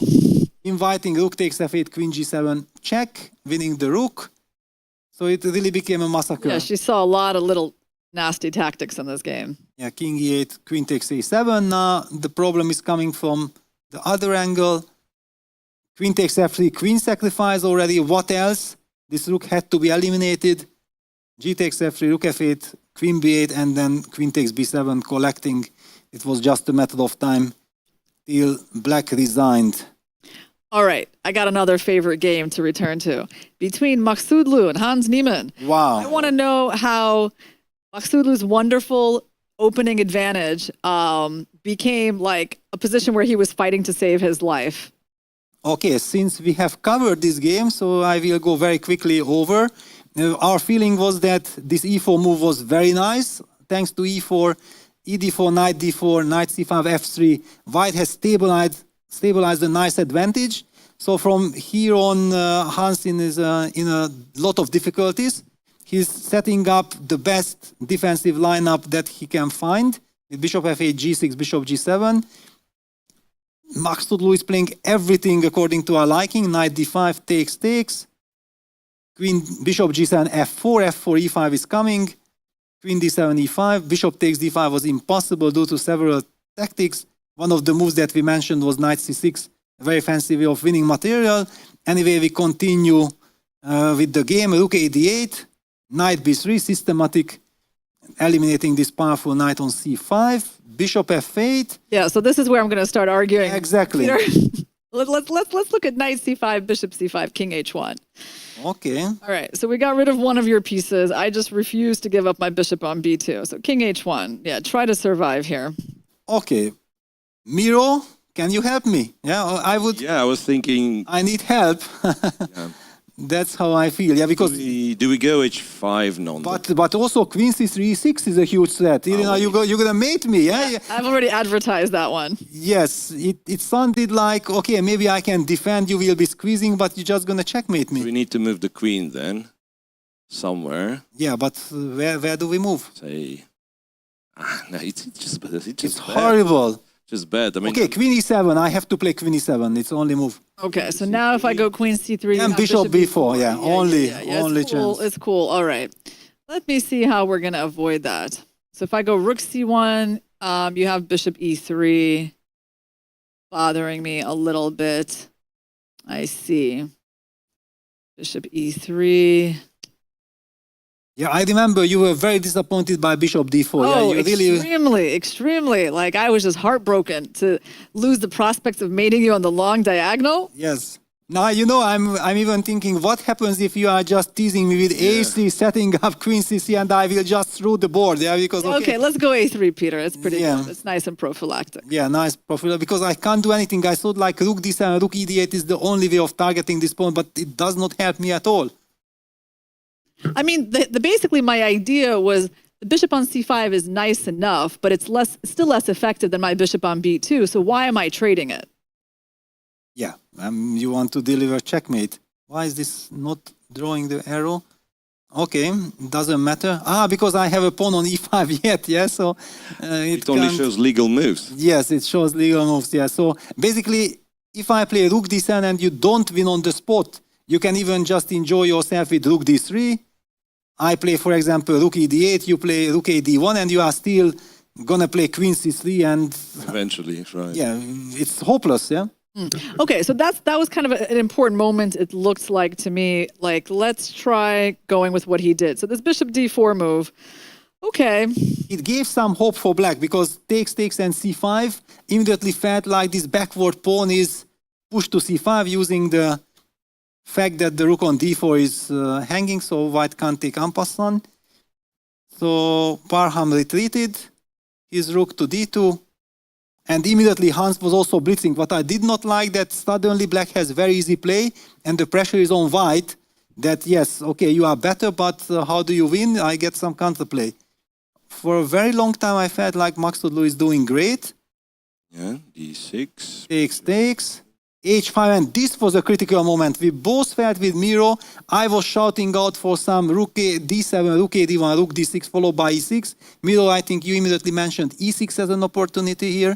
Yeah, like there is a feeling that if you slow play it, black is okay, right? Yeah, because queen d7 sets up a blockade. So there is a moment to look for something. So your idea was e6. Let's go with your idea first. The rook cannot capture because of d7. Yes, so what do we do?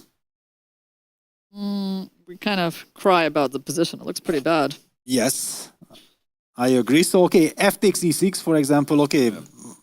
The plan was to go queen f6. With d7 or without? Even d7 is interesting. d7 just wins, right? Queen f6 and queen f6, and it's so terrible. Well, okay. Like, but hang on, how does it win? Okay, let me still go on. Rook d8. Queen f6. Queen f6. Yeah, ooh, this is so bad, yeah? Yeah, you even have queen g6. Yeah, I just thought here I realized that all the pawns will be picked up with the check, and then somewhere there will be rook e1 or something. Yes, you can even take, because what I meant that queen takes e6, rook f7, rook d8 check, king g7, queen e8 seems to be winning as well. But takes queen. No, sorry, yeah, queen, because I was thinking about queen b2 check, it doesn't help anything. I'm losing my mind already. This one was shaky, at least it was going on, but you can take on g6. You just take all the pawns. Yeah, you take on g6 and no intrigue at all. So he had a couple of chances. He really had to miss a lot of them to get to where he eventually ended up. So what did he do instead of e6? He slow played it? E6, he made a move. Rook d1 or something, yeah.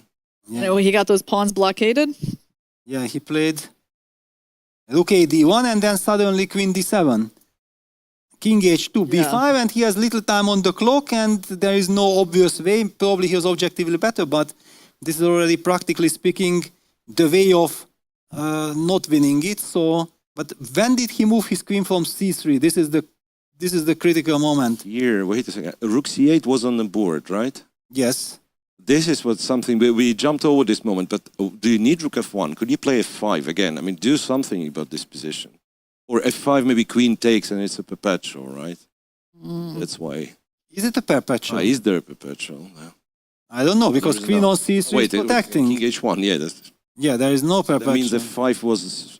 f5 was a possibility, which means that black has to capture g takes f5, and this is something that he wanted. Then maybe now queen e3 followed by queen... Okay, rook e6, rook g6. Rook e6, yeah. So it's not clear. It's not so clear, yeah, not so clear. But like he has played rook f1, so that means it was his idea. Yes, it means it was his idea. Yeah, it's already tricky, right? So how he was the rook on e6 and... He was 30 seconds on the clock, yeah, it's crazy. And then queen e6, but what I feel like, it's a team competition. Parham didn't know how the other boards went. And then with 20 seconds on the clock, allowing this c-pawn to move, yeah, I don't know, this didn't end badly, it's a miracle. Queen d4, rook c6, queen d1, c3. We were shocked, yeah, what we have witnessed here. Queen d3, c2, rook c1, rook e c8. Look at what a turn of events. Black speed. Yeah, he had no time to play this. Time at all. It's psychologically so difficult to be having the position he had and to have it turn into this. Yeah, and the pawn was on c7. Remember, there was a backward pawn. And then in few moves, it's And now we are talking about the pawn on c2. Yeah, so king f8. Actually, yeah, it will be interesting that did Hans really miss the big chance? Queen e3, king g7. Okay, it makes perfect sense. d7, rook d8, rook d6, queen f5, e6, and he was somehow in time to open things up, but rook e4 happened. I think, yeah, we had this position. And yeah, we were speaking about this, that after f takes e6, there is probably queen b6 A very important move hitting the rook. And I was speculating that maybe then black has to bail out with the rook f4 move. I don't know if it's a bailout or it's a crazy move. How can we evaluate this position? Or should we analyze it at all, or we just ignore it? Wait a second. Rook f4. Can we take the rook on d8? We can. Rook f2, king g1. Yeah, tranquilo. And also, I thought rook h4 was a perpetual, though. And, okay, queen f3. f3, queen h8, another queen. And yes. Then it's checkmate. Queen, yeah. Yes, yes, okay, yeah, it feels bad. So f takes c6 is not possible. Okay. But maybe after f e6 and all this queen b6 thing, rook f4, queen d8, rook h4. No, I'm but it's not. About this but it's not interesting for Hans, because he already knew that he is probably pressing. Why should he? Queen b6 is an important resource for white. All right, so rook e4 professional move, queen c3 check, king h7, queen takes c2. So finally, this c pawn was eliminated, but it's not the end of the story. F takes e6. Hang on, he couldn't capture with the no. Because the queen is pinned. Okay, that's why he couldn't, all right. He played rook d2 back, rook c4. And wow, Parham did not even trade queens. I felt like, okay, trading queens and then putting rook cd1 cement, isn't this a dead draw? Right. But okay, he was playing for the win, that means. He was suddenly the entire time confident. Yeah, queen d1 e5. Rook c4 bc, and this is how things happen. c3, and he got very lucky because he was down to 5 seconds when he played the move queen e1. And I remember that first I thought like, okay, what happens? Queen e1 c2 and rook d1 is coming. Yeah, queen e1. And the point is that after c2, white has, I believe, the move queen c3, stopping the pawn, and in fact there is no way of protecting. You have some rook d1 ideas, but I don't think that they should work. But what about rook d1? Just to make things... We got the pairings. Okay. And here, the best possible pairings, by the way, thanks to our YouTube chat for letting us know that the pairings are up. Okay, it is GM Hans versus WR Chess Team. Wow. Yes, we are going to possibly get a matchup if Magnus comes out to play, which I assume he will. I mean, why not? Right? Wow. Against Hans. So that's going to be exciting. Elaine is playing Theme International Trading. So that's the team with that Tin Jiang. Jing Zhao. Yeah, okay. I'm going to let you pronounce that. And it's okay. I mean, they got through GM Han's team. I expect them to get through this team as well and take the champions title. DK China, whom plays with whom? Krakow.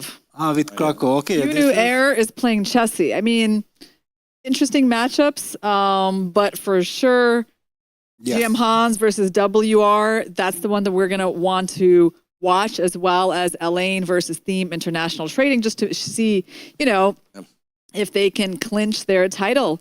They're still like 1 point ahead of Decade China team, so they cannot afford to take it easy and make a draw. They need to get that win one way or the other. We're going to see if Dubov is back in the lineup. What do you think? What's your prediction for that, I think so. Yeah, I think so. He wants to be there.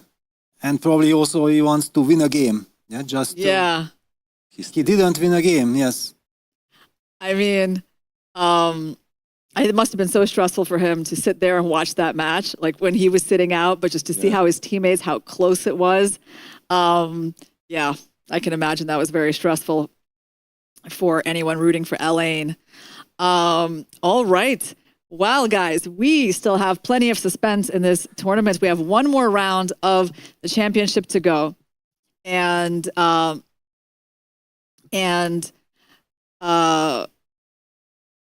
final round, Elaine is paired with Theme International Trading. So they have the open path to becoming the champions. But the other intrigue is the match between GM Hans and WR Chess Team, because GM Hans is still a very dangerous team. And of course, we might see this matchup between Hans and Magnus that the whole world wants to see. So stay tuned, guys. We're going to see you on the other side of the break.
you wonder? Make your move. The 45th FIDE Chess Olympiad, Budapest 2024, where the story becomes history.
Hi, everyone. We're back for round 12 of the FIDE World Rapid Team Championship, where the winner is going to be crowned after this round is finished. It is the final round of the day, and we have Charlize in the playing hall.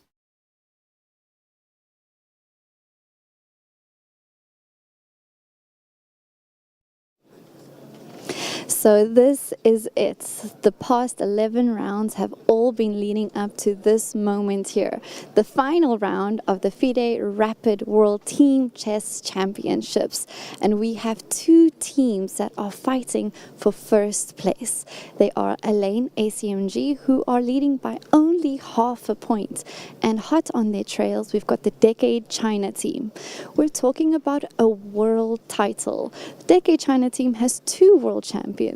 So can they add another title to their list? Let's see.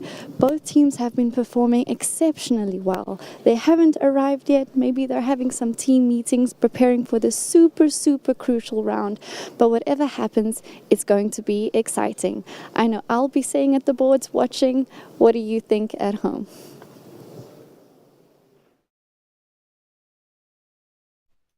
Okay, so the big news is that Magnus Carlsen decided not to be put into the lineup for this last round match against the GMHans.com team. I guess that's going to lead to a lot of, speculation as to, why that lineup was selected the way it was. But I know it will make other teams happy to not have Magnus play because they're in competition with the WR chess team for third place medal.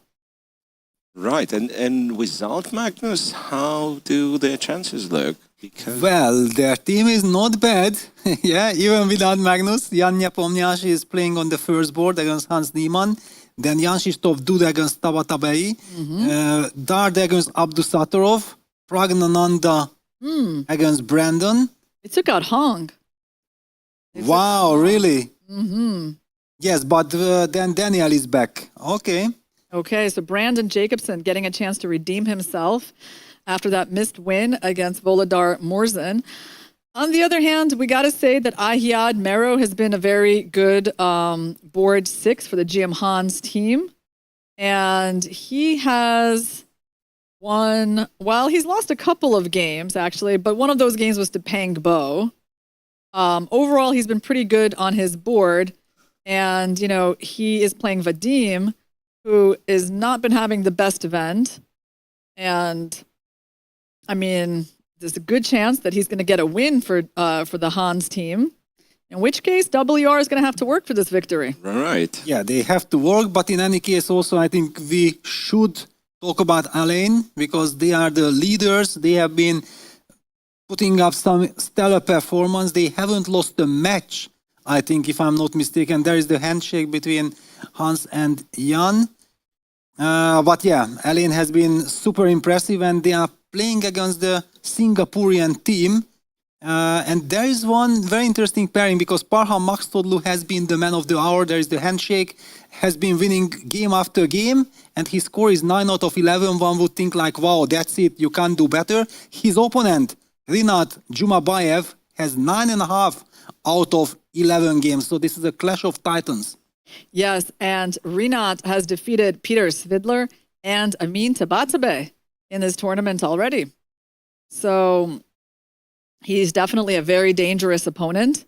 And that's why the result is not guaranteed in that match at all between Makhstoglu and Rinat. It's actually completely a toss-up, I would say.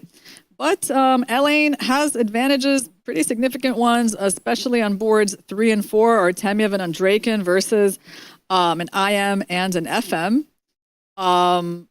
They took out Wafia and put in Ibrahim on board 6.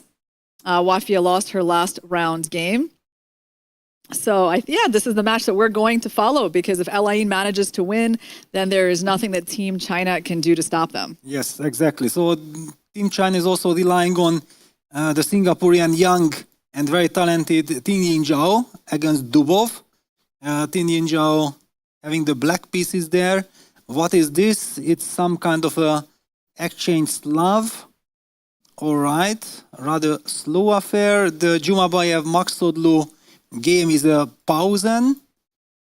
Nothing spectacular has happened there. I would like to speak a little about the third player, Siddharth Jagadish, because he has played a fantastic Sharjah Masters. He has beaten Yesipenko in that tournament, and his rating is clearly over 2,500 already. So I think he's already also Grandmaster, or he will get his Grandmaster title pretty soon. So the top three wars are dangerous. I don't know anything about the fourth board. Clearly there, Andrekin, with his tremendous experience, should be favorite, but it's the last game and he's with the black pieces. And what? He's playing this kind of setup. Is he underestimating his opponent? This is passive. But he wants to win, right? So Yes. he's creating an unbalanced position, giving up some space in the center. Okay. Wants to go, I guess, bishop f8 with maybe some ideas of e4.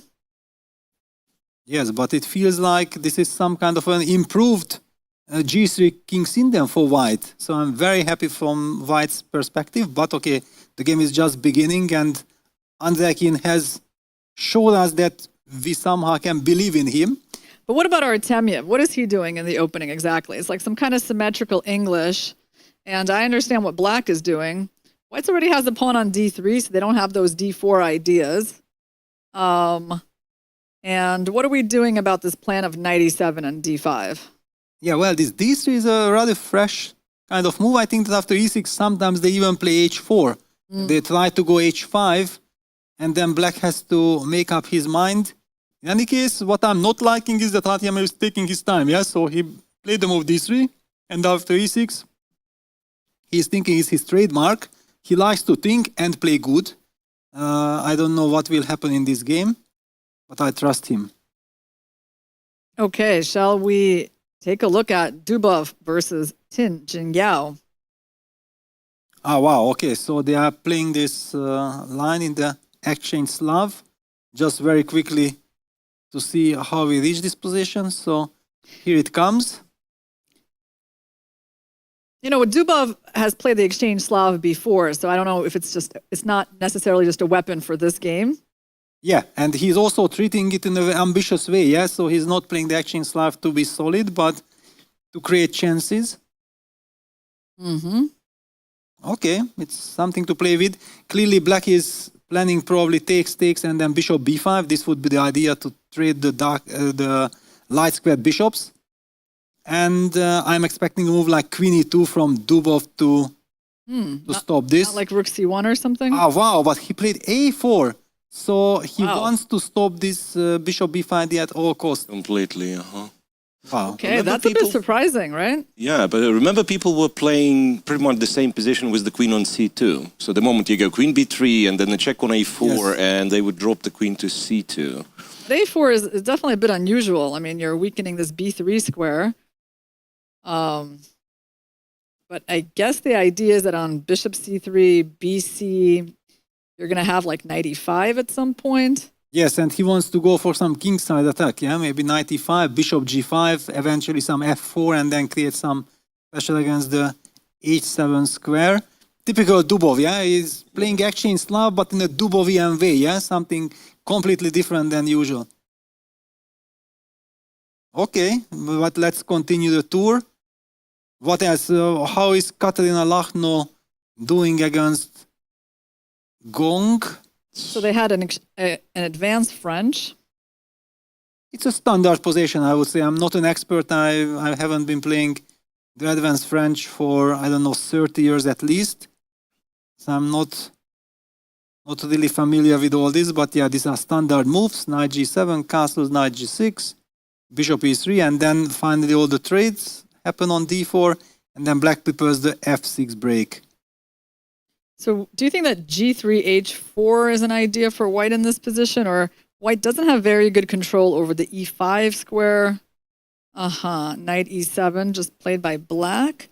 So they want to do what? Play the knight to f5?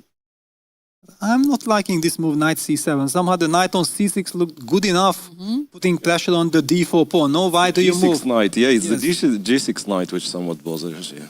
Yeah, why do you move this? So what do we do here, Peter, for White? Well, suddenly I see many different options. Bishop g5 is one of the moves. But let's say bishop g5, knight f5. Ah, you are the French player. You play French or not? No, I don't. But you don't. I'm just wondering where's White's advantage going to come from here? Do you capture with the queen on f6? Yeah, that was my idea. Yes, queen f6. Yeah, it's a solid position, but I also feel like with White I'm quite kind of solid. Yeah, maybe just look d1 or bishop f1. Yeah, bishop f1 first. But okay, Katarina played the move bishop d3 and maybe I'm liking it more. Yeah, bishop d3 is better. She knows this position. She feels it.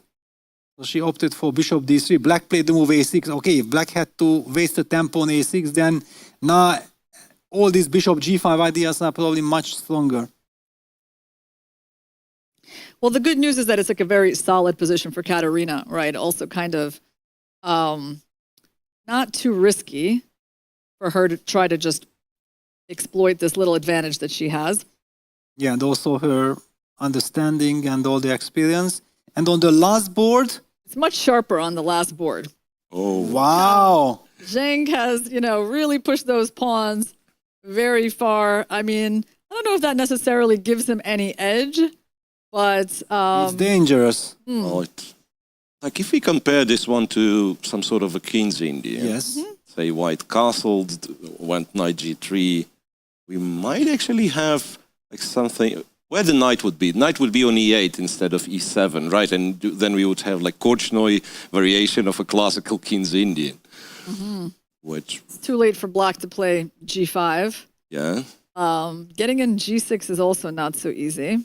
I'm scared so you're for scared Black. for Black, huh? Yes, scared for Black. White's play is very easy. You can close your eyes and you just bring all your pieces to the king's side. Yeah, knight g3. The big question will be, do you castle at all? Or maybe you will try to use h4. Also, some typical idea is g5, g6, pawn sacrifice at some point, and then with knight h4, millions of ideas. Well, Artemiev has used up some time and finally decided on his setup. Not sure I love it too much. I mean, I would be feeling pretty comfortable as Black. He played bishop f4. It exists. Yeah, computer shows this move. It's this mysterious move. d6, queen d2, and h6, e4. Can I shock you with something? That in this position, sometimes they play knight g7, and if you don't know, for example, White plays h4, stopping g5, yeah, because it makes a lot of sense to stop g5. Then Black has this option of going king f8, king g8, and king h7. I think Grishuk has done this Istanbul Olympiad against Wang Yue in one of these type of positions. I was so in love with this idea. I always wanted to use it myself. Yeah? Right, because like White provokes this h6, sort of saying you will not castle now, right? Or if you don't play h6, I will trade the bishops, and Black avoids kind of. Yeah, and let's not forget this bishop f4, queen d2 construction is a little bit strange because normally White also pushes f4. It's not that harmonious, so it really relies on the fact that this h6 pawn is hanging.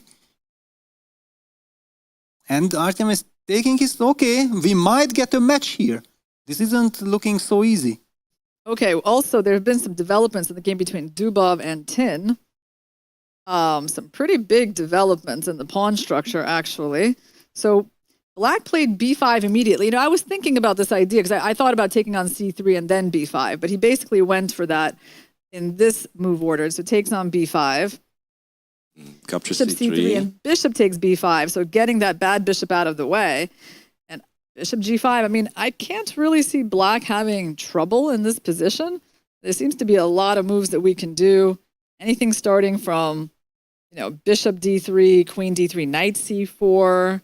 It's probably the direction I'd look in. Yeah, it's a natural way, yeah? Because knight c4, if you go knight c4 right away, I don't know why you need the bishop on b5, but I guess you can consider that too. Maybe it holds the d7 square in some lines.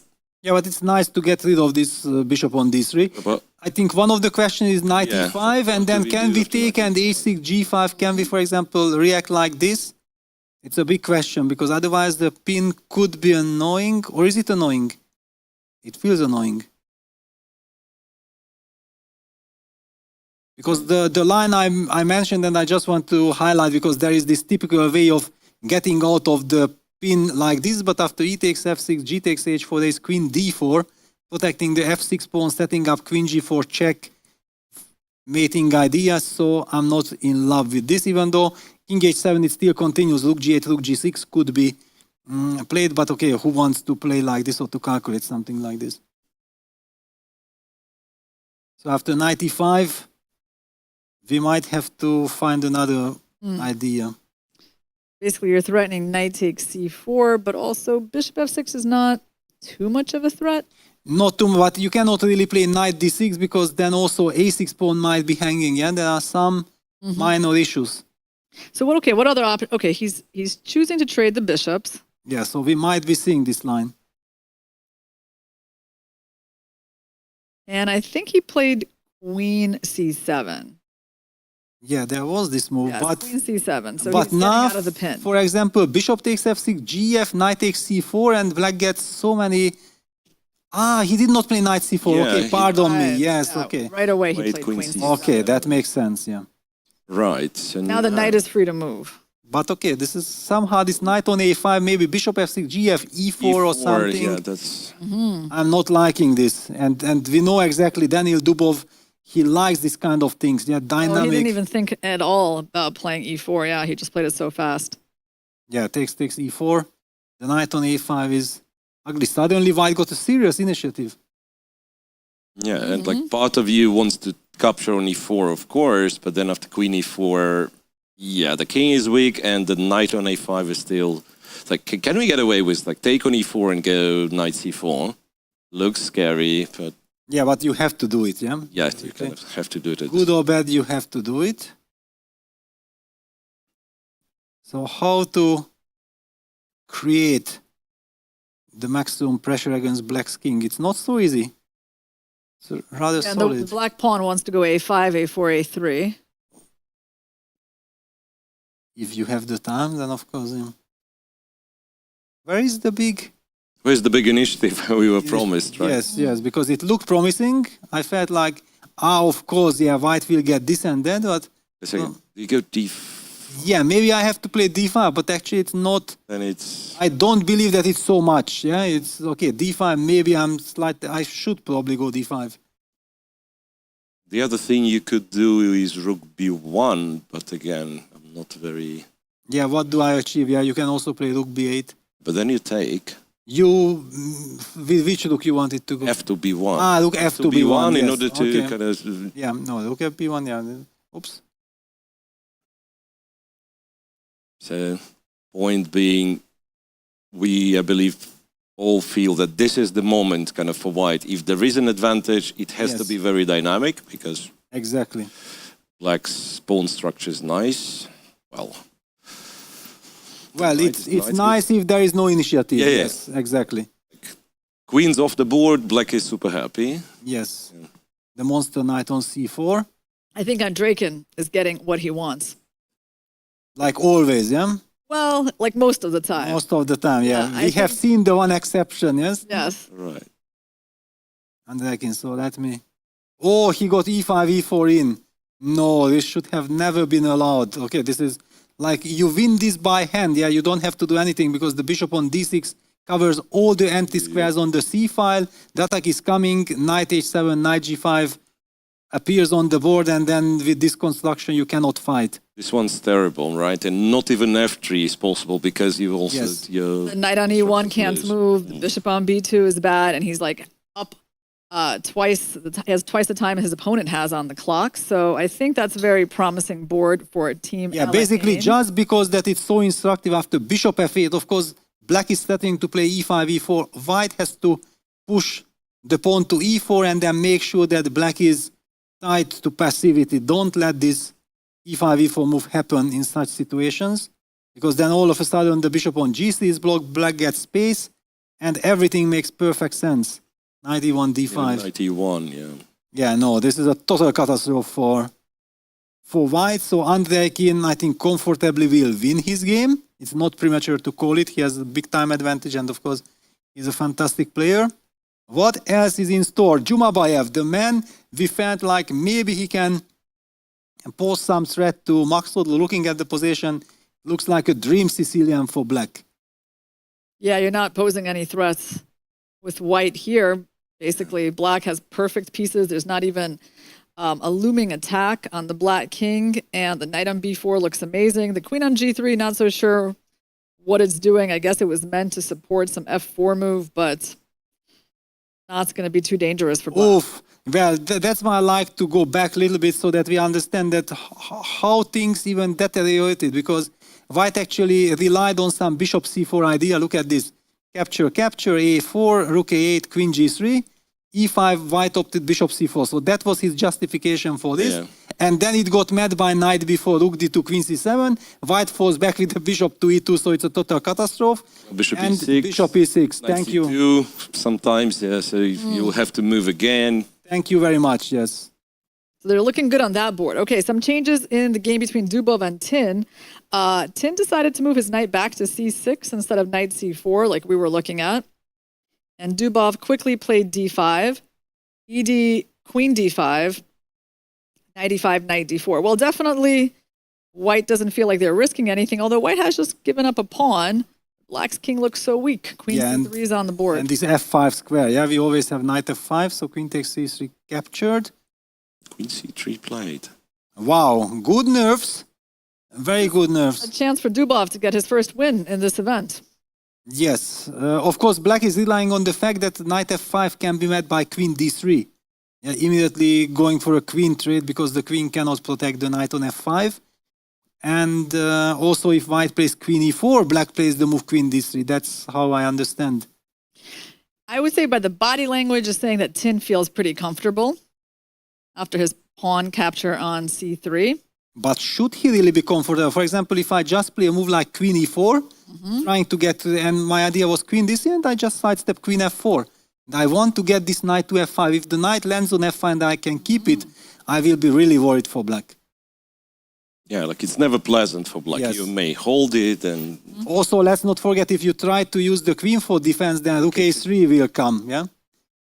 It's a very dangerous position. Okay, so you're suggesting queen e4 for white. Queen e4, yeah, just to make sure that my queen gets out of these trading options. And also getting out of rook d8 ideas, yeah. Yes, I think he will play. His queen was, I mean, his hand was moving towards the queen. I think queen e4 will be on the board pretty soon. Yeah, on the board. That's it. Black will be suffering here. So what if we go like rook fd8? Okay, knight f5. I already called it. Okay, you're not threatening anything too much yet, yeah? Now you have queen c4. Maybe, in fact, I will play rook a4, just a double oops. Queen e4, rook fd8, and rook a4, double prophylactic. Wow. Not allowing any kind of... Yeah, very unusual. But it's Dubov's game, so... You're allowed to do it. Yes. I hope so. So on queen d3, you're just Queen going f4. queen f4. Yeah, I'll stick to this strategy. Right, and a knight on e5, which is like centralized knight, everything, it does not control the squares you would like it to control. Exactly. Rook, yeah, I was going to say rook d5. Yeah, now black really thinking after queen e4. I think he underestimated. There was nothing concrete. Let's try rook d5 here, Peter.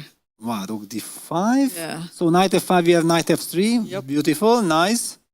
Let's just put this there once to show this lovely idea from you. Knight f3 check, and then the knight on f5 will be covered with, and it will be a draw, liquidation. So rook d5, smart idea, nice idea. You're also giving up the f6 pawn, but I can't take it because of rook takes d4. Nice defense. Yeah, I'm trying to double up the rooks and maybe like chase your knight away without letting it go to the best maybe possible square. Maybe rook a4 was too artificial. Rook d5 was beautiful. Yeah, I felt rook a4 like is very subtle, Peter. yes, yes. No, okay. I'm trying to fight for Dubov, yeah, because of course I understand that he will come up with some idea. So queen e4 is played, right? And yeah, queen e4 is played, and black is thinking. I can also just play normal with knight f5, and after queen c4 play queen e3. I think this is the normal way, and maybe it's good enough. Okay, he actually played rook fd8. Yeah, rook fd8. We will see this because queen c4, queen e3, setting up something, and you can never play queen g4 because of the fork. Maybe in in this position, Peter, I go rook d3. Queen h6. Queen g4. Oof. Rook takes a6. I don't know. Some crazy things all are right. I know you got something, but it's not that easy. not that easy, but I'm tempted.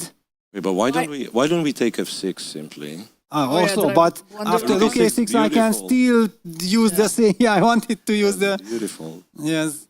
Okay, just to highlight that, yeah, there are all kinds of crazy mating ideas like this, but Miro is absolutely right that, okay, why do we need anything fancy when we can just take queen takes f6 and threaten knight h6 check and also, okay, knight e7, depending on the situation. Yeah, so very risky position for black. If that knight on f5 really stands there, it reaches the f5 square and the queen trade is avoided, it feels dangerous. On the board, knight f5.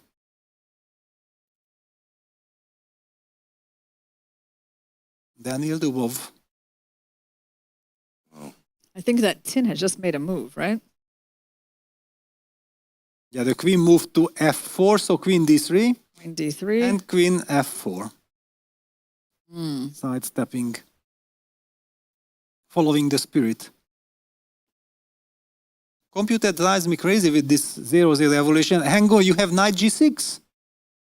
Can you play knight g6 and I'm unable to hang on to my construction? So you have to go queen g4. Yeah, queen g4, but then already... rook d5, knight e7. Okay, good. He played king h8. On the board. But king h8, I somehow feel that this gives White this extra tempo that he needs. Rook f1 or what? Yeah, what does he use that tempo for? Yes. Is it crazy to go rook a d1? No. It doesn't work. Queen d1, queen h6, knight f3 check. It doesn't work beautifully. Wonderful, yeah, wonderful idea. Yeah, this is as commentators are duty to show something like this. It wasn't a blunder of queen d1, it was setting up this lovely idea of setting checkmate like this. Queen g4 loses because of queen takes f6, king g8, knight h6 fork. But black has this counter strike with knight f3 check. White has to take, and then all of a sudden black gives the check. Yeah, you have to go back to g3 and then queen captures f3. Yes, so all right. Very intense, very interesting, intensive fight. Wait, can I do... No, that's silly, right? Rook a3. Somehow I want to... Really want to, yes? Tricks, yeah. I want to play for tricks. Rook a3, queen a3, queen h6. I mean, just to be sure it works, because it kind of does, right? It's queen f6 and queen g7 both being threats. Knight f3, king h1 doesn't change. Looks good enough. Okay, let's just show for the audience that, yeah, this, boom, boom. So you know, knight f3 works again before capturing because, rook. yes. Right? Does it? Oh, no, I've hallucinated. I don't think it does. This one wins. Here, yeah? Not knight f3 here, but then queen takes and takes f3. Yeah, protects everything.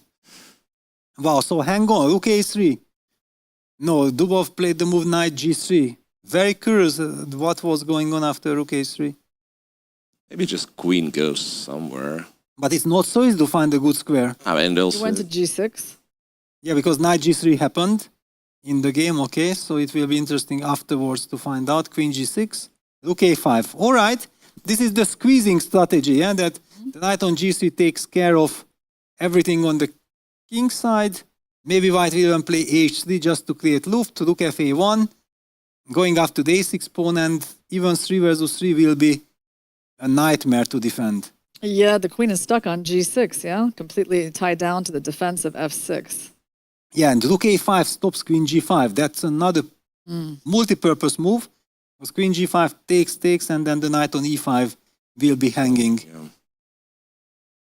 It's an unpleasant position. Very unpleasant. Okay, let's take a look at what is going on between Jumabayev and Makhsoudlu on the next board. Jumabayev is very low on time. He's got 2 minutes. Wow, but he trapped the bishop on c4. I wanted to say that it's a horrible position. Yes, the position is horrible, but the bishop on c4 is suddenly trapped. Wow, is that possible? How did that happen? Yeah, because I think Maxolu was careless already, thinking He played bishop c4, attacking the rook, and then he played b5, and the bishop just got trapped. Is that for real? I can't believe. And he will have to play d5 and try to create some. You see, look at his clock. Yes, and by the way, is Andreykin done already? Because Probably. he seems to be leaving. Yes, he won. Yeah. Okay, Andreykin won. It's not a disaster for their team, even if Maksudlu took that wonderful position. And But hang on, after d5, he even had ed5. Yeah, so he's not even capturing the bishop immediately, allowing some d takes c4. He captured ed5. It might be a full piece, but still this knight on a2 and knight on c1, they are so awkward that maybe somehow black can There's like e4 or something. Well, now the queen is pinned at the moment, but yeah, at some point, something can... And look at this, yeah, Rinat knows that, yeah, I have 2 minutes, I had a stupid position, I had absolutely zero perspective, and all of a sudden, I'm winning a piece, yeah, the position is complicated, but the situation is so much better than a few minutes ago. yeah, this is still turning out to be a tough match for Elaine because, you know, Artemiev, he has a normal position, but he has less than 2 minutes against almost 9 minutes. And there's still plenty of play left. I mean, you can't say that he's much better in this hedgehog. I mean, he has pressure against the d-pawn, I guess, right, Peter? Yes, okay, or also maybe trade with the bishop on d4 at the right moment. Okay, in any case, he's enjoying himself. But not in the clock. It's hard to enjoy that clock situation. Yeah, but he's used to this. Yeah, this is his trademark. Yeah, as long as he has 1 second on the clock with increment, he's fine. I almost got some heart attack covering his games. I know what I'm talking about. May I request the game to be featured because otherwise it has absolutely no chance. But it's a very interesting game and also higher elo game. So it's FIDE team with Nigel Short facing team from India. So it's Short Erigaisi, and also if you look at the position, there was some sideline in the Sicilian, and Nigel went f5, bishop f4, rook b6, knight takes f5, sacrificing the knight. He went e6, d6, e7. I don't know how sound his attack is, but it looks exciting, right? Rook f8, bishop g5. But now after bishop e6, what? Now I'm looking at it. Yeah, because it looks like I've seen the game when the pawn was on e7, and I thought he must have calculated something. The pawn's on e7. Yeah, and bishop e6 on the board. And rook takes f5. Yeah, but there is no threat. No threat. There is no threat, and this is the problem against the young new generation. They are not afraid of ghosts, of you are attacking it. If does it work? No, then I will be refusing. What's the chance of us going for this position? Yes, close to zero, because yes, I understand there is some attack, there is danger. Exactly. Rook e6 technically is a threat for now, right? Rook e6, then take on f8, and queen will be hanging. Yes, but okay, I guess maybe some d5 or something. Yeah, I can. Just activate. Anyway, just wanted to bring you this up. Let's take a look at Lagno versus Gong, because... By the way, sorry, just even bishop takes f5 and then I sacrifice my queen and protect with king e6 my bishop. It also looks good enough. Yeah. All right, so Lagno, yeah? Yeah, Lagno. Well, her opponent has just played g5, and actually they have a really interesting position on the board that's a bit tricky to evaluate. Can't really be worse as white. I mean, your king does feel safer, but the knight on f4 looks pretty powerful. I would say feels still kind of unclear to me, this position. Queen g7. Absolutely, queen g7. Okay, I'm also tempted from the white side to play a move like rook e1. Yeah, just to make sure that I'm able to recapture with the rook. I'm a very conservative player, but for example, knight takes e5, rook e5, bishop g6, and then you activate that bishop is also at least double-edged. Keep the balance, right? It doesn't look like black is doing terribly, and they're getting into a more critical time situation. And on the 6th board, Zhang and Galim Januli, well, there's been a lot of action. You know, we saw white build up that space advantage early in the game. He's got all his pieces on the H file in a very unusual way. Somehow black has given up his light squared bishop. Oh, for the rook. For the rook, and he's threatening with rook c2. I'm feeling like white lost the control of this game. Well, the f6 pawn is hanging, but white doesn't really have time to take it. On the other hand, what if we go... Well, how do we stop rook c2? Yeah, I don't know how to stop it. I just feel like White got overexcited with all these attacking possibilities, but I do see already a move which is not to my liking. This G takes F6 immediately in the moment when we saw it, we felt like White should just keep the tension and build up with knight G3. And G takes F6, G takes F6, heavily worked in Black's favor because suddenly you get clarity on the king side. I think another very instructive moment how you should not play in this type of positions. And yeah, now after Queen B3, Black is having everything under control. Yeah, it's a nice move. Yeah, can we take a look at Team Hans versus WR, and particularly on the second board of it, because it's just crazy. Is it? Well, I don't know if it's a perpetual or what it is. Oh, it's over. No idea. Is it? So Queen C7 check. Queen C7 check. And it's mate. I thought it was exciting. No, the game was surprising. The game was exciting, probably, but 15th move, King on E7. Yeah, wow. 700s playing. Do you think that Maksudlu could be making a comeback in his game? Because it doesn't look so bad for him anymore. His opponent has 22 seconds, and he's like technically down a rook, but he's about to win the bishop back. I don't know. I think with his opponent's time situation, a comeback is still possible in this game.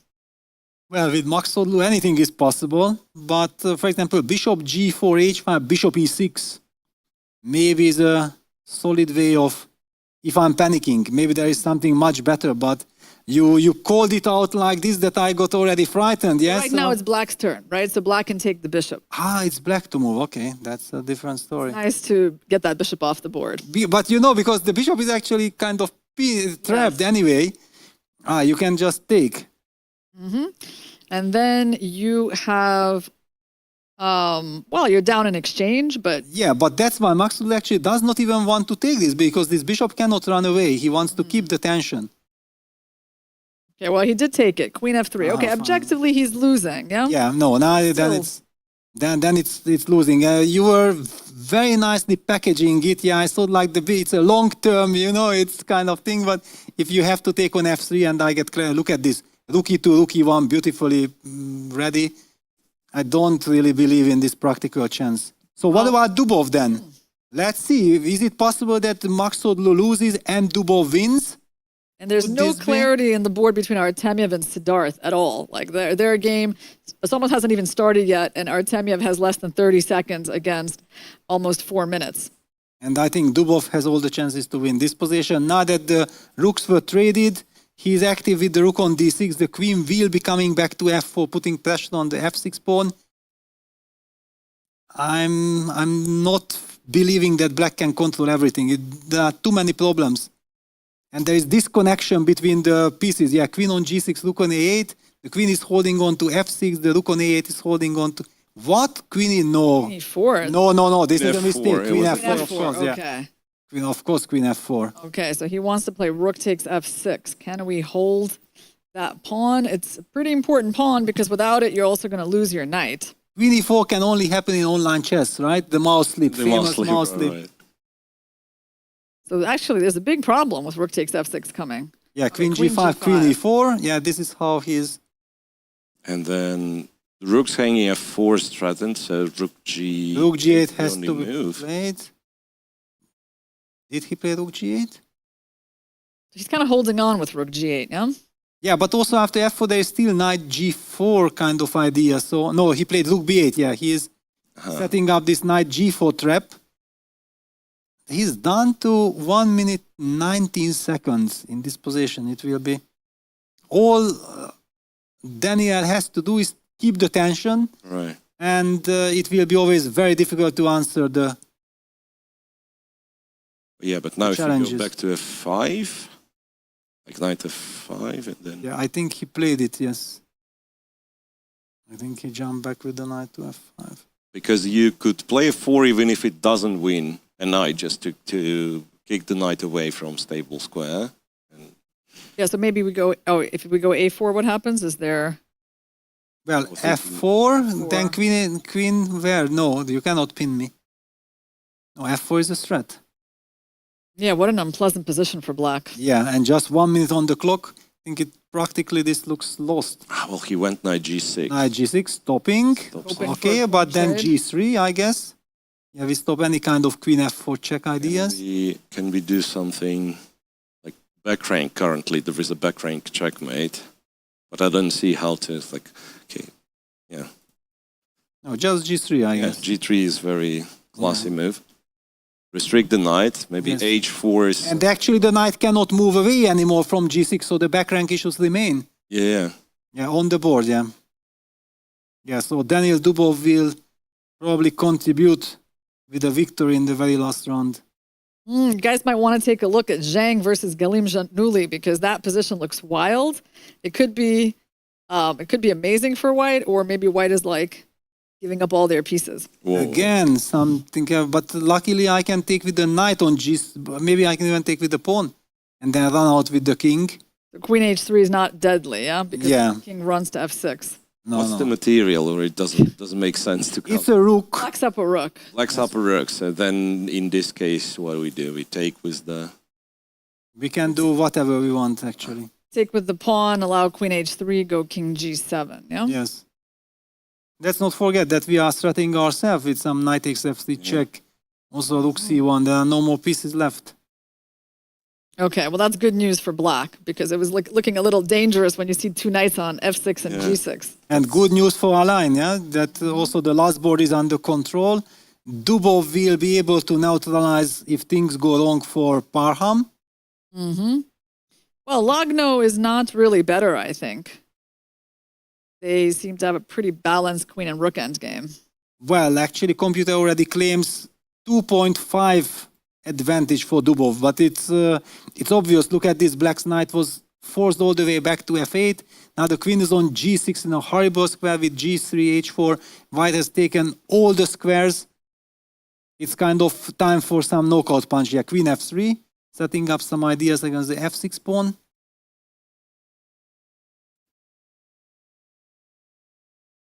Knight e6. e6. He could be tricky with queen f4, so that knight e6 he could take. Good, yeah, but now he just first collects the a5 pawn so that he will not have to think about this pawn anymore. And black is completely stuck. Yeah, rook d8, rook takes a5, we are assuming. Oh, wait, but then there is knight d4, right? And there is knight d4, yeah. d4.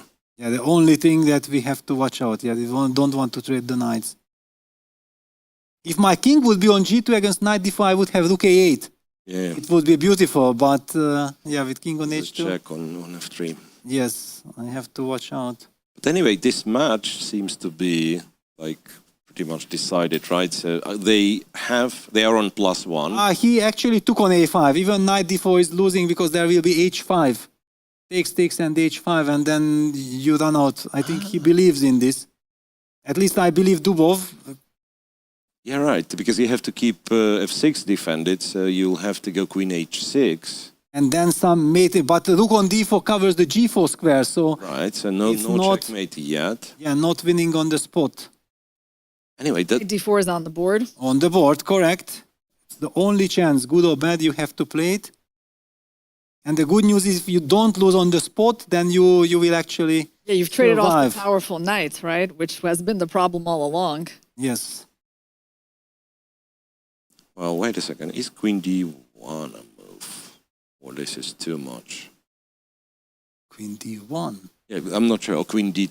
I don't know what queen d3 does. Queen d3... I mean, queen d1 is more stylish. Yeah, if you want to use this idea, then I think, yeah, queen d1 is... Can I play knight c6? Yeah, and that's why I was asking, like, if it works or it doesn't. Knight c6, rook d5. Queen takes f5. Wow. And that's why maybe you need queen on d3. Yeah, who knows? But it wasn't exactly what we expected. Yeah, but it feels like it's a bit artificial, right? Yes. So we were enjoying this advantage, and yeah, it was not necessary to allow this. Almost looks like Zhang is going to get a draw against Galim Januli, that position that we thought was completely winning. Oh, and can you imagine if suddenly Tin holds this, the last board holds it, and Parham loses? Then what do we have? We have two games. Well, we have Artemiev trying to win some endgame where, you know, he doesn't have a lot of time. He put himself in a difficult situation. I don't know. Okay, look at this. This is Max Todluspor. This is now practically lost. Yeah, there is just absolutely zero hope because there is no pawn. There is a passed C pawn.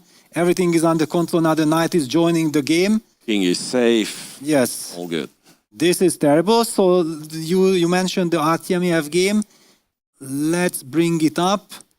Okay, pair of bishops, but black has this grip. Artemiev probably has very little time, correct? 17 seconds. Yes. Wow, this is becoming a crazy match. Oh, yeah.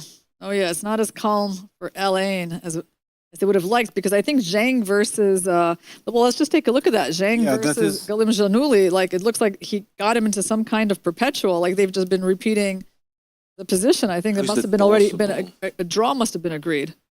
Wow. Was that possible? Yes. I don't know. Was there no way for that king to escape? Like maybe. No, it should have been, but. Okay, Logno. Yeah, he already. They repeated 3 times, yeah. Yeah, Logno didn't really have any, I think, good chances in this game. But hang on, then things are getting out of control because Logno is, this is maximum a draw. Well, they have a chance from Artemiev, but I don't know, it doesn't look like a very big one. I mean, it's still a chance. Unbelievable. Crazy. And Daniel Dubov after knight d4 suddenly is frozen. And he's trying to fight with himself. Like, how did I think he simply hallucinated thinking that knight d4, rook d4, h5 just wins on the spot. And he was calculating like, okay, after queen h6, which is forced, I'm just going to give a checkmate. And game is over, but the rook is controlling the g4 square. And if there is no queen g4 mate, then suddenly... And look at this, Dubov is just very angry. Okay, did he make... He made a move.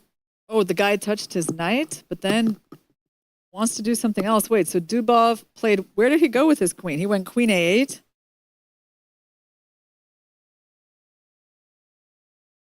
Wow, he came up with something. He went queen a8. Queen a8, here. Queen g8, and queen a6. Okay, tricky. Tricky, and now he will... Rook f5, okay, he's trying to win. So he wins a pawn at the very least.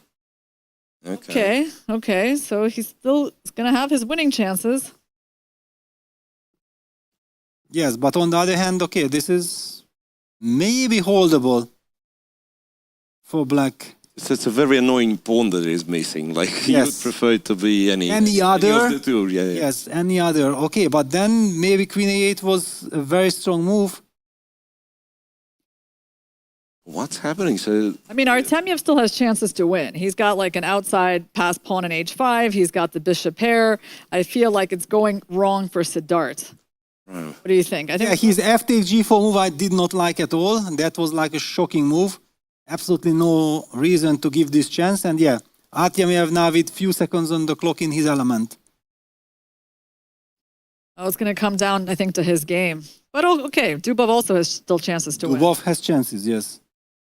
Still has a nice advantage on the clock. He has that extra pawn. Queen's on the board. So those are... And that's crazy. You know, even Maksudlu, I mean, he hasn't let his position deteriorate too much, but it's kind of slowly going in the wrong direction for him. Yeah, now h5 pawn is now queen trade happened. Yeah. So only if he could eliminate all the pawns from the the c3 pawn is falling, but the a5 pawn remains. Yeah, that was a very unfortunate blunder by him earlier on. Right, absolutely. It was such a comfortable position. So let's watch the Artemiev game because that one. Artemiev potential. Or the Dubov game, but okay, yes, this is Jumabayev against Parham. A hopeless situation for Parham. Here, Artemiev has chances. He just played king e2 attacking that bishop. What happens on, I was going to say bishop g5, or no, he... Oh, but now it's a draw. Oh, after king e2, he lost the h5 pawn. This should be a draw now. Huh. Well, guys, a little update. So China team has won. Okay. Team Hans against WR is, I think, is 2.5, 2.5. And the last game, it's not clear if Hou Yifan's going to win. So that's... Wow, Brandon beat Pragnananda. Yeah, Brandon Jacobson won against Pragnananda, and this is the last game we have. So that's Salimova, who is white against Hou Yifang. I don't think white is supposed to lose this one, no. Okay, black is trying. Right, okay, King E2. Yeah, of course she will try to play on, but with such a weakness as A6 pawn is... Yes, should be. So imagine, so this could be like 2 of our leaders will be held for a draw. Which is incredible, right? Because Dubov's team, the Alain team, they are not guaranteed. So Dubov really needs to win. He does. He needs to win for his team to get first. There's incredible pressure on him right now. Well, he's got chances. Rook G6. Okay, he's forcing a rook trade. Yeah, he's about to. But still, no, hold on. The rook trade's not so easy. Not so easy, yes. You're going to be an immediate zugzwang and then you'll resign. So Queen E8. Queen E8. Okay, tricky. What else can we do here, Peter? Can we take on G6, actually, and go Queen F6? And then Queen F8. Queen F8 you have, yeah? I still have Queen F8. So lucky, huh? Yes. But what happened? I think Dubov made a move. G4. G4, yeah. He's making G4. sure that the H6 pawn will be supported. Black is very unfortunate. Wow, G5, maybe G5. put the pawn all the way to G5. Well, can you imagine if Dubov wins and thanks to this win they get the title? I think that's what's going to happen. Yeah, this is... I have a feeling that's where it's going. Yeah, and I keep forgetting that'd be his first win. Yes. But it's going to be very important. Well, it would be so important for him. Just feeling-wise, yeah, that I also perfectly contributed. So yeah, you guys could win the matches you could win without me. I was not performing, but now that you need me, I will win. Yeah. Queen E8, he's got a minute and a half to figure this out. How much emotions are going through his mind that he needs to control them and just focus on the game. Wait a second. So it means you can bring the king up, you can move the queen, go F4 and maybe F5 one day, but then you'll be running to perpetuals. Or very tough to say how black is at all able to. Okay, he decides not to trade the rook. So Rook F5 pulls it back. Okay, black. 5. Black is actually down to his last seconds. He made his move with 4 seconds on the clock. It's more about, I'm guessing, rook A5, rook B5, rook B8. Yeah, he wants to. He just threatened checkmate on G7. So either the queen has to go back to F8 or the rook. But if the rook goes back, there's rook D5 threatening rook D8. He's combining the threats on G7 and the D8 square. It's starting to look very hard for black to hold. Wow. King H3 is escaping from the checks.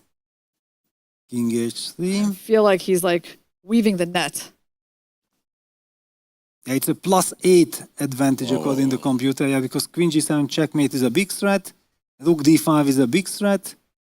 So Queen F8, Rook D5. You have to go Rook E8. Rook E8. Okay, pretty much nothing is moving, right? And then nothing is moving. But how do you win? That will be the last question. You put the rook on the 7s. Yeah, you put the rook on the 7s, you put the queen on F6 maybe. Yeah, and then I'm shuffling. G6 somewhere. And G6, yeah, G6. exactly. I have to make sure that Queen H6 is not a check. Not a check. It will take some time, let's call it. So he'll put the king back on G2. Exactly. It can't be checked. But the good thing is, like, black absolutely can't do anything. Yeah, Maksudlu has lost. And, you know, Artemiev, he's still trying. But yeah, that game should finish in a draw. So it really comes down to this one. This is it. And we already have spoken about the decisive Queen F6, G6 break. And then H take G6 will be met by H7. And the rook captures F7. And then rook captures F7 and it's checkmate. Okay, yeah, he's getting ready. And he just did it. Queen F6. G6. And look at with the way how he played it, yeah, that, you know, it's over. That was kind of the... Beautiful position. Look at that domination, finally, of the rook and the queen. And Maksudlu so relieved that his unexpected loss is now going to be compensated and they are still going to be the champions. Yeah, because they absolutely deserve. Well, I know. I mean, messing up against a team that's kind of an outsider team. Right. Right? Like in the last round would have been the saddest thing in the world, right? So, but it was such a tough match for them. And also, if you look at it, like at the beginning, they would cry, okay, I'd look at this team and say, okay, we should have no problem. But closer towards the end, like last match and previous match as well, like all of a sudden, it's shaky, right? It's shaky. Yes, okay, it's never easy, yeah? It's always this, the tension, the nerves, the opponent has nothing to lose. Okay, queen versus rook. But with each one, and Dubov stands up, he looks around, he knows that, okay, that's it. I only need to win this game. Is it that simple? How simple is it? Yes, it is simple. It is simple when there's it is very simple, yeah. It is, especially I guess because... if white didn't have the F-pawn, it would be a bit of that's a different, question, right? yeah, different story. But here you just make all the natural moves, you are coming closer and black just collapses because there is no way to fight. Without the F-pawn, I'm not sure if it's like winning at all. Well, it really depends. Depends on nuances, yes. Yeah, because like all the endgame books would tell you that with the G6 pawn it's a win, and then you check with the table base it's a win. But if it's on G5, it's maybe a draw, and depends what the king is. It's yeah, I think that if black gets this rook on F5, then it's very important that you have queen G8 so that the king cannot reach back, and so on. Yeah, but that's already more mathematics. Yeah, and this one is just push everything forward. Yeah. Okay. Also, how you will not lose that rook, yeah? This is also the big question. It's also a challenge. There's no way he can like try to win that rook quickly. I guess not yet, right? Queen F8. Queen F8, right? After Queen F6 also looks pretty annoying here. Queen F8 wins it by 4th, I thought. The king went to yeah. Yeah, Queen F6 was played. Then after rook A1. Oh, look over here. Here we got it. Rook A1, Queen F8, King H7, Queen E7, King G8, Queen F6. I think he's winning the pawn, and he resigned. Yeah. Yep. Done. Oh, look at that. Wow, the happiness. And okay, congratulations. Yes, really. Yes, especially for Maksudlu, you know. So the match is over, that means, right? It's over. It's over. Elaine has become the champions of the second edition of the FIDE World Team Rapid Championship. And it was a great finale because even the last round was so suspenseful when they played an outsider team with still 2 GMs, but some unknown players. It was still such a tough match for the Elaine team. So let's see. Okay, actually, there's one game still left. Artemiev this game is not so important. I mean, Artemiev has an extra pawn, but he's not going to be able to and he doesn't mind it. Yeah, this is the scenario, and he's kind of. Let's see if we get to see the Elaine team kind of celebrate after that victory. It was so nice. Parham hugging Daniil Dubov. Daniil had a nightmare of an event. His team kept him going, yeah, because thanks to his team winning, he could forgive himself. Well, I would say this was very much a team effort from Elaine. Like, everyone had their shaky moments, I guess, maybe except Andrejkin. Andrejkin on board 4 was just too strong. Well, we have seen that game where he was shaky, right? Yes. You sensed it. Yeah, and we found that one moment, but he managed to win that one anyway. And then he won very quickly today in this 4th game of the day. Artemiev is like a rock. Yes. Also, although, again, in this round, it just wasn't his round. It just, the game, it was taking too long in the opening. But that's his way of playing. Yes. But Dubov came through in the final match, and he won his first game of the event at such a key moment. And what a game! It was a very nice performance, and handshake, and a big congratulations from Daniil Dubov to his teammate Vladislav Artemiev. Yeah, this was such a tough event. To be the winners of this tournament when there's players like Magnus and Nepo, Rapports on the other teams, this was not easy at all. Not easy, and they kept on winning, and still in the last round it was so easy to miss the chance. I feel like in the last couple of rounds, like Team China, it was kind of obvious they were going to win because they were getting really quite easier pairings, but Elaine was still challenged by GM Han's team and by this team. Exactly. And both these matches were completely crazy, down to the wire. Wow. Well, what an enjoyable tournament. By the way, China won 6-0 against Krakow. I mean, they are such a strong team because they are able to win with huge scores. And Elaine was never really winning with scores like 6-0. Yes, okay, but they also have the secret weapon, yeah, on the sixth board. Yes. And that secret weapon still wasn't quite enough for them, but they're going to be in second place. Right. So in terms of kind of team intrigues, there's still this game going on. There is this game, exactly, right. Yeah. Salimov against Huifan. Huifan is trying to squeeze out something. And you already mentioned that this is very important, right? Because they're on equal score. They are on equal score, despite Duda beating Tabatabai and Abdusatov beating Daniel Darda, because of loss of Pragnand against Brandon Jacobson and Mero Agiad beating Rosenstein. Wow. Wow. So this is a fight for third place, actually, in the tournament, because if WR doesn't win, and I guess, I mean, I don't know Chessie is winning, yeah? Chessie won already. Because Chessie can catch them. Chessie needed to win. Let's see if they did. And on tie breaks, WR is always losing. Yeah, they had a horrible tie break. That's the only thing I remember. Okay, so, wow, Richard Report lost? Chessie? What? Did Chessie win? Well, Martirosyan won, Vidit won, Serrano won. Okay, they won. They won. Okay, then actually... But Richard lost, yeah. Yeah, okay, but basically this means that if Huifan is not winning this game, then Chessie is taking the bronze medal. Yep. That's what it means. If what we think is correct. So Chessie, if they win, they're going to have better tie breaks, actually, over WR. They have, yeah. Yes. Wow. So, I mean, if WR doesn't win, the fact that Magnus sat out this match, you know, might cost them. Yeah, might cost them the medal.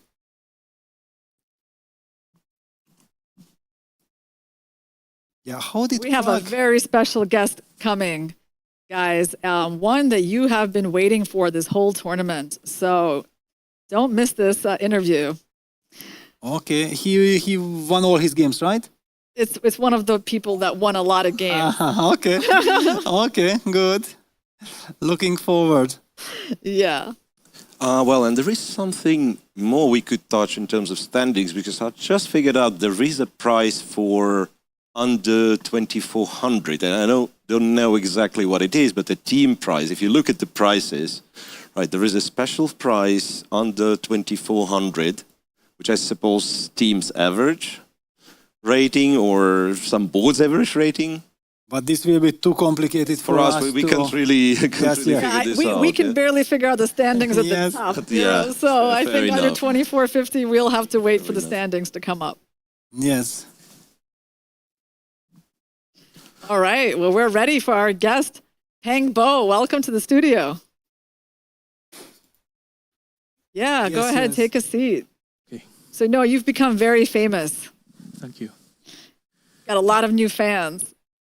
Oh, that's great. Yeah. Yeah, you've been the secret weapon for China. Tell us a little bit about yourself. Thank you. I'm Peng Bo from China, and this is my 26 years. I'm 26 years old, and this is the about 20 years from the first time I started playing chess. Mm-hmm. I think when I was in childhood, I played a lot of chess, but by the time China didn't develop very well, so I get a lot of trainings and play a lot of rounds, but nobody recorded it. Mm-hmm. So I don't have ratings. Mm-hmm. And then I went to universities and I found a job in game industry. So it's very lucky for me to be here and to see you guys. So are you excited to play with like the best players in your country and in the world? Yeah, it's very excited and also very nervous because I never imagined that I can be a team with Ding Liren and other famous Chinese players. When they told me that we have a seat for you, and I feel very glad. Wow, so this must be the most exciting chess event that you've ever been a part of. Yeah. Is this this is your first international chess tournament? Yes. Interesting. So you've never played chess like outside of China. Yes, we have different small tournaments in China, and they have different salaries. I usually play some tournaments like that and with some salaries, but that's it. So nobody record my play style, and nobody know who I play. Do you play chess online as well? I think several years ago I played chess online, but no, because I started work, so I put it on the other side. And how did you get into the team? Who contacted you? Who is your friend? I think they are all my friend. I think Nihua attached me Nihua. because we are alumni. We are graduate from the same university, and That's the connection. yeah, he knows that I'm very good at playing chess. Yes, we saw it. Yes.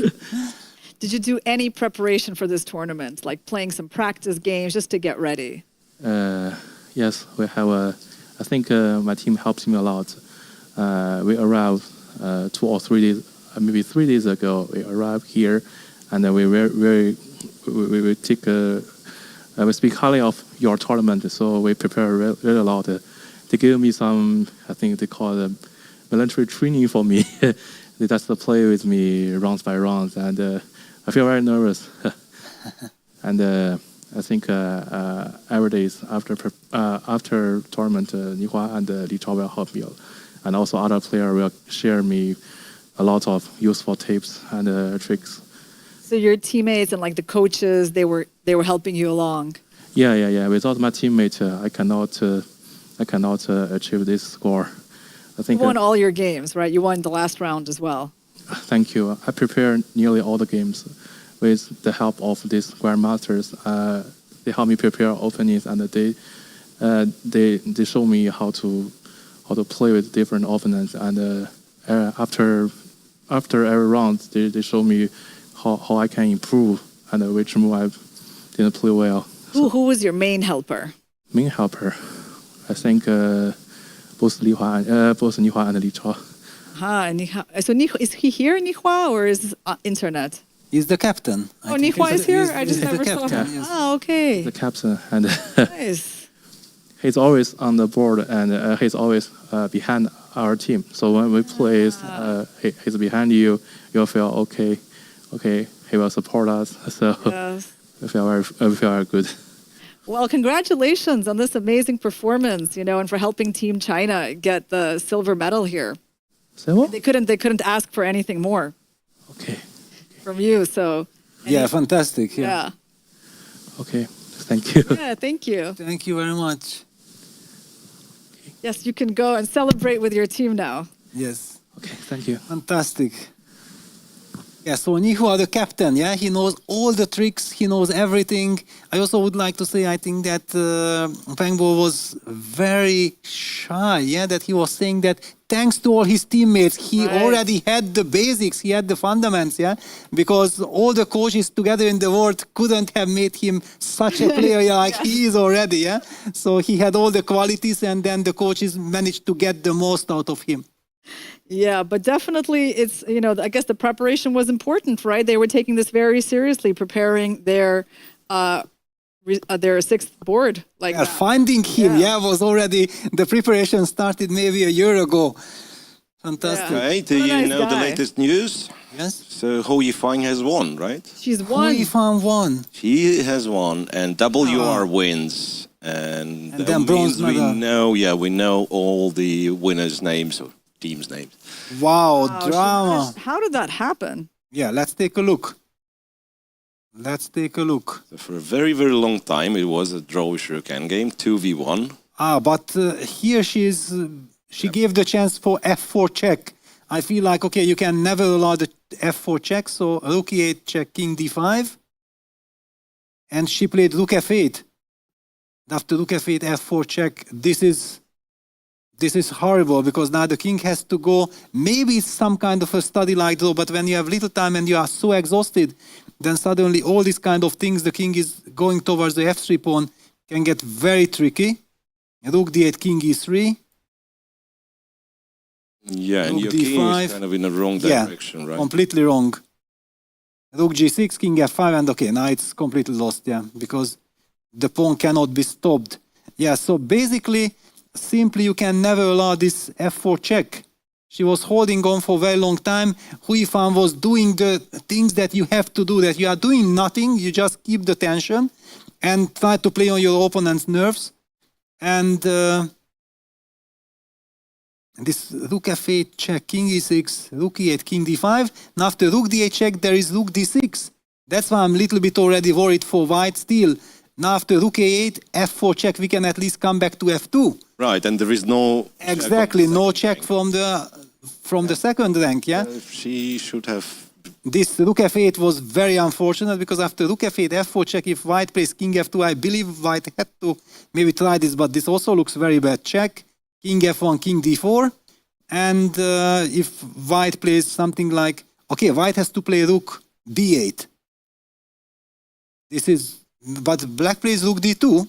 Is rook e8 possible?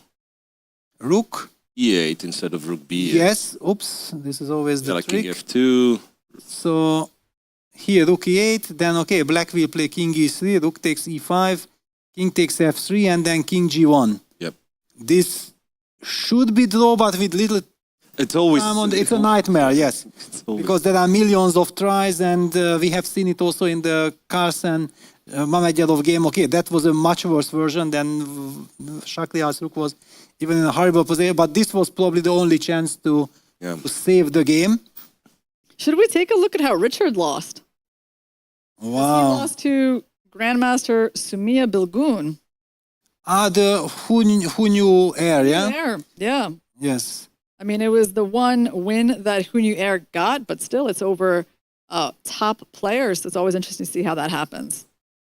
Where is it? It's here. Well, actually, Bilgun was very close of beating Magnus Carlsen.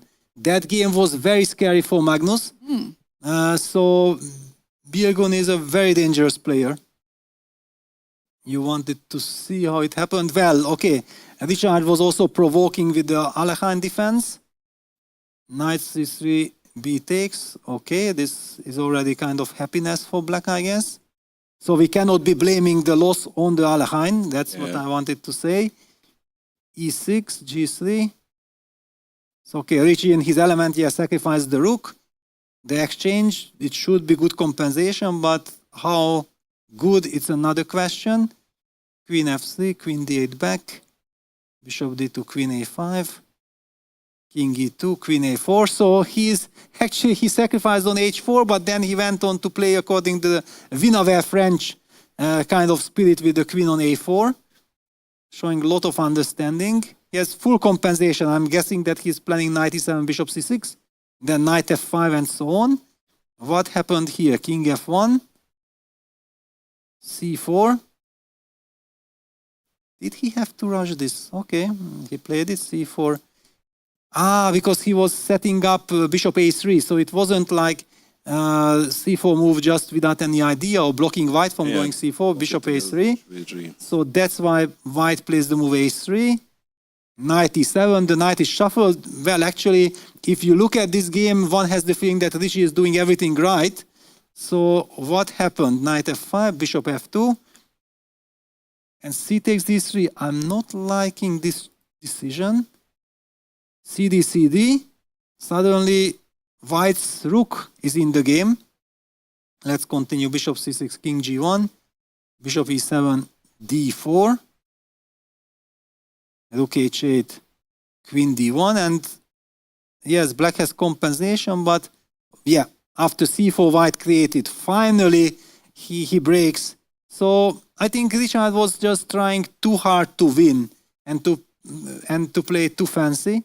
And he got punished. c4, king b8, queen c2, a6, rook a b1, and all of a sudden things are heating up, and boom, rook takes b7. But it's already, it was in the air. Right. It was in the air, this beautiful tactic. King takes b7, bishop d5 check, queen takes d5, queen c7 check, king a8, rook c6. Rook c6. Still there is queen b5, and then suddenly rook b6. Wow. And the queen is overloaded because rook takes a6 and queen b7 check are both mating threats. Richie took on b6 and resigned after queen takes b6. So, wow, it just shows that, you cannot underestimate these players because Richie was playing a very interesting style, right? And black, instead of collapsing, was putting up fantastic defense. And then used his counter chance. Well, I see our chat is very happy that we had Pang Bo in the studio. I think, people just relate to him, right? Like this unknown player coming in and being the star for his team, playing alongside the world champions, but being like the MVP. It's kind of like everyone's dream, right? That's a great format, right? Yes. That's what people kind of envision. Yeah, I wish I could be on the same team with, say, Grandmaster. And he just did, and he was the star of the team. And he became a world champion with this team, yeah? It's incredible. Yeah, it's aspiration for amateur players everywhere, right? Just send in your application to Jim Hahn's team, and he might, select you for the next year's competition. And I'm pretty sure that now the other teams will be also hunting at very special persons. Yeah, they've already been hunting them, so this is not a new thing. Like I talked to some other captains, and of course they all realize how important the sixth board is, and they're trying to find these underrated players. Like there were a lot of these boards were Kazakh local players. All right. Which makes a lot of sense. This is a country with like a developing chess scene. And I think it's easier when you don't have to kind of like get an amateur player to travel from another country, right? You can sort of, ask around, and yeah, so a lot of the sixth boards here were actually local players, which I think is nice for the development of chess in Kazakhstan as well. Absolutely, and some of them would be pretty strong because on average I think they are quite underrated. Yes. Players from Kazakhstan. There's a lot of support here, yeah. There are very good coaches. I know that Tkachov, I have been working with him. I think he's fantastic. Yeah, he's one of the coaches. Now Ildar Halilulin is also one of the coaches, and there are many, many others. I feel like in a couple of years, we'll be hearing more and more about the Kazakh players. Yeah. Well, first of all, I just want to say this day has not been a disappointment, right? Like we avoided the scenario that we were afraid of in this event, which is that one strong team could run away with it all, right? And we had the most exciting final day possible. And we have a very special guest whom we have been rooting for throughout the event, and it worked. So, Daniel Dubov, welcome, congratulations. Thank you. It took some time, to make it work. Yeah, but it came at the right moment, at the best moment. We were I think everybody was so much rooting for you. Thank you. So tell us, how happy do you feel? Happy enough. No, I feel tired mostly, but yeah, it's nice to win an important game. I had this weird feeling. I was like many times I was part of the winning teams, being like a key player, and I would always say that it's a team effort and like every person matters and stuff. But it's probably my first time, was potentially my first time as the worst player of the team.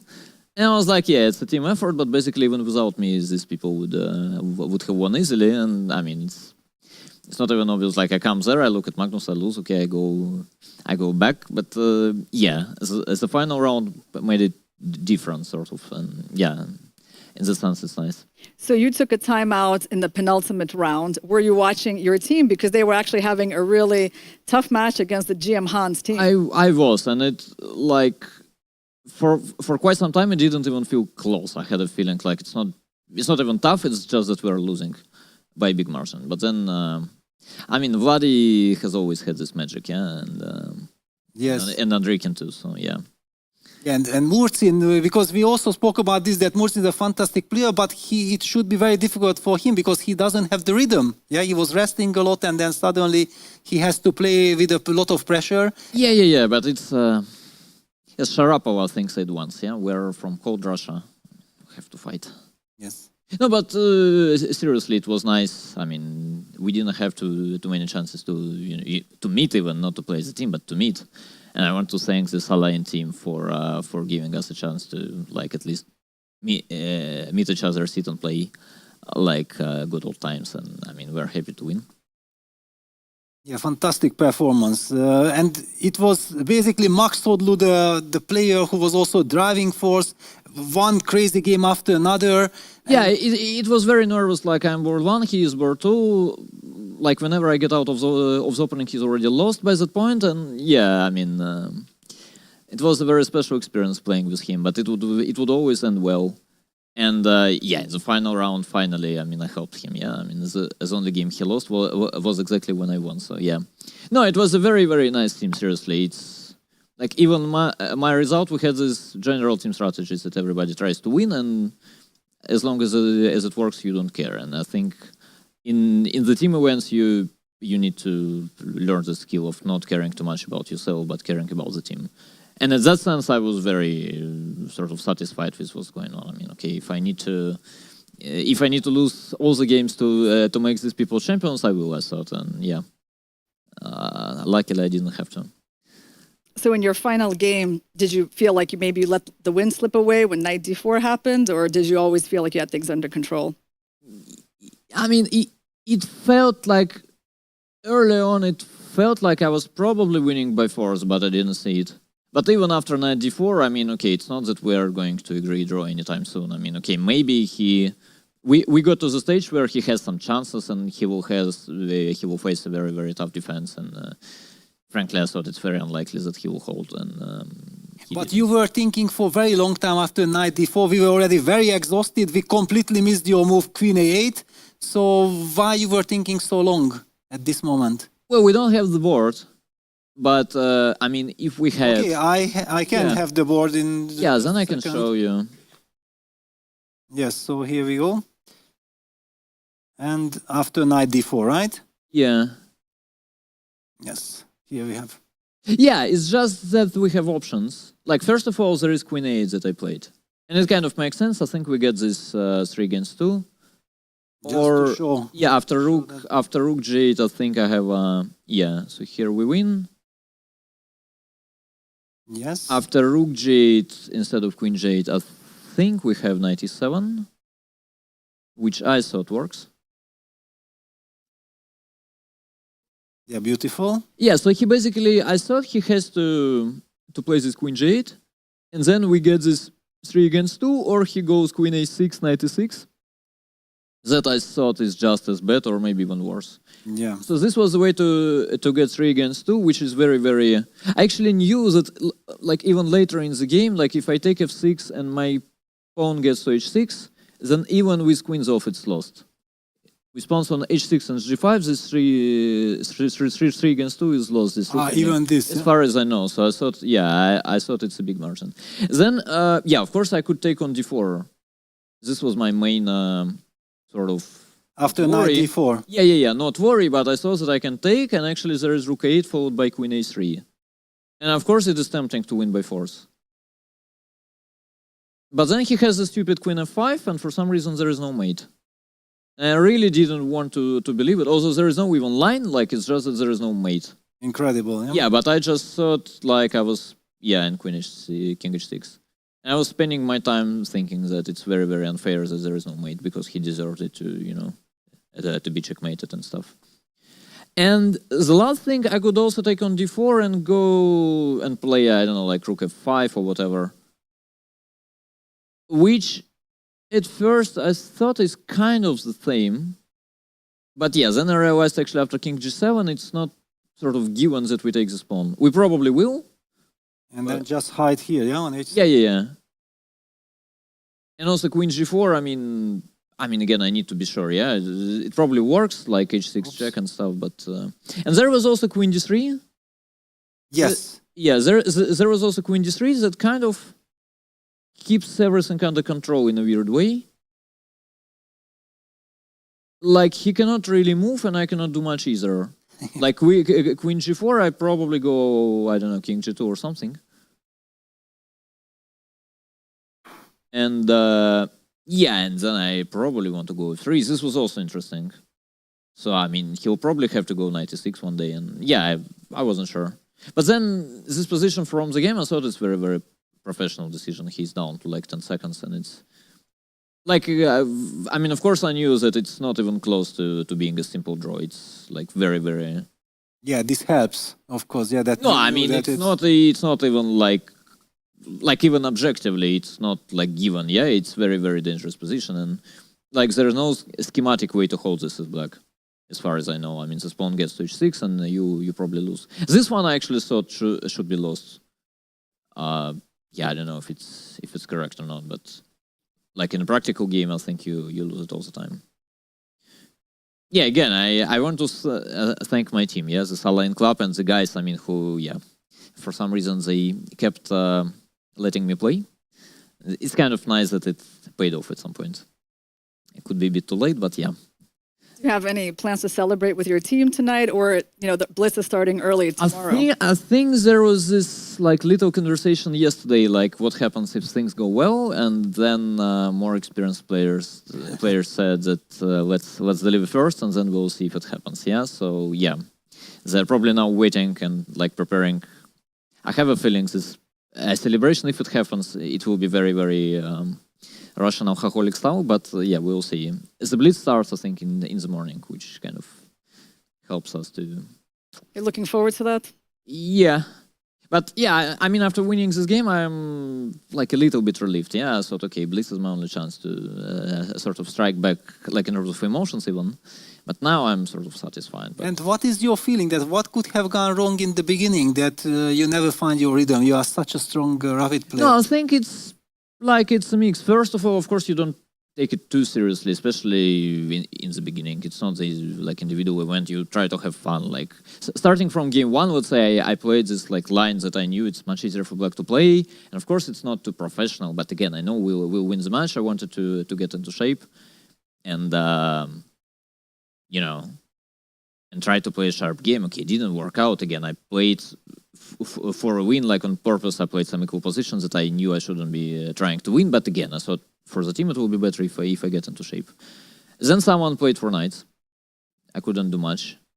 Then I don't know. Then at some point I met this Norwegian guy, who actually it was my best game of the tournament by far. He was outplayed and stuff, but then I somehow not even blundered, but sort of cracked in the time trouble. But in general, I was better all the game long. I was I sacrificed a piece in the ending. I played well. Again, it took me a few seconds to realize who was the Norwegian guy. Yeah, yeah. You kind of kept his identity hidden pretty well. It was a very interesting game. Yeah. And frankly, I think I played well. And then again, I play one different move, I probably win, and then it's a different tournament. So I didn't feel like it's a real problem there. Yeah, it's a mix, but generally I didn't try to score too many points. I just wanted my team to win. And secondly, yeah, I was probably a bit unlucky sometimes. Again, in a team event, you don't. So many times I've been this important part of the winning team. I know it's a team effort. It's never about one guy. So if you're there, at least I was responsible for the team spirit. Yes. I was always telling them, look, it goes well unless I win. Yeah. So let's if I don't win, this is how we win the match. If I'm winning, you need to be worried, but not before that. The final match, I thought, okay, there is no choice. Yeah. I have to do it apparently. Otherwise, we don't win. But yeah. Well, thank you, Daniil, for joining us. Thank you. Congrats to you and your team, and good luck in the Blitz. Thank you. Yep. Exactly. All right, so now we're going to do a little recap of our favorite moments in terms of best games, best player, and best team. What is the most memorable to us? Wow. The commentators. So the first question is to you and to Miro. Wow, okay, first of all, I think that we got absolutely deserved champions with the Alane team. I'm very happy for them because throughout the event, showing this stability, it was very nice. So and I think he had, kind of the right take on it, right? That at the end of the day, it is a team effort. Of course, I think it's very unpleasant to be the player on your team that you feel is not helping the team, right? Psychologically, it's pretty difficult. But, he had the right attitude, right? As long as the team was doing well, he was sort of playing his role. And in the end, he was able to bring the decisive point, and that's why they're champions. Right. And in terms of what again, there was the player, the game, and the team. Okay, most memorable player for you. Well, player, it's hard to tell because from those that we were watching, I was very much impressed with Parham once again. Yes, even though he lost today, the last crucial game, but due to a blunder, it worked out for them. Yeah, but overall impressive quality, energy, crazy, right? Yes. The game. Do we have our favorite game? Well, I mean, I liked the game between Carlsen and Dubov. That one was exciting. Yes. It was exciting. If that game would have ended a draw, I would go with that game. Yes. Because, you know, I like when both players are playing good, I want a fair result. But finally, in a time scramble, Magnus managed to get the upper hand. I still like this Yakuboev-Maxodlu game, which ended in a draw after all this craziness that we have been analyzing. I mean, definitely Carlsen-Rapport was a memorable game. Yeah, but it was too one-sided. But it was it's memorable. Yes. Memorable. I mean, we didn't say Yes, we're not going for best quality game of the tournament. We're just going for memorable. Yeah, most shocking moment. That was Carlsen's only loss in this tournament. It basically was the first loss for WR Chess, and it might be the reason why, you know, WR Chess wasn't able to put up more of a fight for first place in this event. Yes, that's true. So, yeah, maybe that was it. That was sort of a turning point game in the whole event. Right, and the team, the memorable team. Hey, it's Elaine! Oh, what a surprise! Elaine, the champions, right? Yeah. And of course, Peng Bo, we already had him in the studio. We know, we have talked about him, 12 out of 12, the secret weapon. And now people will have to dig very deep to find someone stronger for next year. Right, so that's probably... Well, they've got like a bit more than 1 billion people, you know, Peter, so it should be possible. Yeah, whole India will be now working on this project, right? Yeah, I mean, I guess it's like other teams will be looking in China, you know, to find the next Peng Bo.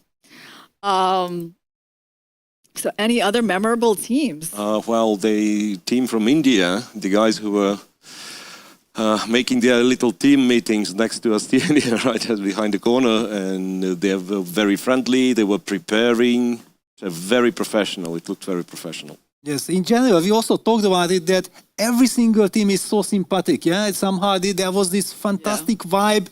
We were rooting for every single team because we just felt like all of them deserved. But finally, Elaine in this incredibly strong competition went on undefeated.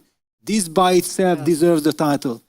Yes, well, I guess we have to close things out. We have reached the end of the 2024 FIDE World Rapid Team Championship. We have our winners, Elaine team, with players like Dubov, Artemyev, Andreikin, Katerina Lagno. Who am I missing, guys? Morzin. Also, and I feel like we're missing one other one.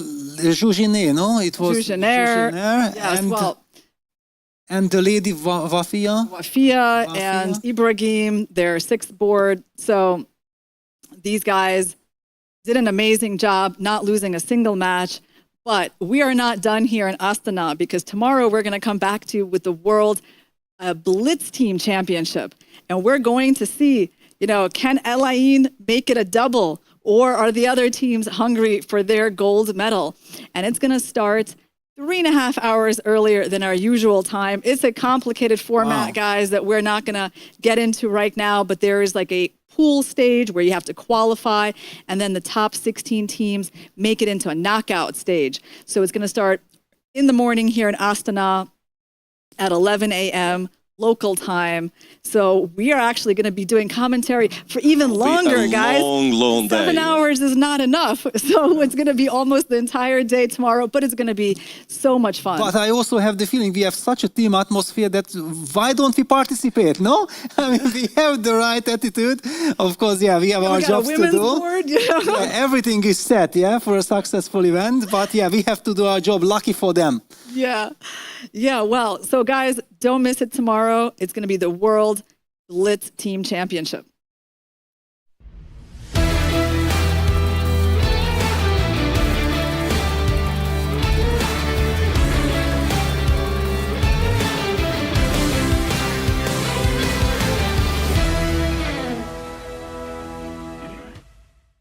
Gaius Julius Caesar could do 3 things at the same time, and we can do as many as 12.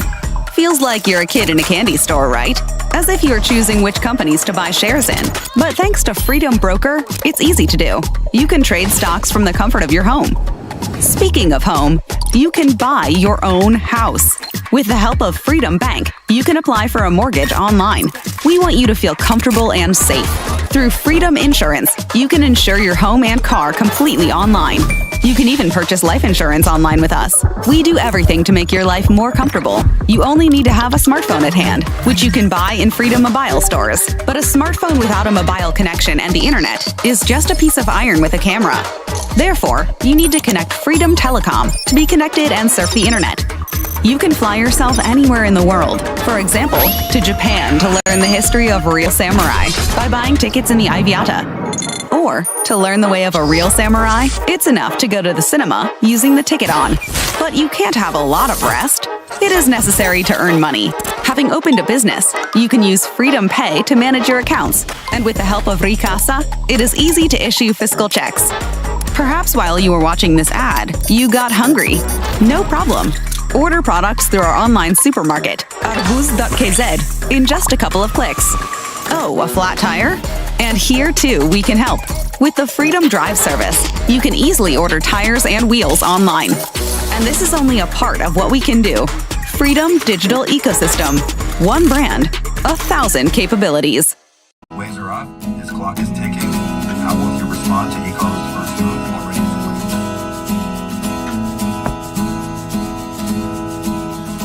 Who's gonna swing across the channel?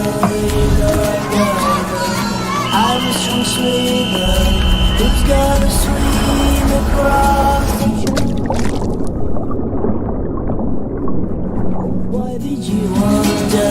You say like house. Am I right, boy? Am I right? Why did you wonder?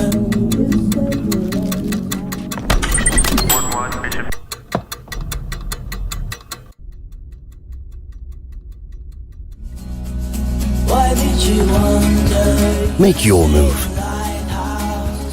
The 45th FIDE Chess Olympiad, Budapest 2024, where the story becomes history.